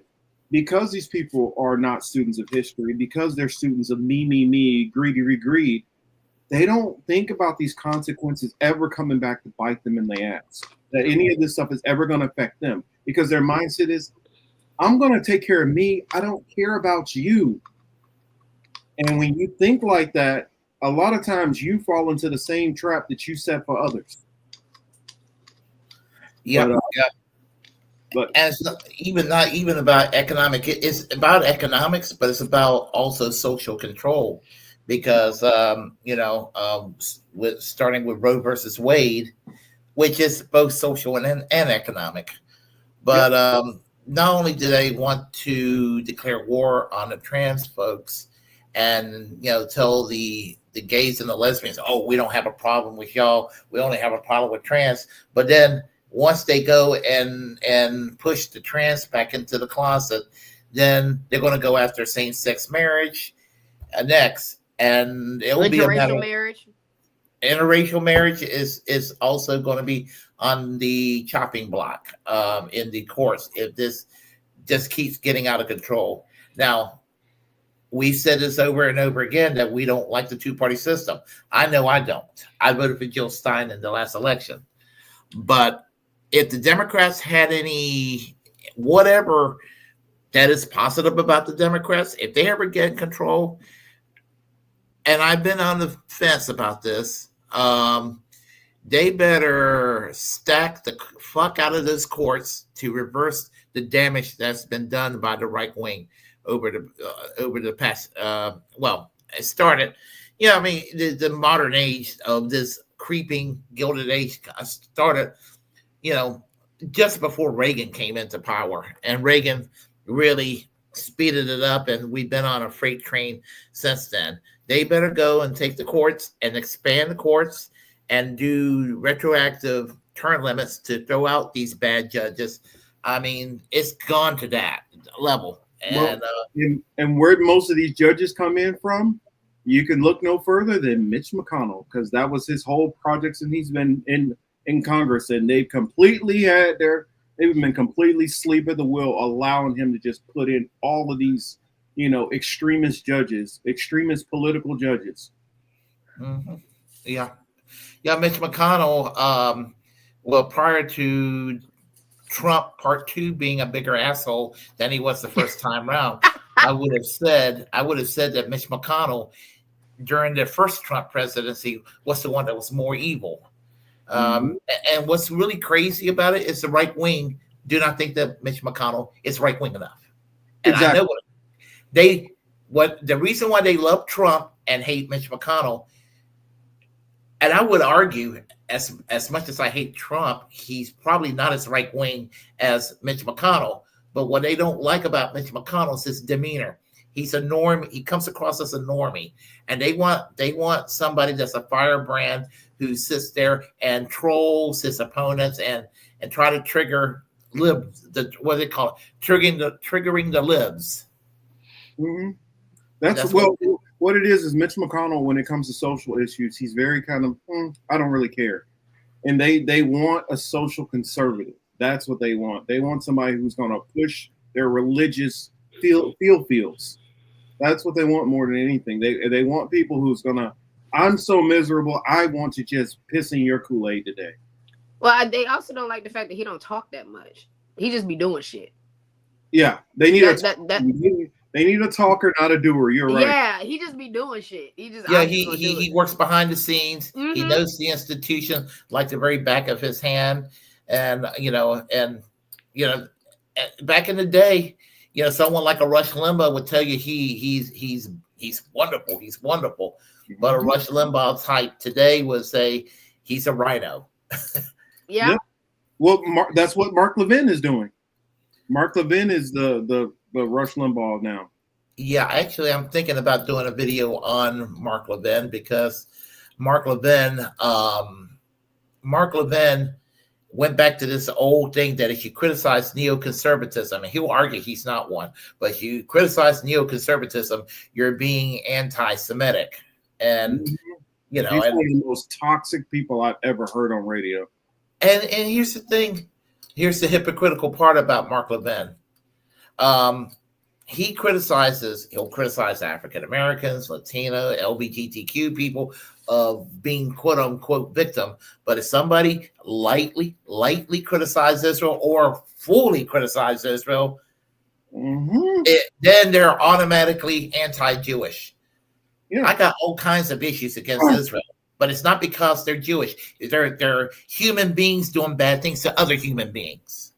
Yeah, he's a toilet version of Ben Shapiro. Ben Shapiro just cleans it up a little better. Ooh. Good job. Good job. Yeah, Ben Shapiro. Gosh. And the thing about him, he says the most predictable things you can imagine. He's probably the most predictable person you could, that if there's an issue coming up, whatever I think Ben Shapiro is going to say about it, damn it, I usually get it right. Yeah, he's not one for surprising. I mean, gosh, that's all I'll say. Nothing else. Yeah. But I want to share this one real quick. Where shout out to Nico for this one. He did a great job breaking this down. So I wanted to share it. Remember, no, not right now. I'll try to pay them. All right, here we go. This is why they want Ibrahim Traore gone. Yeah, this photo too. You see this? Him with Nicolas Maduro. That's why they want Ibrahim Traore gone. While the West, and specifically the United States, has been busy trying to demonize Ibrahim Traore, he's been out here playing chess while the United States and the West is playing checkers. Now we have to remember the way that the United States and the West has been able to take out African leaders is by individualizing them, by keeping them isolated from the rest of the world, especially superpowers that they could potentially ally with and get some type of economic or military partnership that can protect them. And we already know that Ibrahim has successfully created a coalition between Burkina Faso, Mali, and Niger, but a coalition between Maduro in Venezuela and Putin in Russia and Ibrahim in Burkina Faso takes their potential to a different level entirely. Let's talk about it. As you all know, for a couple of years, Burkina Faso has been in a military alliance with Russia, but recently they've been in a resource-based economic alliance, making a deal to help them extract the gold and rare minerals from Burkina Faso. And Russia would simultaneously provide security for the gold that is extracted. And of course, as you know previously, that gold and that infrastructure was almost completely controlled by France and did not benefit the people of Burkina Faso in any way. Now, this infrastructure, to mine this gold is important, but it's not only gold. See, the one thing Ibrahim has shown us is that he understands the importance of diversifying one's economy. Enter Maduro in Venezuela. You see, at the moment, unfortunately, Burkina Faso is completely reliant on oil supplies from outside of the country because as of right now, there are no known oil deposits and they have no way to refine it, even if they did find oil. But you know who has a lot of oil? Venezuela. Now, I know what some of you might be thinking. Nico, it doesn't matter if Venezuela has a bunch of oil. They have no way to refine it, which is how they've ended up in the situation they're in right now. Skirt!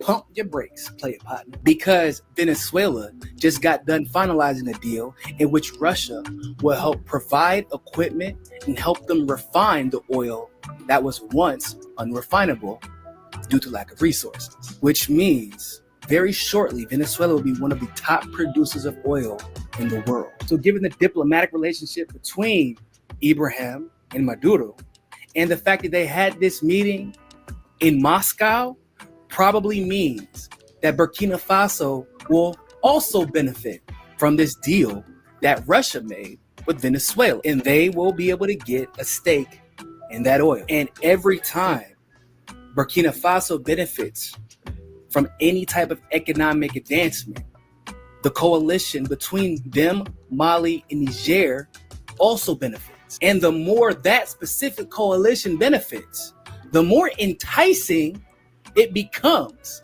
to join that coalition from the perspective of other African nations. What we are witnessing is that one man understands the moment that we are in, that we are entering an era of multipolarity. We are in a multipolar world, and they want to take him out now because the more allies he builds, the more the coalition grows, the more difficult it becomes to take him out. Because you can't kill an economy that's diversified. And you can't convince the people to want to overthrow their government that's improved their lives in every way imaginable directly because of the actions of that government. Those meetings were a clear message to the West. You better get with it or get gone. Because it's a new day in Africa and a new day in the global South. Gaddafi 2.0. I was about to mention Gaddafi. But this multipolar world is coming.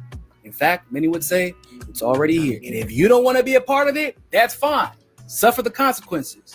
But the rest of us are ready to benefit from the opportunities that come from cooperation instead of imperialism.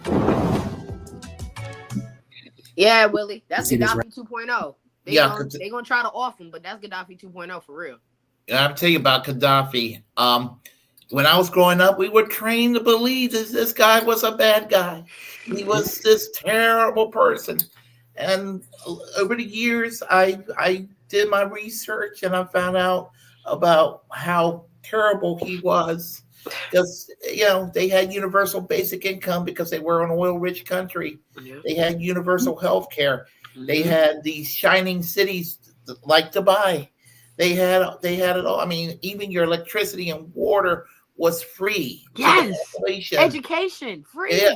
It was the most prosperous country in Africa.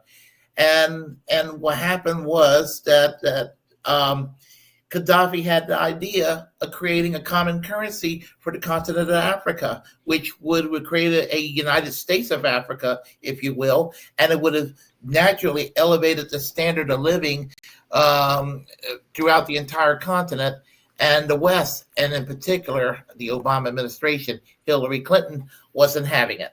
No. Did y'all know Gaddafi, if you wanted to study abroad, they would pay for your education abroad? Mm-hmm. Yeah. What the fuck? We can't He even was- I can't even get out of my student loans from going to community college. Actually, this is one advantage to the Trump administration. They're not smart enough to see this. So by the time they get abreast of what's going on, because It's gonna be too late. Other thing, it's gonna be too late to go after him.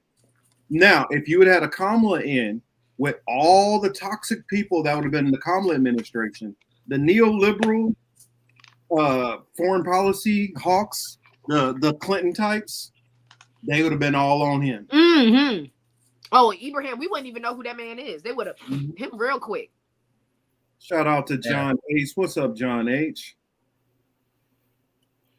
Yeah, I mean, and the Biden administration were scared of this whole thing with BRICS, and this is why the United States propped up Milei of Argentina because Argentina had it. If Argentina under any government might have ended up joining with BRICS, and they weren't having it. So I think that was why someone like Milei in Argentina came along, backed by the U.S. Well, who was that? Somebody said Nico. Thomas said that. Let me put that on here. He said, Nico and Pun, break it down for us. I did not put this together. I've seen this for a while. That's the reason why Chris H was like, I was surprised you to talk about this last week, or Philly Yard. Somebody said that. Well, I've known for the longest, the only thing that has kept Venezuela in struggles is because there has been the CIA and other, whatever the French, I can't remember what the French version of the CIA is. They have been going in and sabotaging Venezuelan oil fields for decades. They did this with Maduro. They did this under Hugo Chavez, and they have intentionally tried to keep them from ever being able to capitalize on those oil reserves. And it wasn't as much of a focus for a little while. They stopped focusing on it because they were able to get that sour crude, because you have the good crude and the sour crude. And what started to happen was the Koch brothers, because they were starting to run out of their sour crude in the Gulf region, were really trying their hardest to get a deal done with Venezuela. Venezuela told them, no, go pound sand. And from then on, you started seeing the Bush administration started to put constant pressure and sanctions on them. And that's what this has come from the Koch brothers, because they wanted it. They wanted in on that oil. Well, the other administrations have they thought that all these sanctions would just cripple Venezuela, which it did. It made things worse. That's the reason why we have so many Venezuelan migrants that's come in, because of the sanctions. Because I heard somebody say, if they stop bombing, we'll stop having migrants. If they stop doing any acts of war, which sanctions are an act of war. Yes, it is.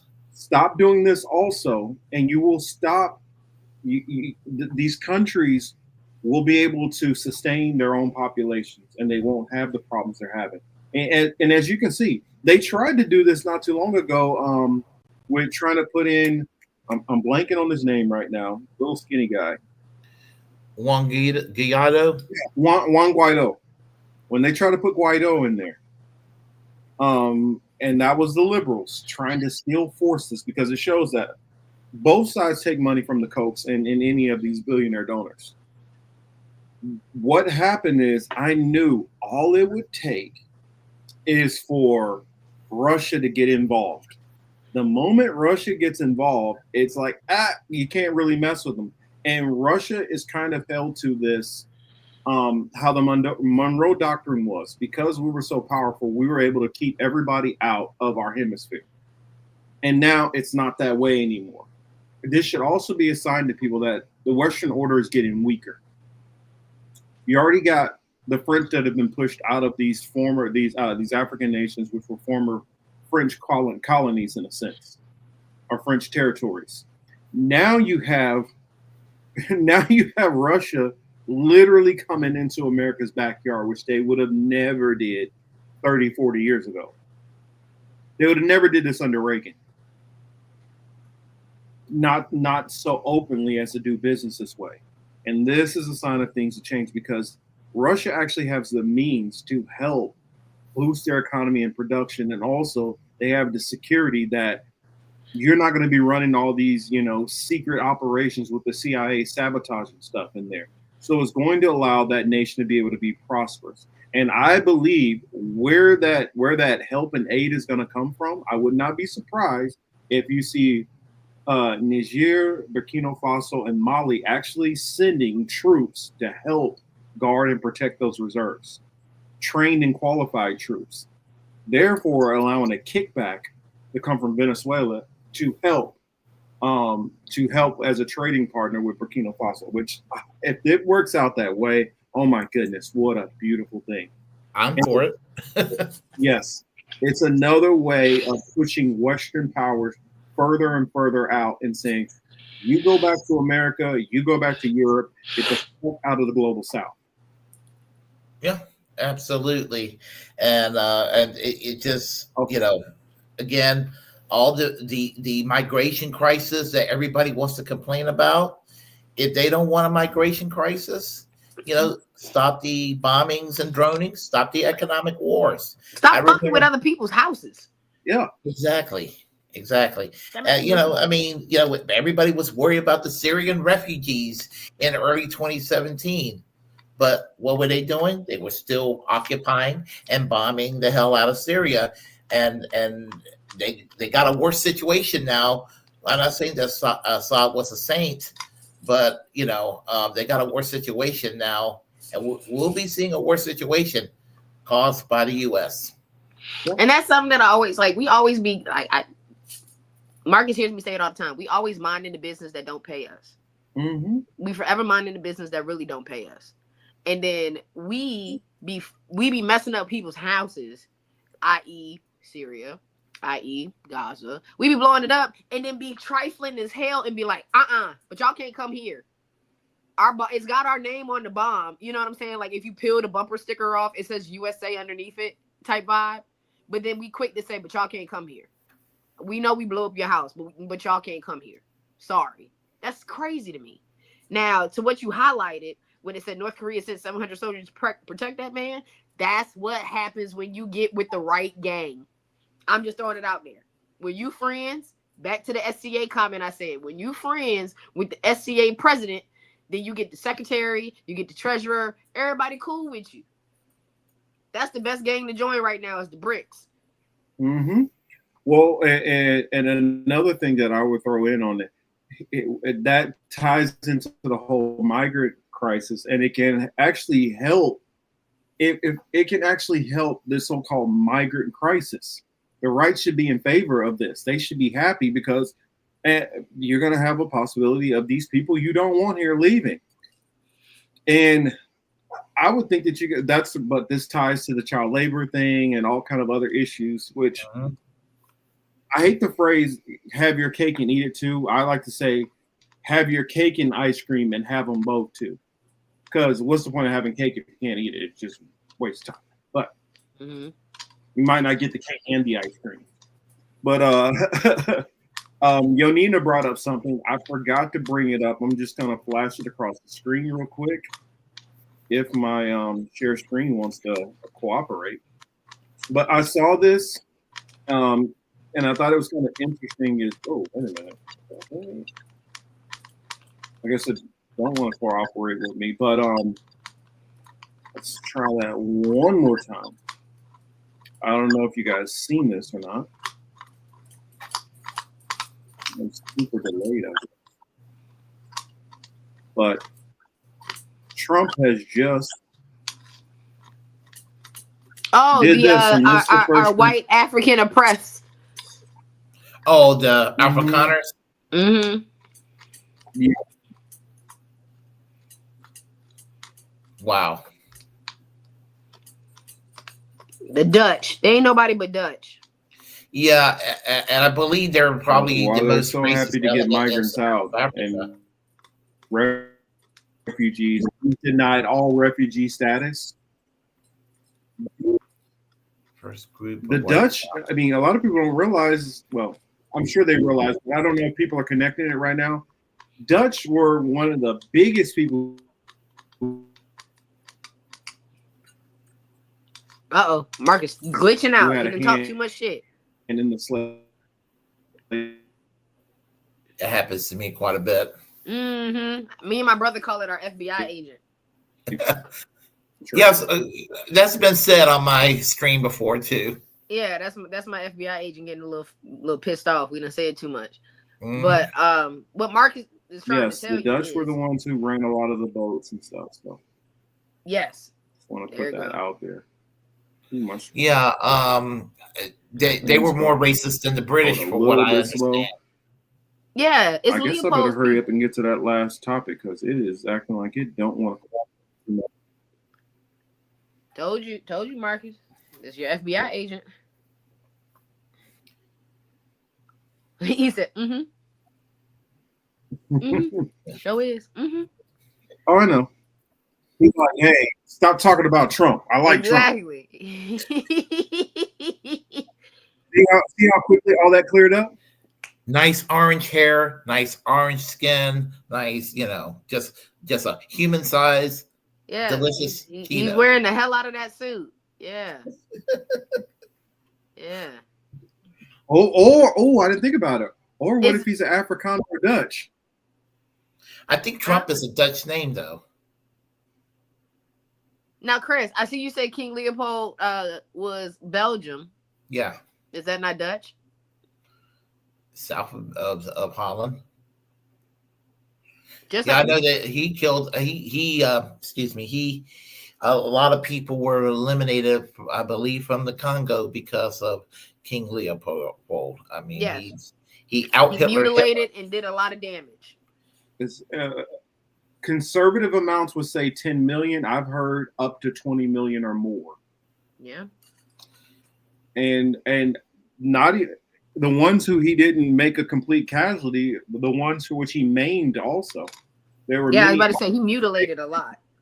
Yeah. So, and this was literally at the same time as Mr. Adolf was running things, and nobody ever hears about this one. Interesting. They make it seem like it was such a different time frame. They make you think like Leopold happened like 1667 type shit, and then there was Hitler. No, these motherfuckers was running like neck and neck at the same time.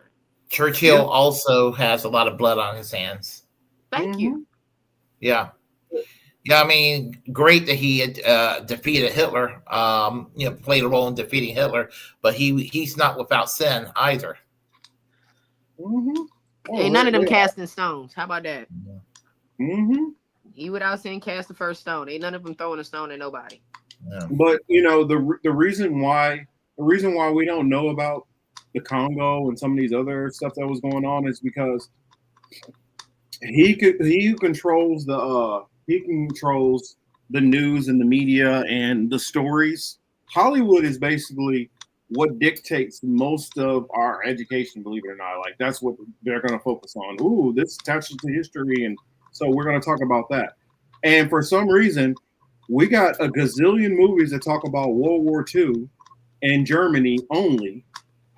Very little that talk about what was going on in Russia. Very little that talks about what was going on in Africa. Very little that's talking about all these other areas. It's all focused on a certain specific event, and we have to have that drilled into our heads over and over and over. Even if you're a person who live in an area where there's no Jewish people, you still need to know everything about this story. Because it happened to a specific group of people. Yes, nobody else's histories or suffering matters. You need to know about this one group of people and what they suffer, because that's the only thing that matters. Yep. Well, the thing about the Holocaust in Germany, there seems to be a conception that was only Jewish people. There were other people included in the extermination. The Soviet, if you were Russian, you were dealt with in a similar manner. If you were, a gypsy, you were dealt with in a similar manner. If you were mentally or physically infirm, And the right wing in this country who wants to do his. Don't forget about darker pigmentations either, because they got treated pretty horribly too. And they weren't in the camps, but they were not treated well in the population. They definitely ended up in the mass graves. But you know, but the thing is that the right wing would do the historical revision. Hitler was a left wing socialist or whatever, and they dismissed the fact that trade unions and social democrats and communists were thrown into camps as quickly as the Jewish folks and the gypsies and the gay people and the Jehovah's Witnesses and the Russians and what have you. So it was about what it was really about, which none of them actually like to focus on, is it was about authoritarianism and white supremacy. That's more than anything. When it gets to authoritarianism isn't right wing or left wing. It's just anybody who have a problem with me, I have a problem with you now.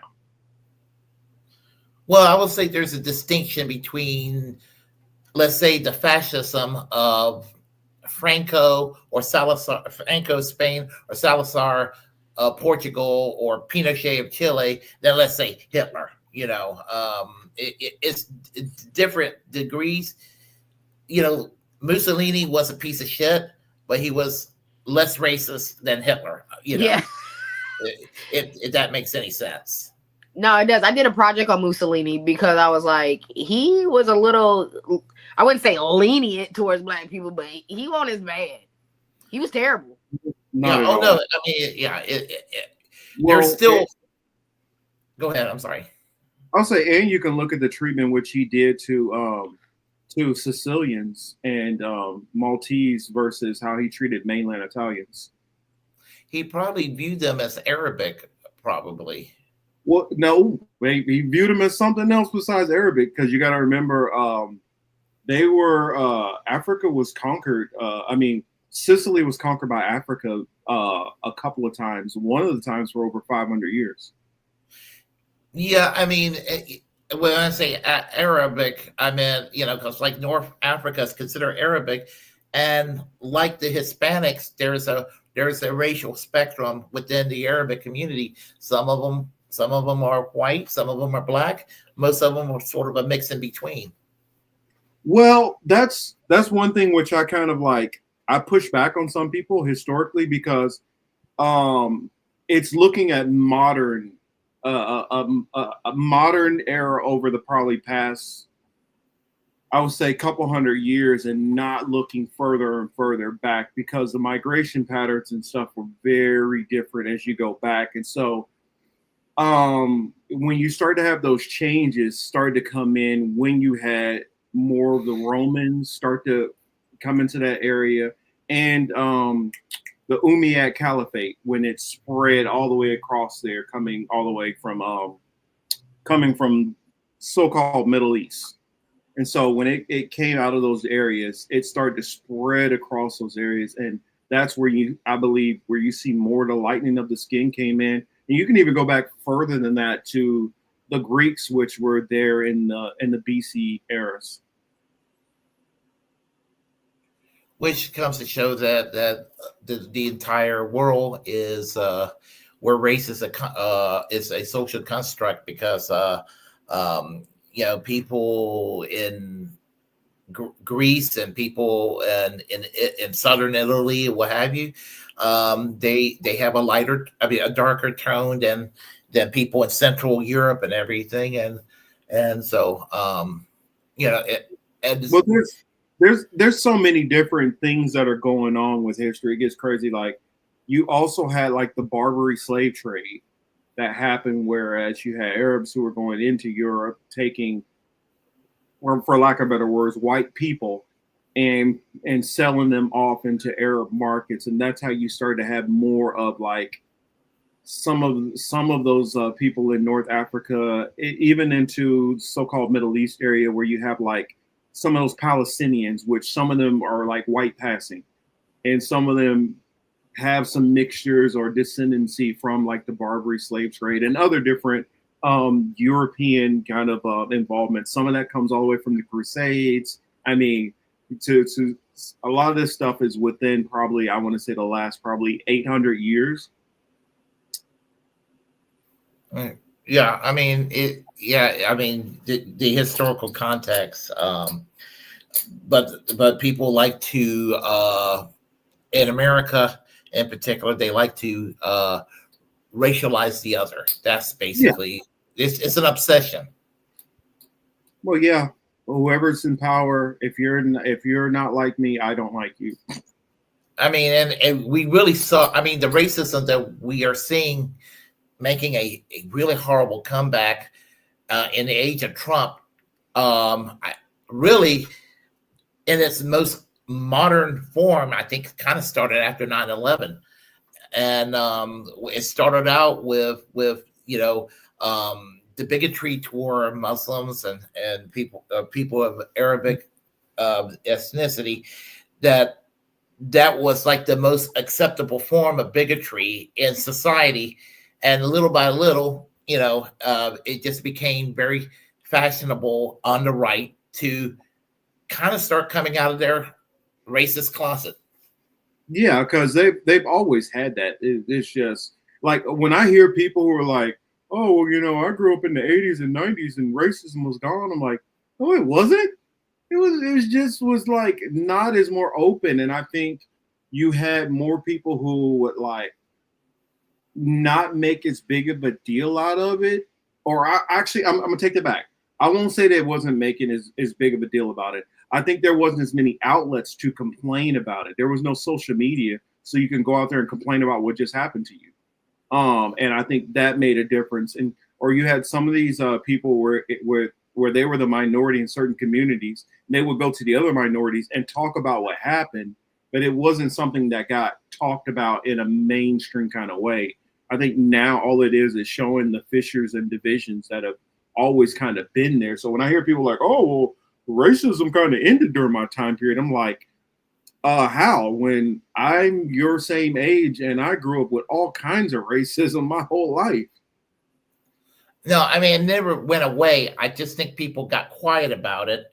And maybe there might have been some improvements, but yeah, all of a sudden it just started coming back. And I get it.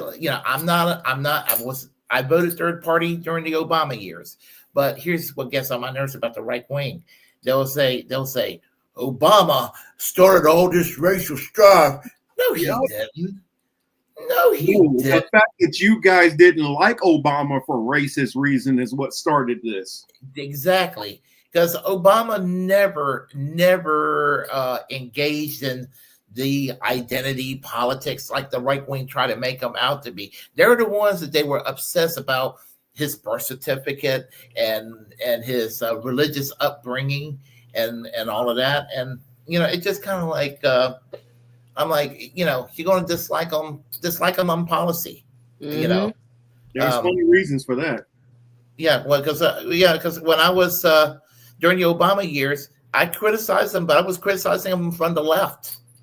I was, the bragging about being like Reagan. That's not something I'm going to respect any politician for. Well, and at that time, I lived in Jacksonville, and Jacksonville has some very, very racist Trumper type people who were there, and many of them they made it hard for me because I have complaints about Obama, but I can't even say my complaints about Obama because I have to you're forcing me to have to defend Obama because you're coming at it only on some racist shit. Yeah. Well, I ran across an ignorant person in 2008. This woman, she's really racist. But she was saying that she was talking about why she could not vote for, and she just made a big deal out of it. And then this is the ignorant part. She said, I've heard that he was a racist and that he was an atheist and a Muslim. I'm like, how can you be and a Muslim? How can you be both?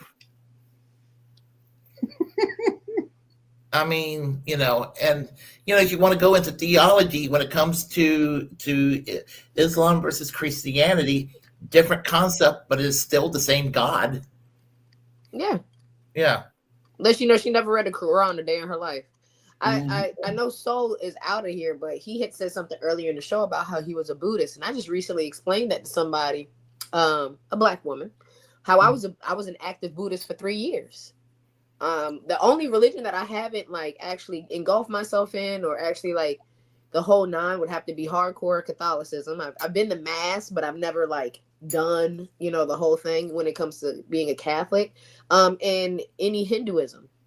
But I've been a Buddhist. You know what I'm saying? I did that for a period of my time. As far as being a Muslim as well, yes, it is the same as Christianity. I ain't gonna hold you, like, for real. I mean, there might be a couple different tweaks, but God is telling him the same shit. Because there's a point in there, it's like, if he mess with you, kill him. Because that's what I would do. Like, you know what I'm saying? Like, it's Old Testament type vibes. The only difference is they say give reverence to Allah, and they pray 2 more times. That's basically. Oh, that's another thing. Another racist person made a comment, because Allah is just the Arabic word for God. Christian Arabs will call God Allah, my understanding. So, but she said, no, they worship, their God is called Allah, as if that's what they're worshiping. I'm just like, yes, it's. I told her she's technically worshiping Allah, and she was not having it. What in the world? Why would you tell that woman? Almost had to do a hard reset when you said that. Yeah. I bet you she couldn't formulate another sentence. Fried her noodle with that one. Yeah, she hates me, by the way. Hard reset. You just hit the reset button. Well, yeah, she hates me. Well, here, if you want to twist them up even more, God is just a Germanic word for basically meaning in Hebrew power. God basically means a power. So the Most High, that's saying the most powerful. That's not a name. God is not a name. God is like, And even in the Bible, the Christian Bible they believe in, there is more than one God. There's multiple gods, and I'm not going. I'm gonna stop. I'm not going to go down that pathway right now. I'm gonna stop it. Like it even says Satan is the god of this world. But I'm sorry, that's my last one. All right, FBI already touched your shit once. I know FBI. I'm not going to talk about. Well, I don't know. I'm gonna try this last story, and hopefully they don't go after me too much. This was a mainstream story, so hopefully they don't go after me. But and I asked Willie about that, which I got to make sure after this to correct the title, because I put 763. It's supposed to be 764. Till, are you familiar with 764 at all? Yeah, I heard that it's like doing like school. Don't say. Okay. I'm sure, because I want Willie to see this, and I want to see his reaction. This is insane, by the way. Yeah. When I saw this, I said, "What? Oh, and Till, I mean, guess who sent it to me? Who? Ladarius. Why is he not on the show?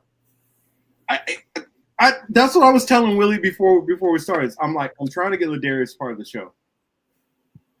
He needs to. He sends me so many of these gem stories to talk about. Ladarius and me about to have a cage match on UFC pay-per-view. He keep playing. Hey, I'm telling him, dude, you're a part of the show. It's about time you hop on here. But here it goes. And I found a shorter one. If you go deeper into this and start going into the research, it gets wild. But here's a short, more sanitized version. 25 News investigation into a dangerous online network targeting children.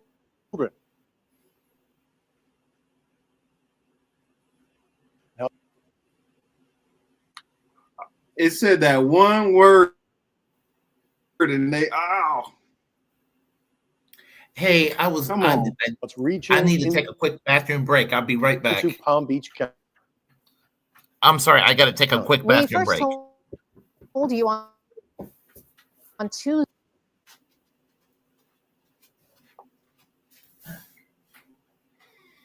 See how I do, Marcus?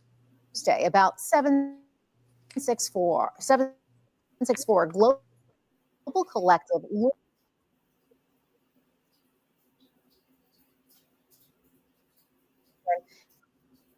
into dark, abusive acts.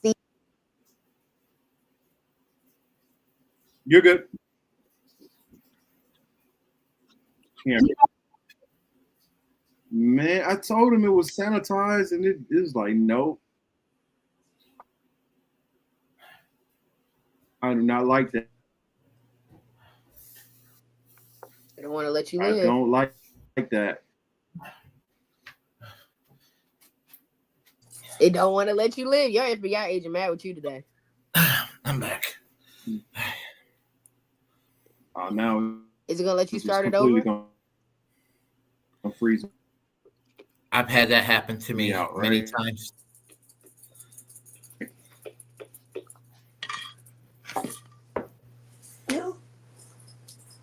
Shoot.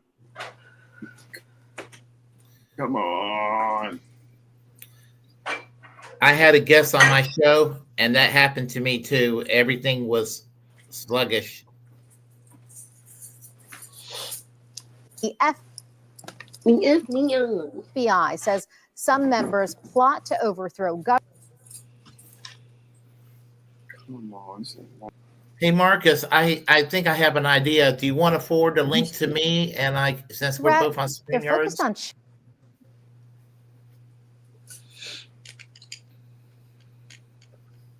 Come on. Come on.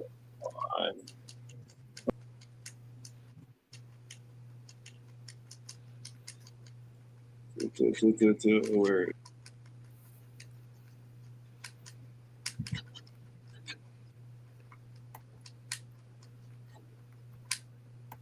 There we go. It should be over to you now. Let me stop sharing. Okay. Oh, now look. The moment I stopped that, it was like, okay, cool. You good now? Yeah. Yeah. Let's see. Let's see. Let's see if Willie's case agent is watching. Yeah. Yeah, I could put it on my side, you know. Yeah, I just did. Okay. I should probably send you the other video too that I had. Yeah, I'm checking the private chat. I don't see anything on the private chat there. Oh, sorry, I sent it on Twitter. Okay. I think too much talk about Bangladesh.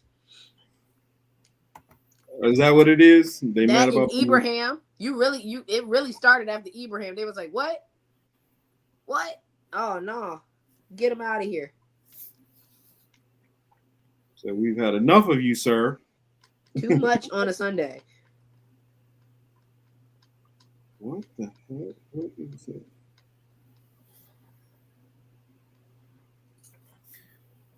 Let's see, where is the other one? I remember the first guest, the first like well-known guest I had on my show. I had the computer was sluggish. No, it was more the cable. It was more of a cable thing. It kept on shutting on and off. So I understand how this sort of thing goes. Let's see. Oh, and it's showing me my system is super fast right now. So it's like, that's not the issue. No, it's your FBI agent tired of your fuckery. He's like, take the hint, motherfucker. Mm-hmm. Oh, wait a minute. I'm on Twitter. I can click the link. Okay, there we go. Let me do that real quick. I'll have it set up momentarily. Okay. Whoops. Okay. All right. Oh no. Willie to the rescue. Sweet. Thank you, Willie. No problem. See, he hasn't pissed off his FBI agent in a little bit, so he gonna let us be great today. Yeah, I'll make my FBI person busy at me. No, he's out dancing. He's having mojitos right now. Yeah, he's celebrating Mother's Day. He's off right now. You know what I'm saying? He gonna get in the office tomorrow, and they're gonna be like, Willie was out here acting crazy over the weekend, right? I'm like, what? Yeah, he was out there on Marcus. Go talk to Marcus's agent. Go down to Mark Dave's cubicle and talk to him real quick. You can see what they were talking about. What the heck is doing? Let's see what Hi, Ruby. It's doing weird stuff. I tried to click on it and it made me click it. I did not click what it did. There we go. The stage. Oh, I know what I'm doing. I think. Hey, Ruby. Oh, there it is. I can get it to start now. Okay, cool. PBF 25 News investigation into a dangerous online network targeting children. Now it's reaching into Palm Beach County. We first told you on Tuesday about 764 global collective luring children into dark, abusive acts. The FBI says some members plot to overthrow governments and create chaos, but the bigger threat, they're focused on children using gaming platforms like Roblox to build trust and then manipulate kids into making sexual content. From there, the abuse escalates. I cannot say enough to scare you.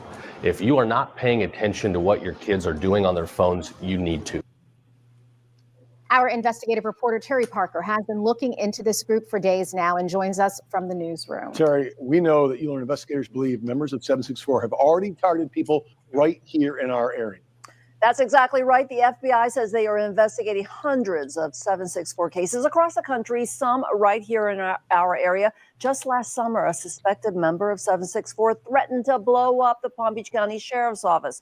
Here's what the sheriff tells me about how this group is targeting kids and teens. He says they are an extremely violent and troubling nihilistic network.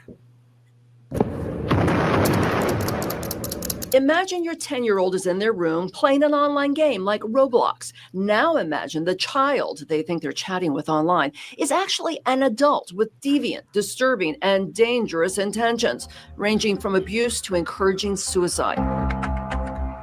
Your child could be weeks away from becoming a victim of an alarming new worldwide terror network called 764. Sheriff, we're talking about an online terror group that targets teens for suicide, murder, mass shootings. How worried should parents in Palm Beach County be that it's happening here? Right, and I think what you're going to find out is there's a lot of people never heard of this, never heard of the other thing. They kind of know about child pornography and things like that, but they don't know the danger that's here with this particular operation. The FBI says the members of the 764 terror group span the nation, including here in South Florida. I am going to blow you up. That's a 911 call last August to the Palm Beach County Sheriff's Office, forcing an evacuation. I am going to blow you up. What are you going to blow up? You, the police. I've got boom. Boom. I am going to blow you. What address? 30 minutes. Investigators traced that call to a 17-year-old in Kentucky named Curtis Hodge. According to the arrest report, Hodge was a member of 764, a group whose goal is to overthrow the government, sow chaos and destruction, and along the way, gain the trust of children and take power over them.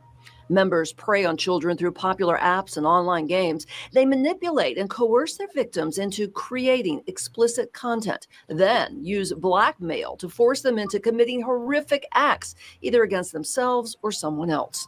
These crimes are often live streamed or shared online where other members watch and encourage the abuse. And that's what makes it even more disturbing. So they will do compilations of different videos and pictures and things that they have done and convince their victims to do. The more horrific things victims are forced to do, such as carving their abusers' names into their bodies, the more power the members gain in the group. I cannot say enough to scare you.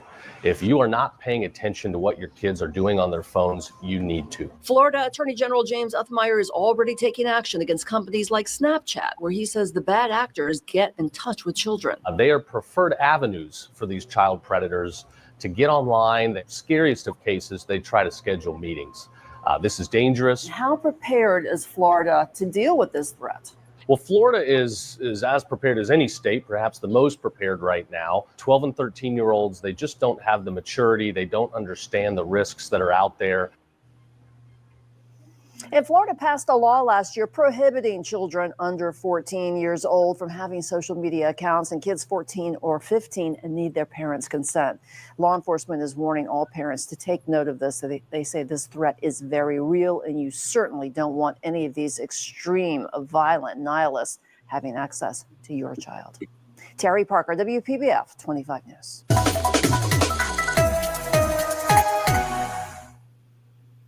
And this thing Yeah. gets deeper and darker. So what did you think, Willie? Oh, good Lord. What do I think? Yeah, that is really fucked. And thinking about it,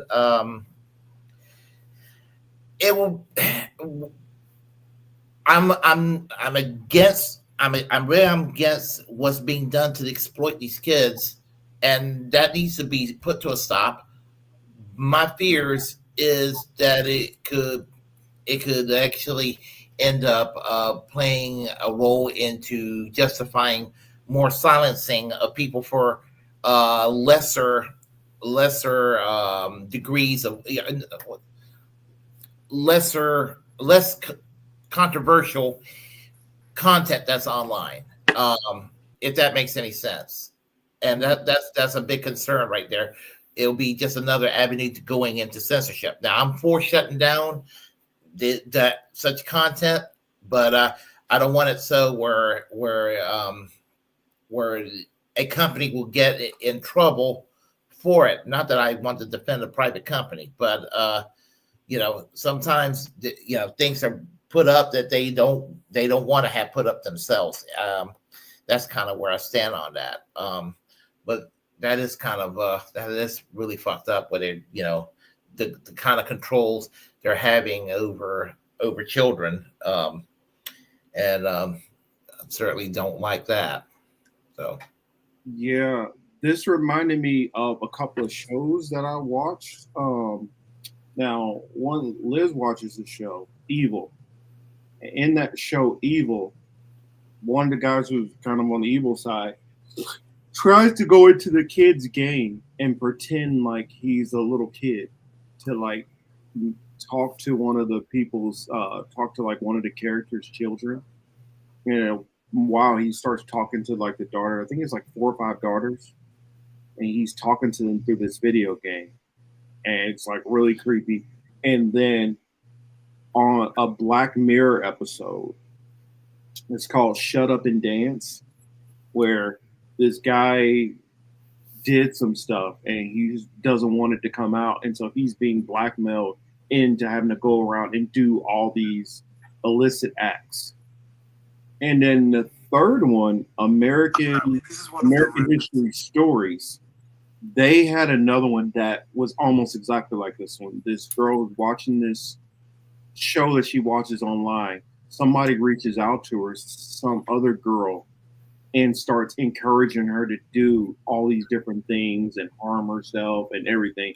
It's really creepy that I was thinking that this was just some weird, morbid entertainment. I didn't realize like this is being based off of something that is going on in the real world. I don't know. It's pretty scary stuff. What about you, Tim?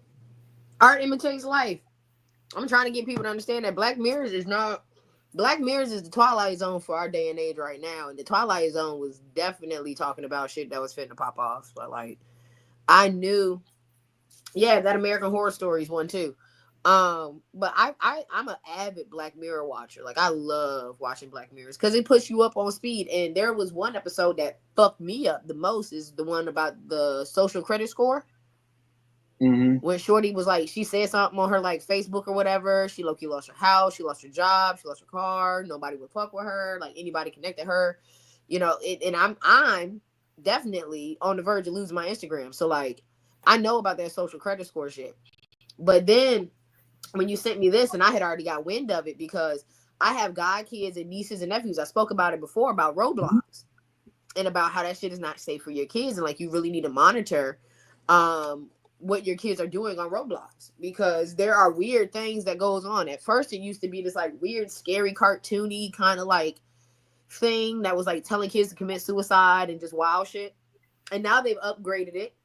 Obviously you gotta go with the times. Now they're telling kids to blow things up.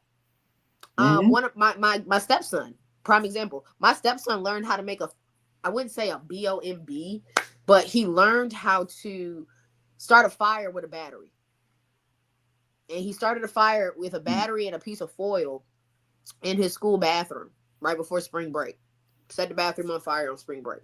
And when I talked to him about it, because he was about to not have fun with me. When I went to go get him for spring break, and I talked to him about it. I said, Jay, first off, Jay, don't set my fucking house on fire. He was like, I'm not going to do that, Mom. And I was like, well, tell me how you even learned that. He was like, YouTube. I said, YouTube taught you. Mm-hmm. He goes, yeah, YouTube. Okay, cool. And that's a 14-year-old boy. We're talking about 10-year-old kids on Roblox. Easily could be told and manipulated into learning how to make a battery fire starter out of a AA battery. That is on the back side of your Xbox controller. This is just crazy. I'm reminded of something that happened in the late 70s. There's a magazine called The Progressive, and they did an article where they described how to develop a nuclear arsenal, and the U.S. government went ballistic over it. And The Progressive did it because they were on a campaign against nuclear arms. And it was to kind of raise awareness around that issue. I believe it got taken to the Supreme Court, and it was recognized as free speech. And I that's what I'm thinking of in that regard. But that's a little bit of a different curve from what's going on here. Blackmailing kids into doing really unspeakable things. They need to be prosecuted for that, but at the same time, we don't need to find new ways to achieve censorship. We need a digital Bill of Rights that will kind of not infringe on the rights of people whose rights should never be infringed on at the first place, but go after the real bad guys, if you will. Now, now I have a question for y'all in reference to this. How do we protect our children outside of not allowing them to have access to these things? Because either you're going to be a proactive parent, not allow your kids to have any of these things, and then possibly end up sheltering your child so much that they become, the new sheltered kid at school. And that can envelope into a whole bunch of bullshit of your kid getting bullied, or why your parents don't let you do that. You a Jehovah's Witness or something. You get what I'm saying? Or even after the bullying, because they were repressed so much that they go out and have the preacher kid or cop kid syndrome, which they get into everything once they're out of your sight. It could become taboo for them. And, when you try to suppress something, it becomes more taboo, more appealing to people. And they're thinking, if I go, it seems more badass to them. Yeah. I mean, I think QAnon is bullshit. But when they went and started banning the QAnon things online, what happened with the right wing is they got more interested in it. Yeah. And that's adults. Yeah. Donald Trump is. Loosely adults. I was about to say that. Facts. I looked up the what is it, like a quick synopsis on that one Black Mirror episode, Shut Up and Dance. Mm-hmm. And this is just a quick read for people who haven't saw it. The episode tells the story of a teenage boy, Kenny, who is blackmailed into committing bizarre and criminal acts by anonymous hackers in possession of a video of him pleasuring himself. The teen is joined by a middle-aged man who is also being blackmailed over infidelity. The episode is a dark in tone, and theme was related to previous episode White Bear, which is one of the creepier episodes. But besides that, kind of one that was on the show Evil, I sent a video to you, a short, Willie, of the other one that's more dark. That Liz is talking about from the American Horror Stories. Till, if you ain't seen I saw it. You seen that episode? Yeah. Oh my God. I was a little traumatized when I seen that episode. They get nasty. First off, it's Ryan, whatever his name is, you know what I'm saying? So all of his stuff is super extreme. But it just feels like surreal in a sense. Like now it's to a point where we're not gonna be able. I mean, it's hard to pick out if it's real or AI. You get what I'm saying when I say that? Yeah. Mm-hmm. Like it's getting to a point where you can't even tell if this is this real? Is this AI? No, it's really real. Should I go ahead and play it then? Yeah. You go ahead and play it. This is creepy. Spoilers ahead for American Horror Story Season 3, Episode 1. Bestie is the first episode of American Horror Story Season 3 and focuses on a toxic online friendship that leads to a shocking twist at the end. It begins with Shelby struggling with the grief of her mother's death and schoolyard bullies, eventually finding companionship with Bestie, a girl she befriends online who can never leave her house due to certain birth defects. Soon the pair talk daily and Shelby starts to come out of her shell thanks to Bestie's encouragement to face her fears. But as their bond grows more intense, Bestie encourages her to do increasingly dangerous things. After things go too far and Shelby ends up seriously injuring herself, she befriends River, a boy at her school who's also been bullied. As their friendship deepens, Shelby finds that she has no further need for Bestie and her toxic friendship. Warning, spoilers ahead for American Horror Story Season 3, Episode 1. Bestie is the first episode of American Horror Story Season 3. Okay, sorry about that. Yeah, we got on a loop there. Yeah, that ended it off. And I'm telling you, it leaves it sounding like, oh, just a little thing, but it ends very... It almost, to me, ends like a Black Mirror episode. I'll just say that for y'all who are familiar with Black Mirror. But the girl, like, literally gets her to start, like, harming herself and keep escalating. And that's kind of the same thing. All of those things kind of are in the same mode as this 764 thing. So, I don't know. That's what I wanted to bring up. But, yeah, that's all I got on it. That's, you know. I don't know. Any other thoughts on it? How are we saving the kids? How are we gonna get this shit off Roblox? I don't know. All I can say is just the best you can do, and it's really hard if you're co-parenting under different roofs. Under your own roof, you can just try your best to be as involved as possible. And monitor. So if you see things that are going on that are weird, to try to step in as best as you can. Try to find the happy balance between giving your kid their own freedom, in a sense, to grow and make mistakes, but also not too much so that you don't know what the hell they're doing. That's all I could say, because even if you do all that, if you're co-parenting and they go to a different house, you don't know what's going on in that other house and how that kid is being protected or not protected. That's true. And we can't monitor the kids 24/7 either. I mean, there's some point where they are by themselves. And so, how to protect kids and still not undermine other freedoms of people. That's a big question. I live in North Carolina, for example. Pornhub is, you have to go and register with Pornhub now. Not that I look at porn, but I'm just saying I know about it because there was a story I saw on Kyle Kalinske about a year ago, year and a half ago. That I remember him talking about that too. Yeah, Virginia's the same way. You got to give your ID, your left nut, your firstborn child. And it just kind of really fucked up. Somebody who go online to look at porn, and they're not terrible people, what have you, but they want to get their jollies off, and you got the government knowing what little fetishes you have. That's really creepy. That could end up being some blackmail later on, and you end up in some kind of crazy version of Minority Report, I mean, they monitor every time you log in that bad boy, every time all your searches. Imagine they probably do it anyway, but this is even more even more intense. Yeah, but now they got your actual state ID, or if you got the real ID, now they have your real ID connected to what you like to look at.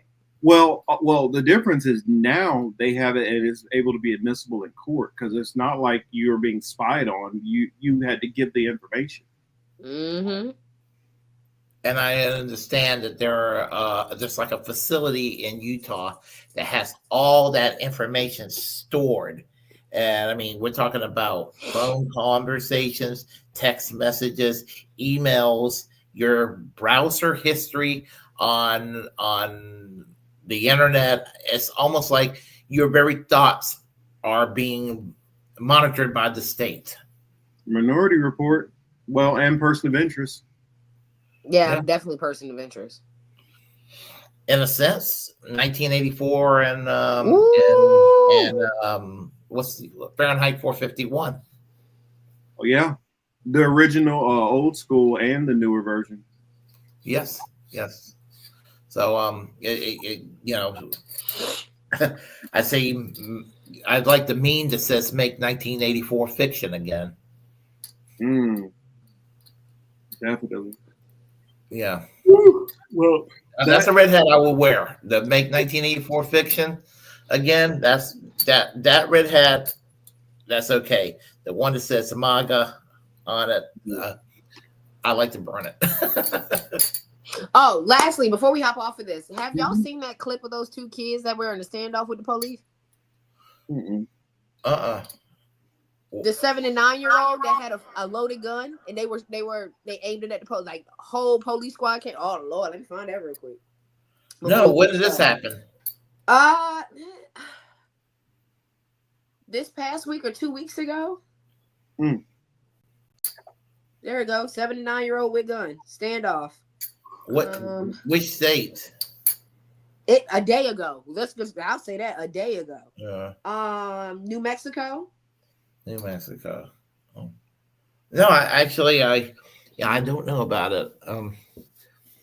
You might have to, since you can share the screen, you might have to YouTube it real quick. But if you just do 7 and 9-year-old, what did I type?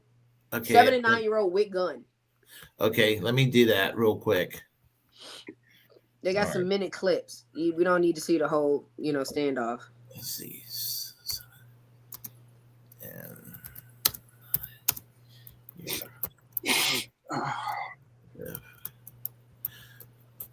Okay, let's see what it says here. Let's see. Insane standoff. Mom calls police on 7 and 9-year-old son armed with handgun. That's what this says. The little boy got an orange shirt on. Yeah, it's from a channel called Hodge Twins. Oh yeah, I know who the Hodge Twins are. Yeah, I guess we can play it though. Yeah, sure. Yeah, we'll play it. Yeah.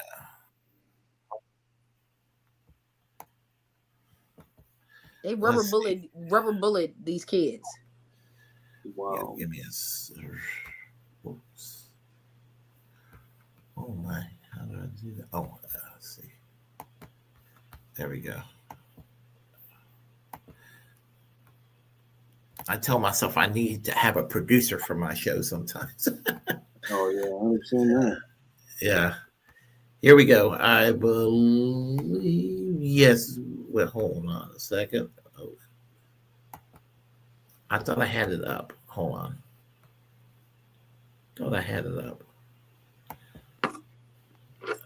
Okay, let me do this. Okay. We're doing that again.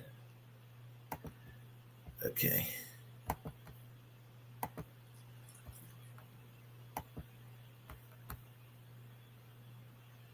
For some reason, I can't get it. They don't want us to see it. Oh no. Yeah, share screen. That's what I've done. There we go. I see You it see? now. Yep. Okay. All right. I don't know why I wasn't doing it earlier. Okay. Here we go. Yeah, gonna show you. Got a damn good show. All right, so these two kids got a gun. So the parents, instead of going up to the kids and getting the gun from them, they call the cops. And these got to be the worst parents. First of all, they shouldn't have access to guns. Okay? And if they did get access to guns, have the courage to take the guns away. Why don't you call the cops? All the cops going to do is come and shoot and kill your kids. These parents know these kids. They think these kids going to kill them. Why else would you do that? They're not aware of what's going on. Oh, this kid's totally aware of what they're doing. They know they got a gun. And the reason why these parents don't go up to these kids, because maybe we don't know the backstory. Maybe mom and dad say, go to your room and do your homework. Hey, do it now. The kid's like, no, I had enough of this. I'm going to go in and get that gun where mom and dad keep their gun at. Came out and said, you know what? I ain't doing shit.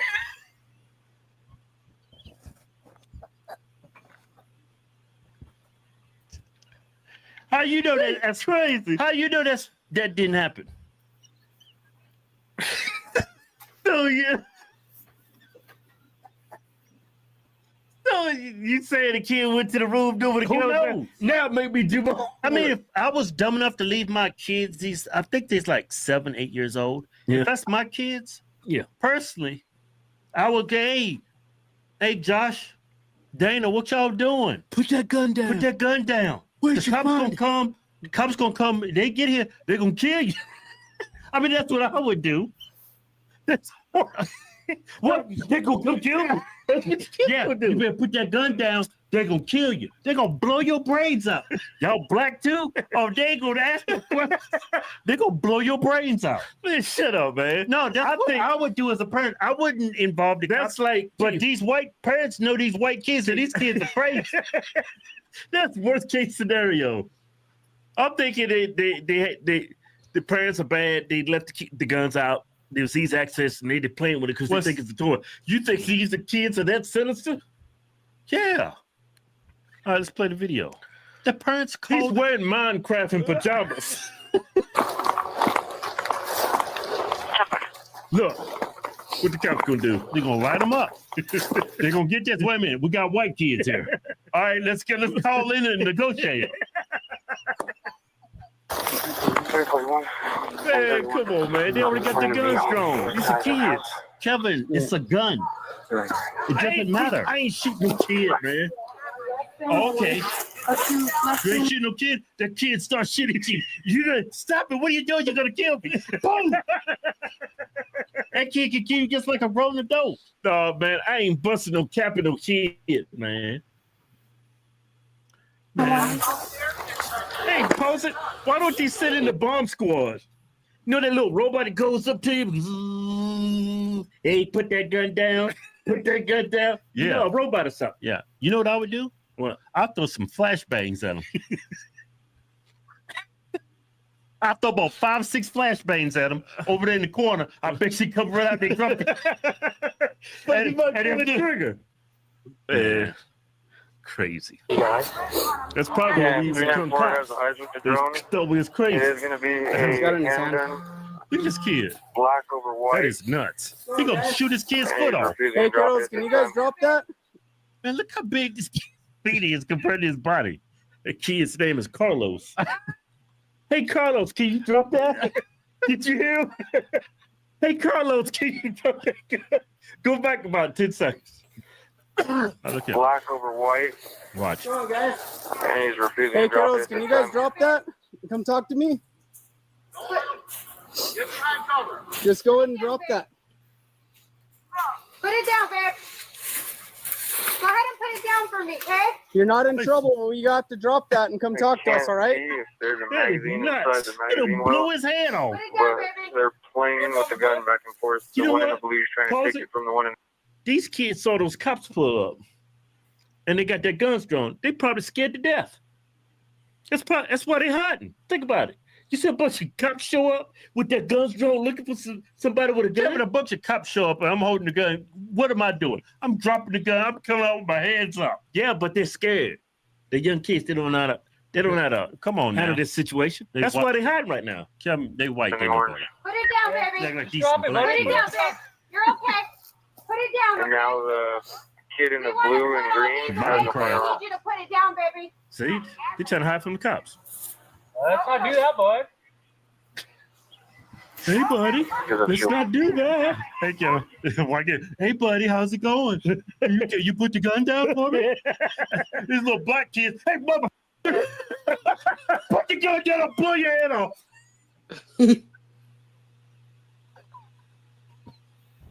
Man, that's crazy, man. Oh, man, what a... Talk to us. You're not in trouble. 394, who has You're it? not in trouble. Come on The out. one in the blue. One in the blue and the green. It's going to be in his left hand. He does have his finger on the trigger right now. Hey. Put it down. Put it Don't down, do buddy. that. I threw about 5 flashbangs over there. Boom, boom, boom. Put it down, baby. Come on. Coming up to you guys. Okay. Eugene. Put it down, babe. I think that's unsafe for a kid. It was a concussion grenade. Can you lift You want 40 on that side? Front coast brain damage. Fuck, I don't want to do that. Yeah, my lead works for us. Just Wait, those let's things try to give keep talking. adults concussions. We think it's gonna do to kids. I know. I guess that's why they call it Eugene, concussion put it down, babe, grenades. Can you put it down for me so we can talk? I got the gun back there. Can you do that for me? Gonna blow his head off You're through the doing a back. really That's good crazy. job right now. So if you could just put it down, I would appreciate that. Which one's Eugene? He has the firearm right down now. He's no longer got his finger on the trigger. I would go Man, ahead that for is you. crazy. He got Try his to knock finger it out on of the his trigger. arm, and then we can move up. You see that? Hold on. Yeah. What I want you to do is I want you to hit beside them. Hit the wall. I want you to hit the wall. Hey, put that. Keep it down. Cops shooting at 7 and 9 year olds. I want you to hit the wall, hit the fence. It's gonna hit the wall. Carlos and Sean. Hey, you got to do what he says. I want you to hit this fence right here. And we have Charlie speaking with these kids. Sean, can you put it down, babe? Hold on a second. Give it a second. Kiddos, just drop that. And come talk to us. You're not in trouble. Yeah, that's simple. We tried to talk them down. They're refusing to put the gun down. If you can, ricochet it on the bottom of that wall into their feet.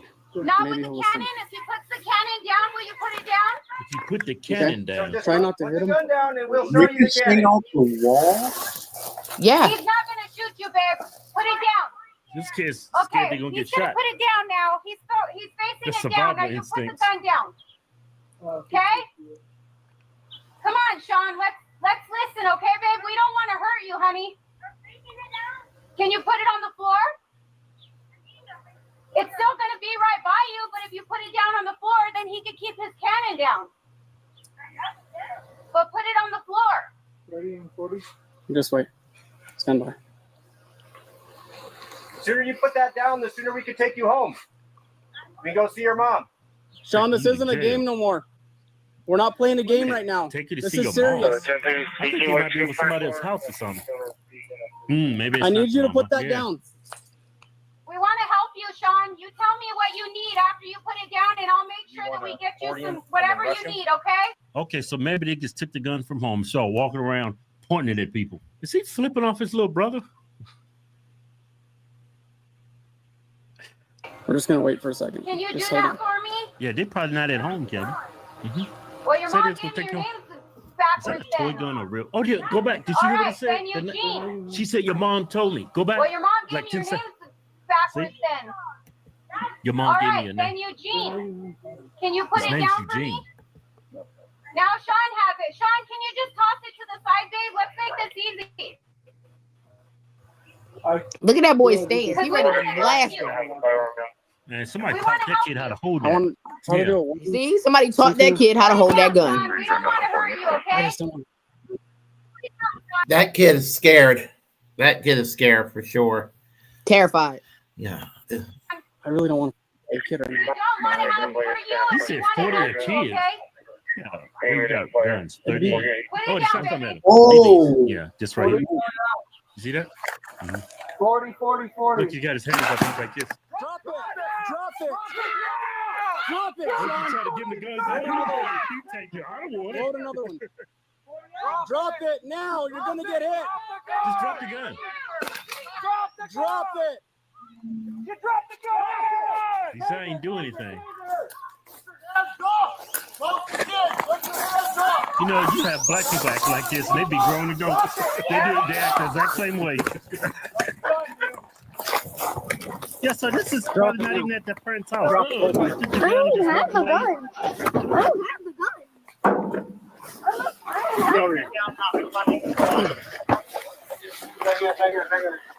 Well, you going to jail now. 7 and 9, y'all. I wonder if Roblox told him to do that. Oh wow. That's their Oh, ages. I'm wondering, these kids have Crazy. mental issues. Cops did a great job, man. They didn't You're kill old them. enough to know what death is. Bravo to the cop. I got a question.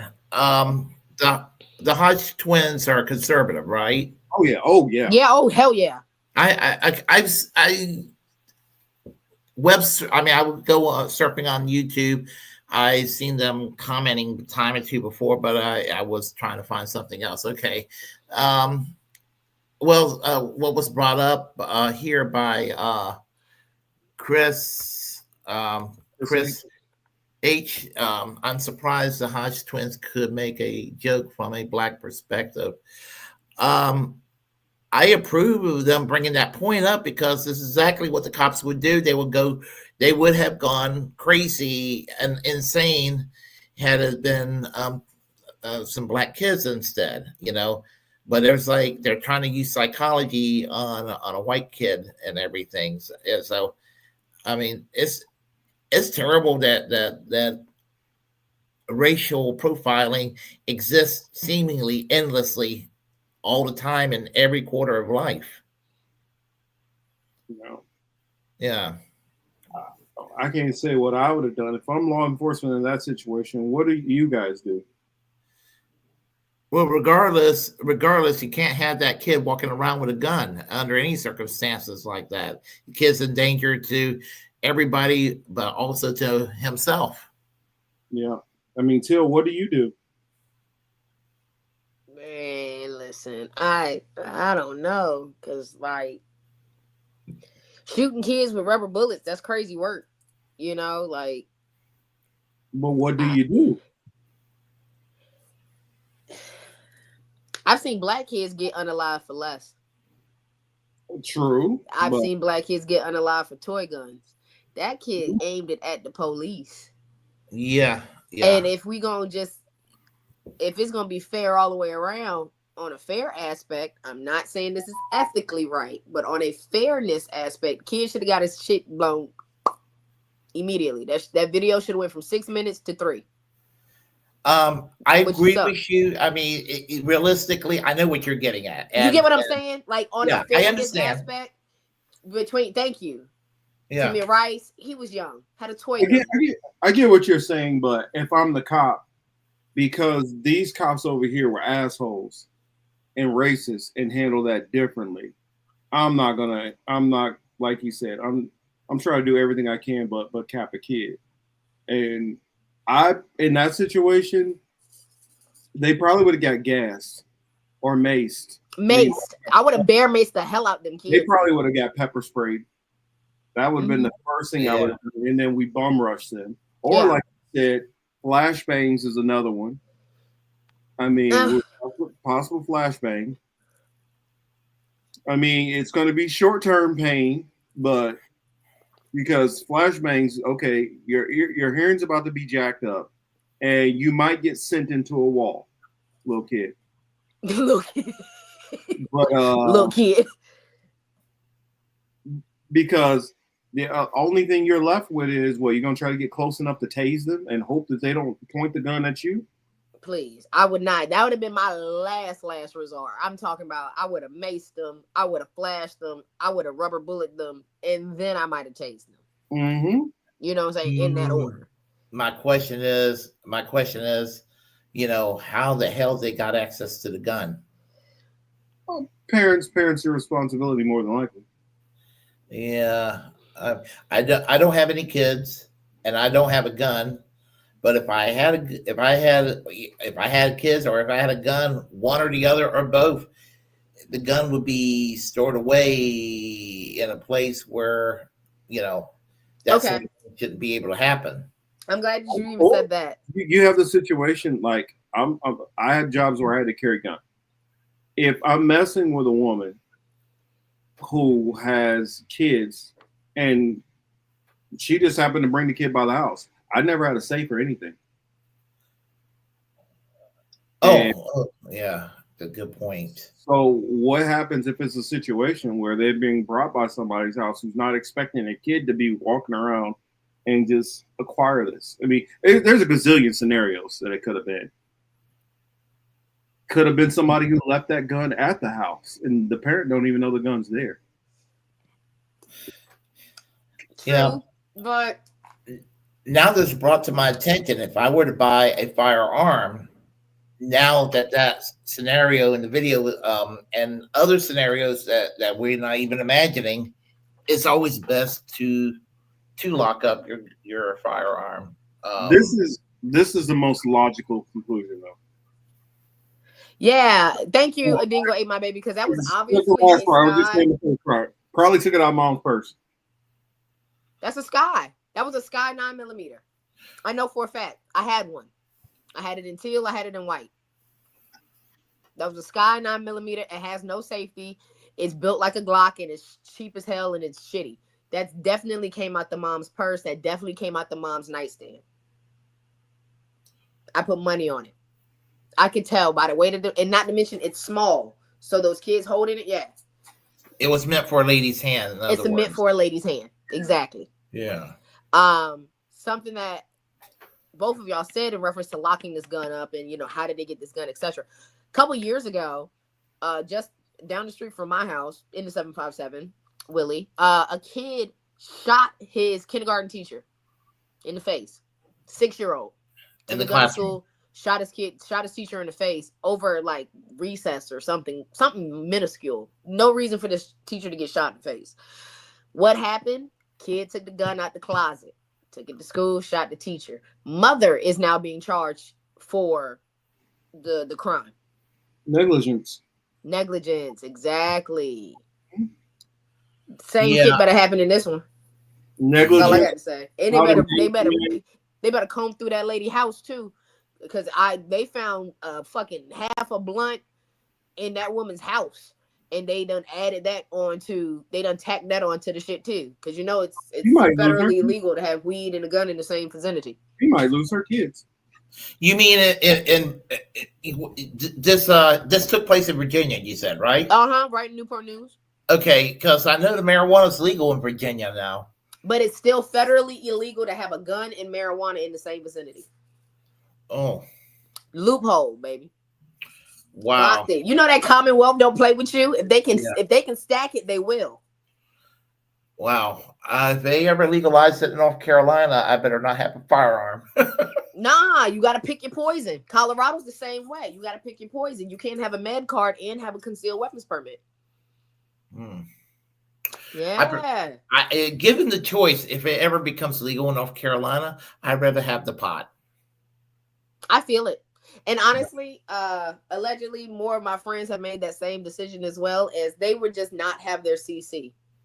Yeah, because I've been always, I actually would love to make a cannabis lasagna. I can make it for you. I'm a private chef, Willie. I can make anything. Oh, okay. All right. Keep that in mind. I've made cannabis oxtail dumplings. Yeah. And you're not that far away from each other. No, we're not. Exactly. You feel me? And, okay. And Till is a road warrior, so she travels. I am a road warrior. I'll hop up and go anywhere. Yeah, I just always wonder what the high was like from that. Oh yes, Dingo. Really? You down the street around the corner too, and Dingo ate my baby? That's right. I remember Dingo. Yeah. Fayetteville. What? Yeah. He out here in Vietnam. Crazy world. This is small. We need to link up one day, y'all. Yeah. But yeah, that's all I needed to end the show with you know what I'm saying, the 764 and 7 and 9 year olds getting rubber bulleted and threatening the police. And when do you start holding kids accountable for their actions? Yeah, and the thing is, it kind of feeds into a bigger question about gun control and kind of where to stand. And I've sort of been all over the place on that issue. Do I believe it works wherever it's been tried in other countries? Absolutely. But we have a lot of terrible far right people who wants to inflict harm on other people, and people need protection too. So, and I'm all about gun rights. I really do. I have been taught very well. I was taught by 2 Marines how to control, guns. My father told you never point a gun at somebody you don't intend to shoot. And when you say intend to shoot, you mean kill. So when it comes to gun laws, yeah. But I think when it comes to when it's kids getting guns and doing wild shit with their guns, that's where I kind of get to. And my friends always say that I sound like I'm a semi-Nazi when I say this, but parenting needs to be, I don't know how to say it without it sounding crazy, but parenting needs to be regulated. Not everybody needs to have kids. You know what I'm saying? not everybody needs to have kids. It sounds fucked up. You can't be out here. But since everybody like to have their hands in the coochie and abortions and women's rights, why haven't we found a way to regulate this parenting thing? We need more parenting classes. We need more psych evaluations before people start popping babies out or something. I'm just not understanding. And this is coming from a panel of everybody that don't got kids right now. We've made the decision. I don't know if you've made it on purpose or by accident, but we've all made at least a sound decision to say either I'm not ready for this responsibility or this responsibility is too great or whatever have you. But like, that needs to be regulated too. If we're going to do gun control, we need to do parent control, because I'm not understanding how kids like this 7 and 9 can't do multiplication, but they know how to rack a gun back.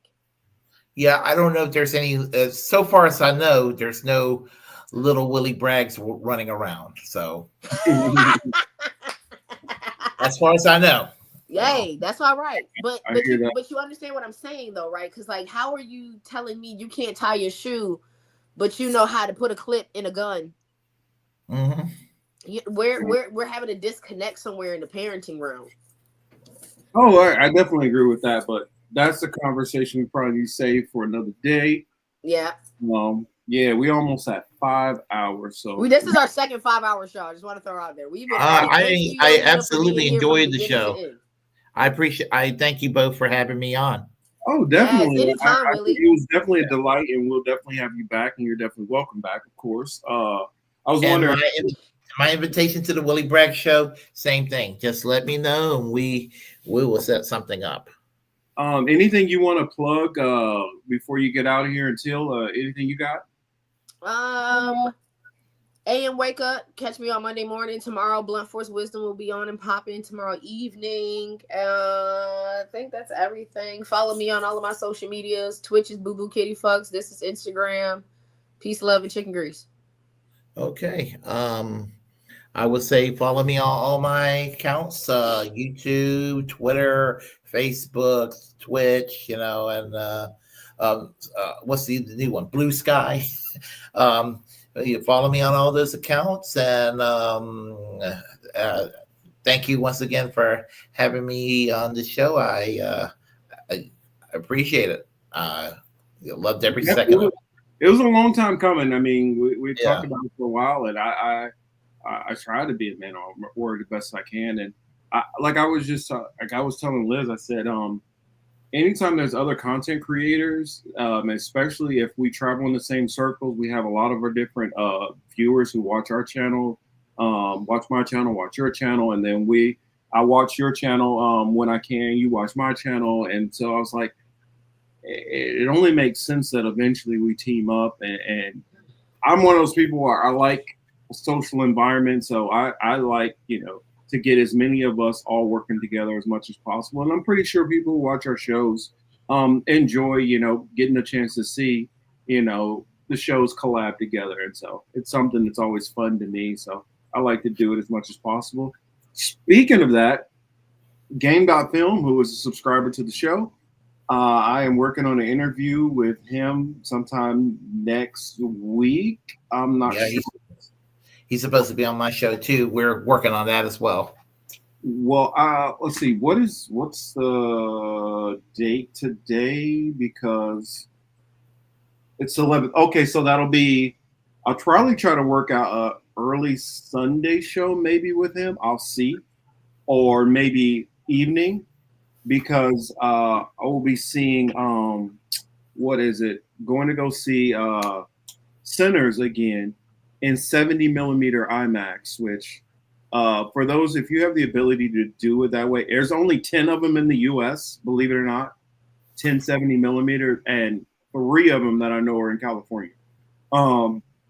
Two are in my proximity. One is a little to the south of me, one's a little bit to the north of me, like 45 minutes, 30 minutes one direction, probably 30, 45 minutes each direction. And the other one is up in the Bay Area. So, but for some people, the closest one is like hours and hours away. So I'm privileged to be able to say I will get to see it in 17 millimeter.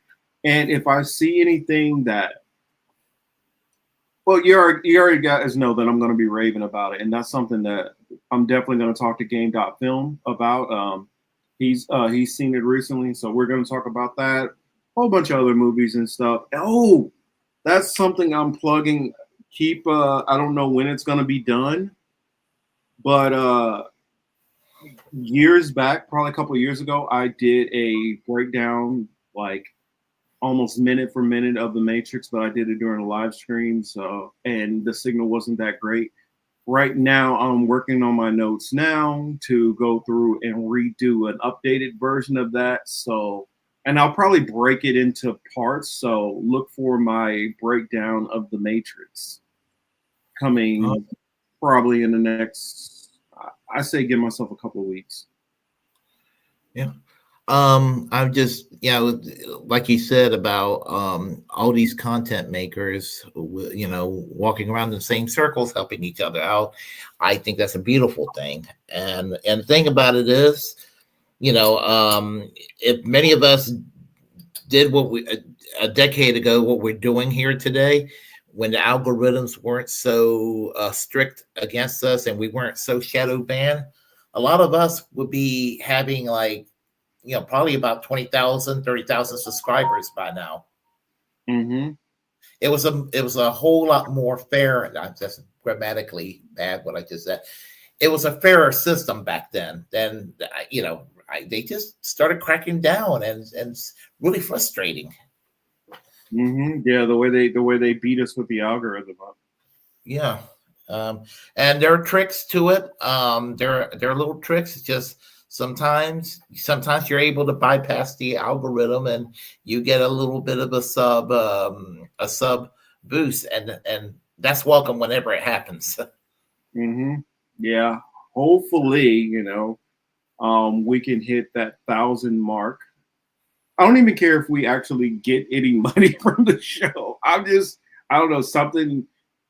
I just want to hit that 1,000 to say we've hit over 1,000 subscribers. It's a labor of love, and that's how I've done that. Started this channel back in the days when I used to worship Bernie Sanders, which that was a long time ago, and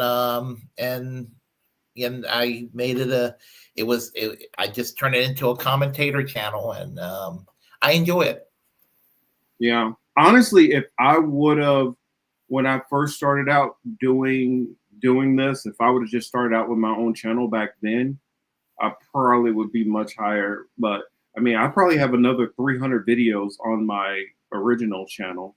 And then before that, I was doing a show with a guy named Niall, which I think all of those episodes are probably like paywalled somewhere or deleted, who knows. So I would think about it. I've been doing this for some time now, longer than people would expect or believe. But that said, much appreciation for everybody for tuning in. Again, Willie, from the bottom of my heart, thank you for joining us tonight, and we look forward to more collabos in the future. Of course, Teal, you're my girl. Always glad to see you. Always glad you're on here. You're the life of the party. Woo! And Yonina, I have not forgot about those shirts. I will be sending those out when I get a chance, which has been a lot going on. And also been trying to lose some weight. So I'm still doing that. I'm still on that push. But that said, this has been the Political Matrix. Love all y'all. Y'all have a great, great, and wonderful week. And make sure you guys support your favorite content creators. If you guys can give a like to this video, that goes a long way. If you can share this video, it goes a long way. And if you're not subscribed to Willy Bragg's channel, please go do that. If you're not subscribed to AM Wake Up or Extra Bulla or all of these content creators, especially if you watch them on a regular, just give them subscribe. It's not hard. But that said, this has been the Political Matrix. We out. Peace. Peace. There is discrimination in this world, and slavery and slaughter and starvation. Governments repress their people. Millions are trapped in poverty, while the nation grows rich, and wealth is lavished on armaments everywhere. These are differing evils, but they are the common works of man. They reflect the imperfection of human justice, the inadequacy of human compassion, our lack of sensibility towards the suffering of our fellows. But we can perhaps remember, even if only for a time, those who live with us are our brothers, that they share with us the same short moment of life, that they seek as we do, nothing but the chance to live out their lives in purpose and happiness, winning what satisfaction and fulfillment they can.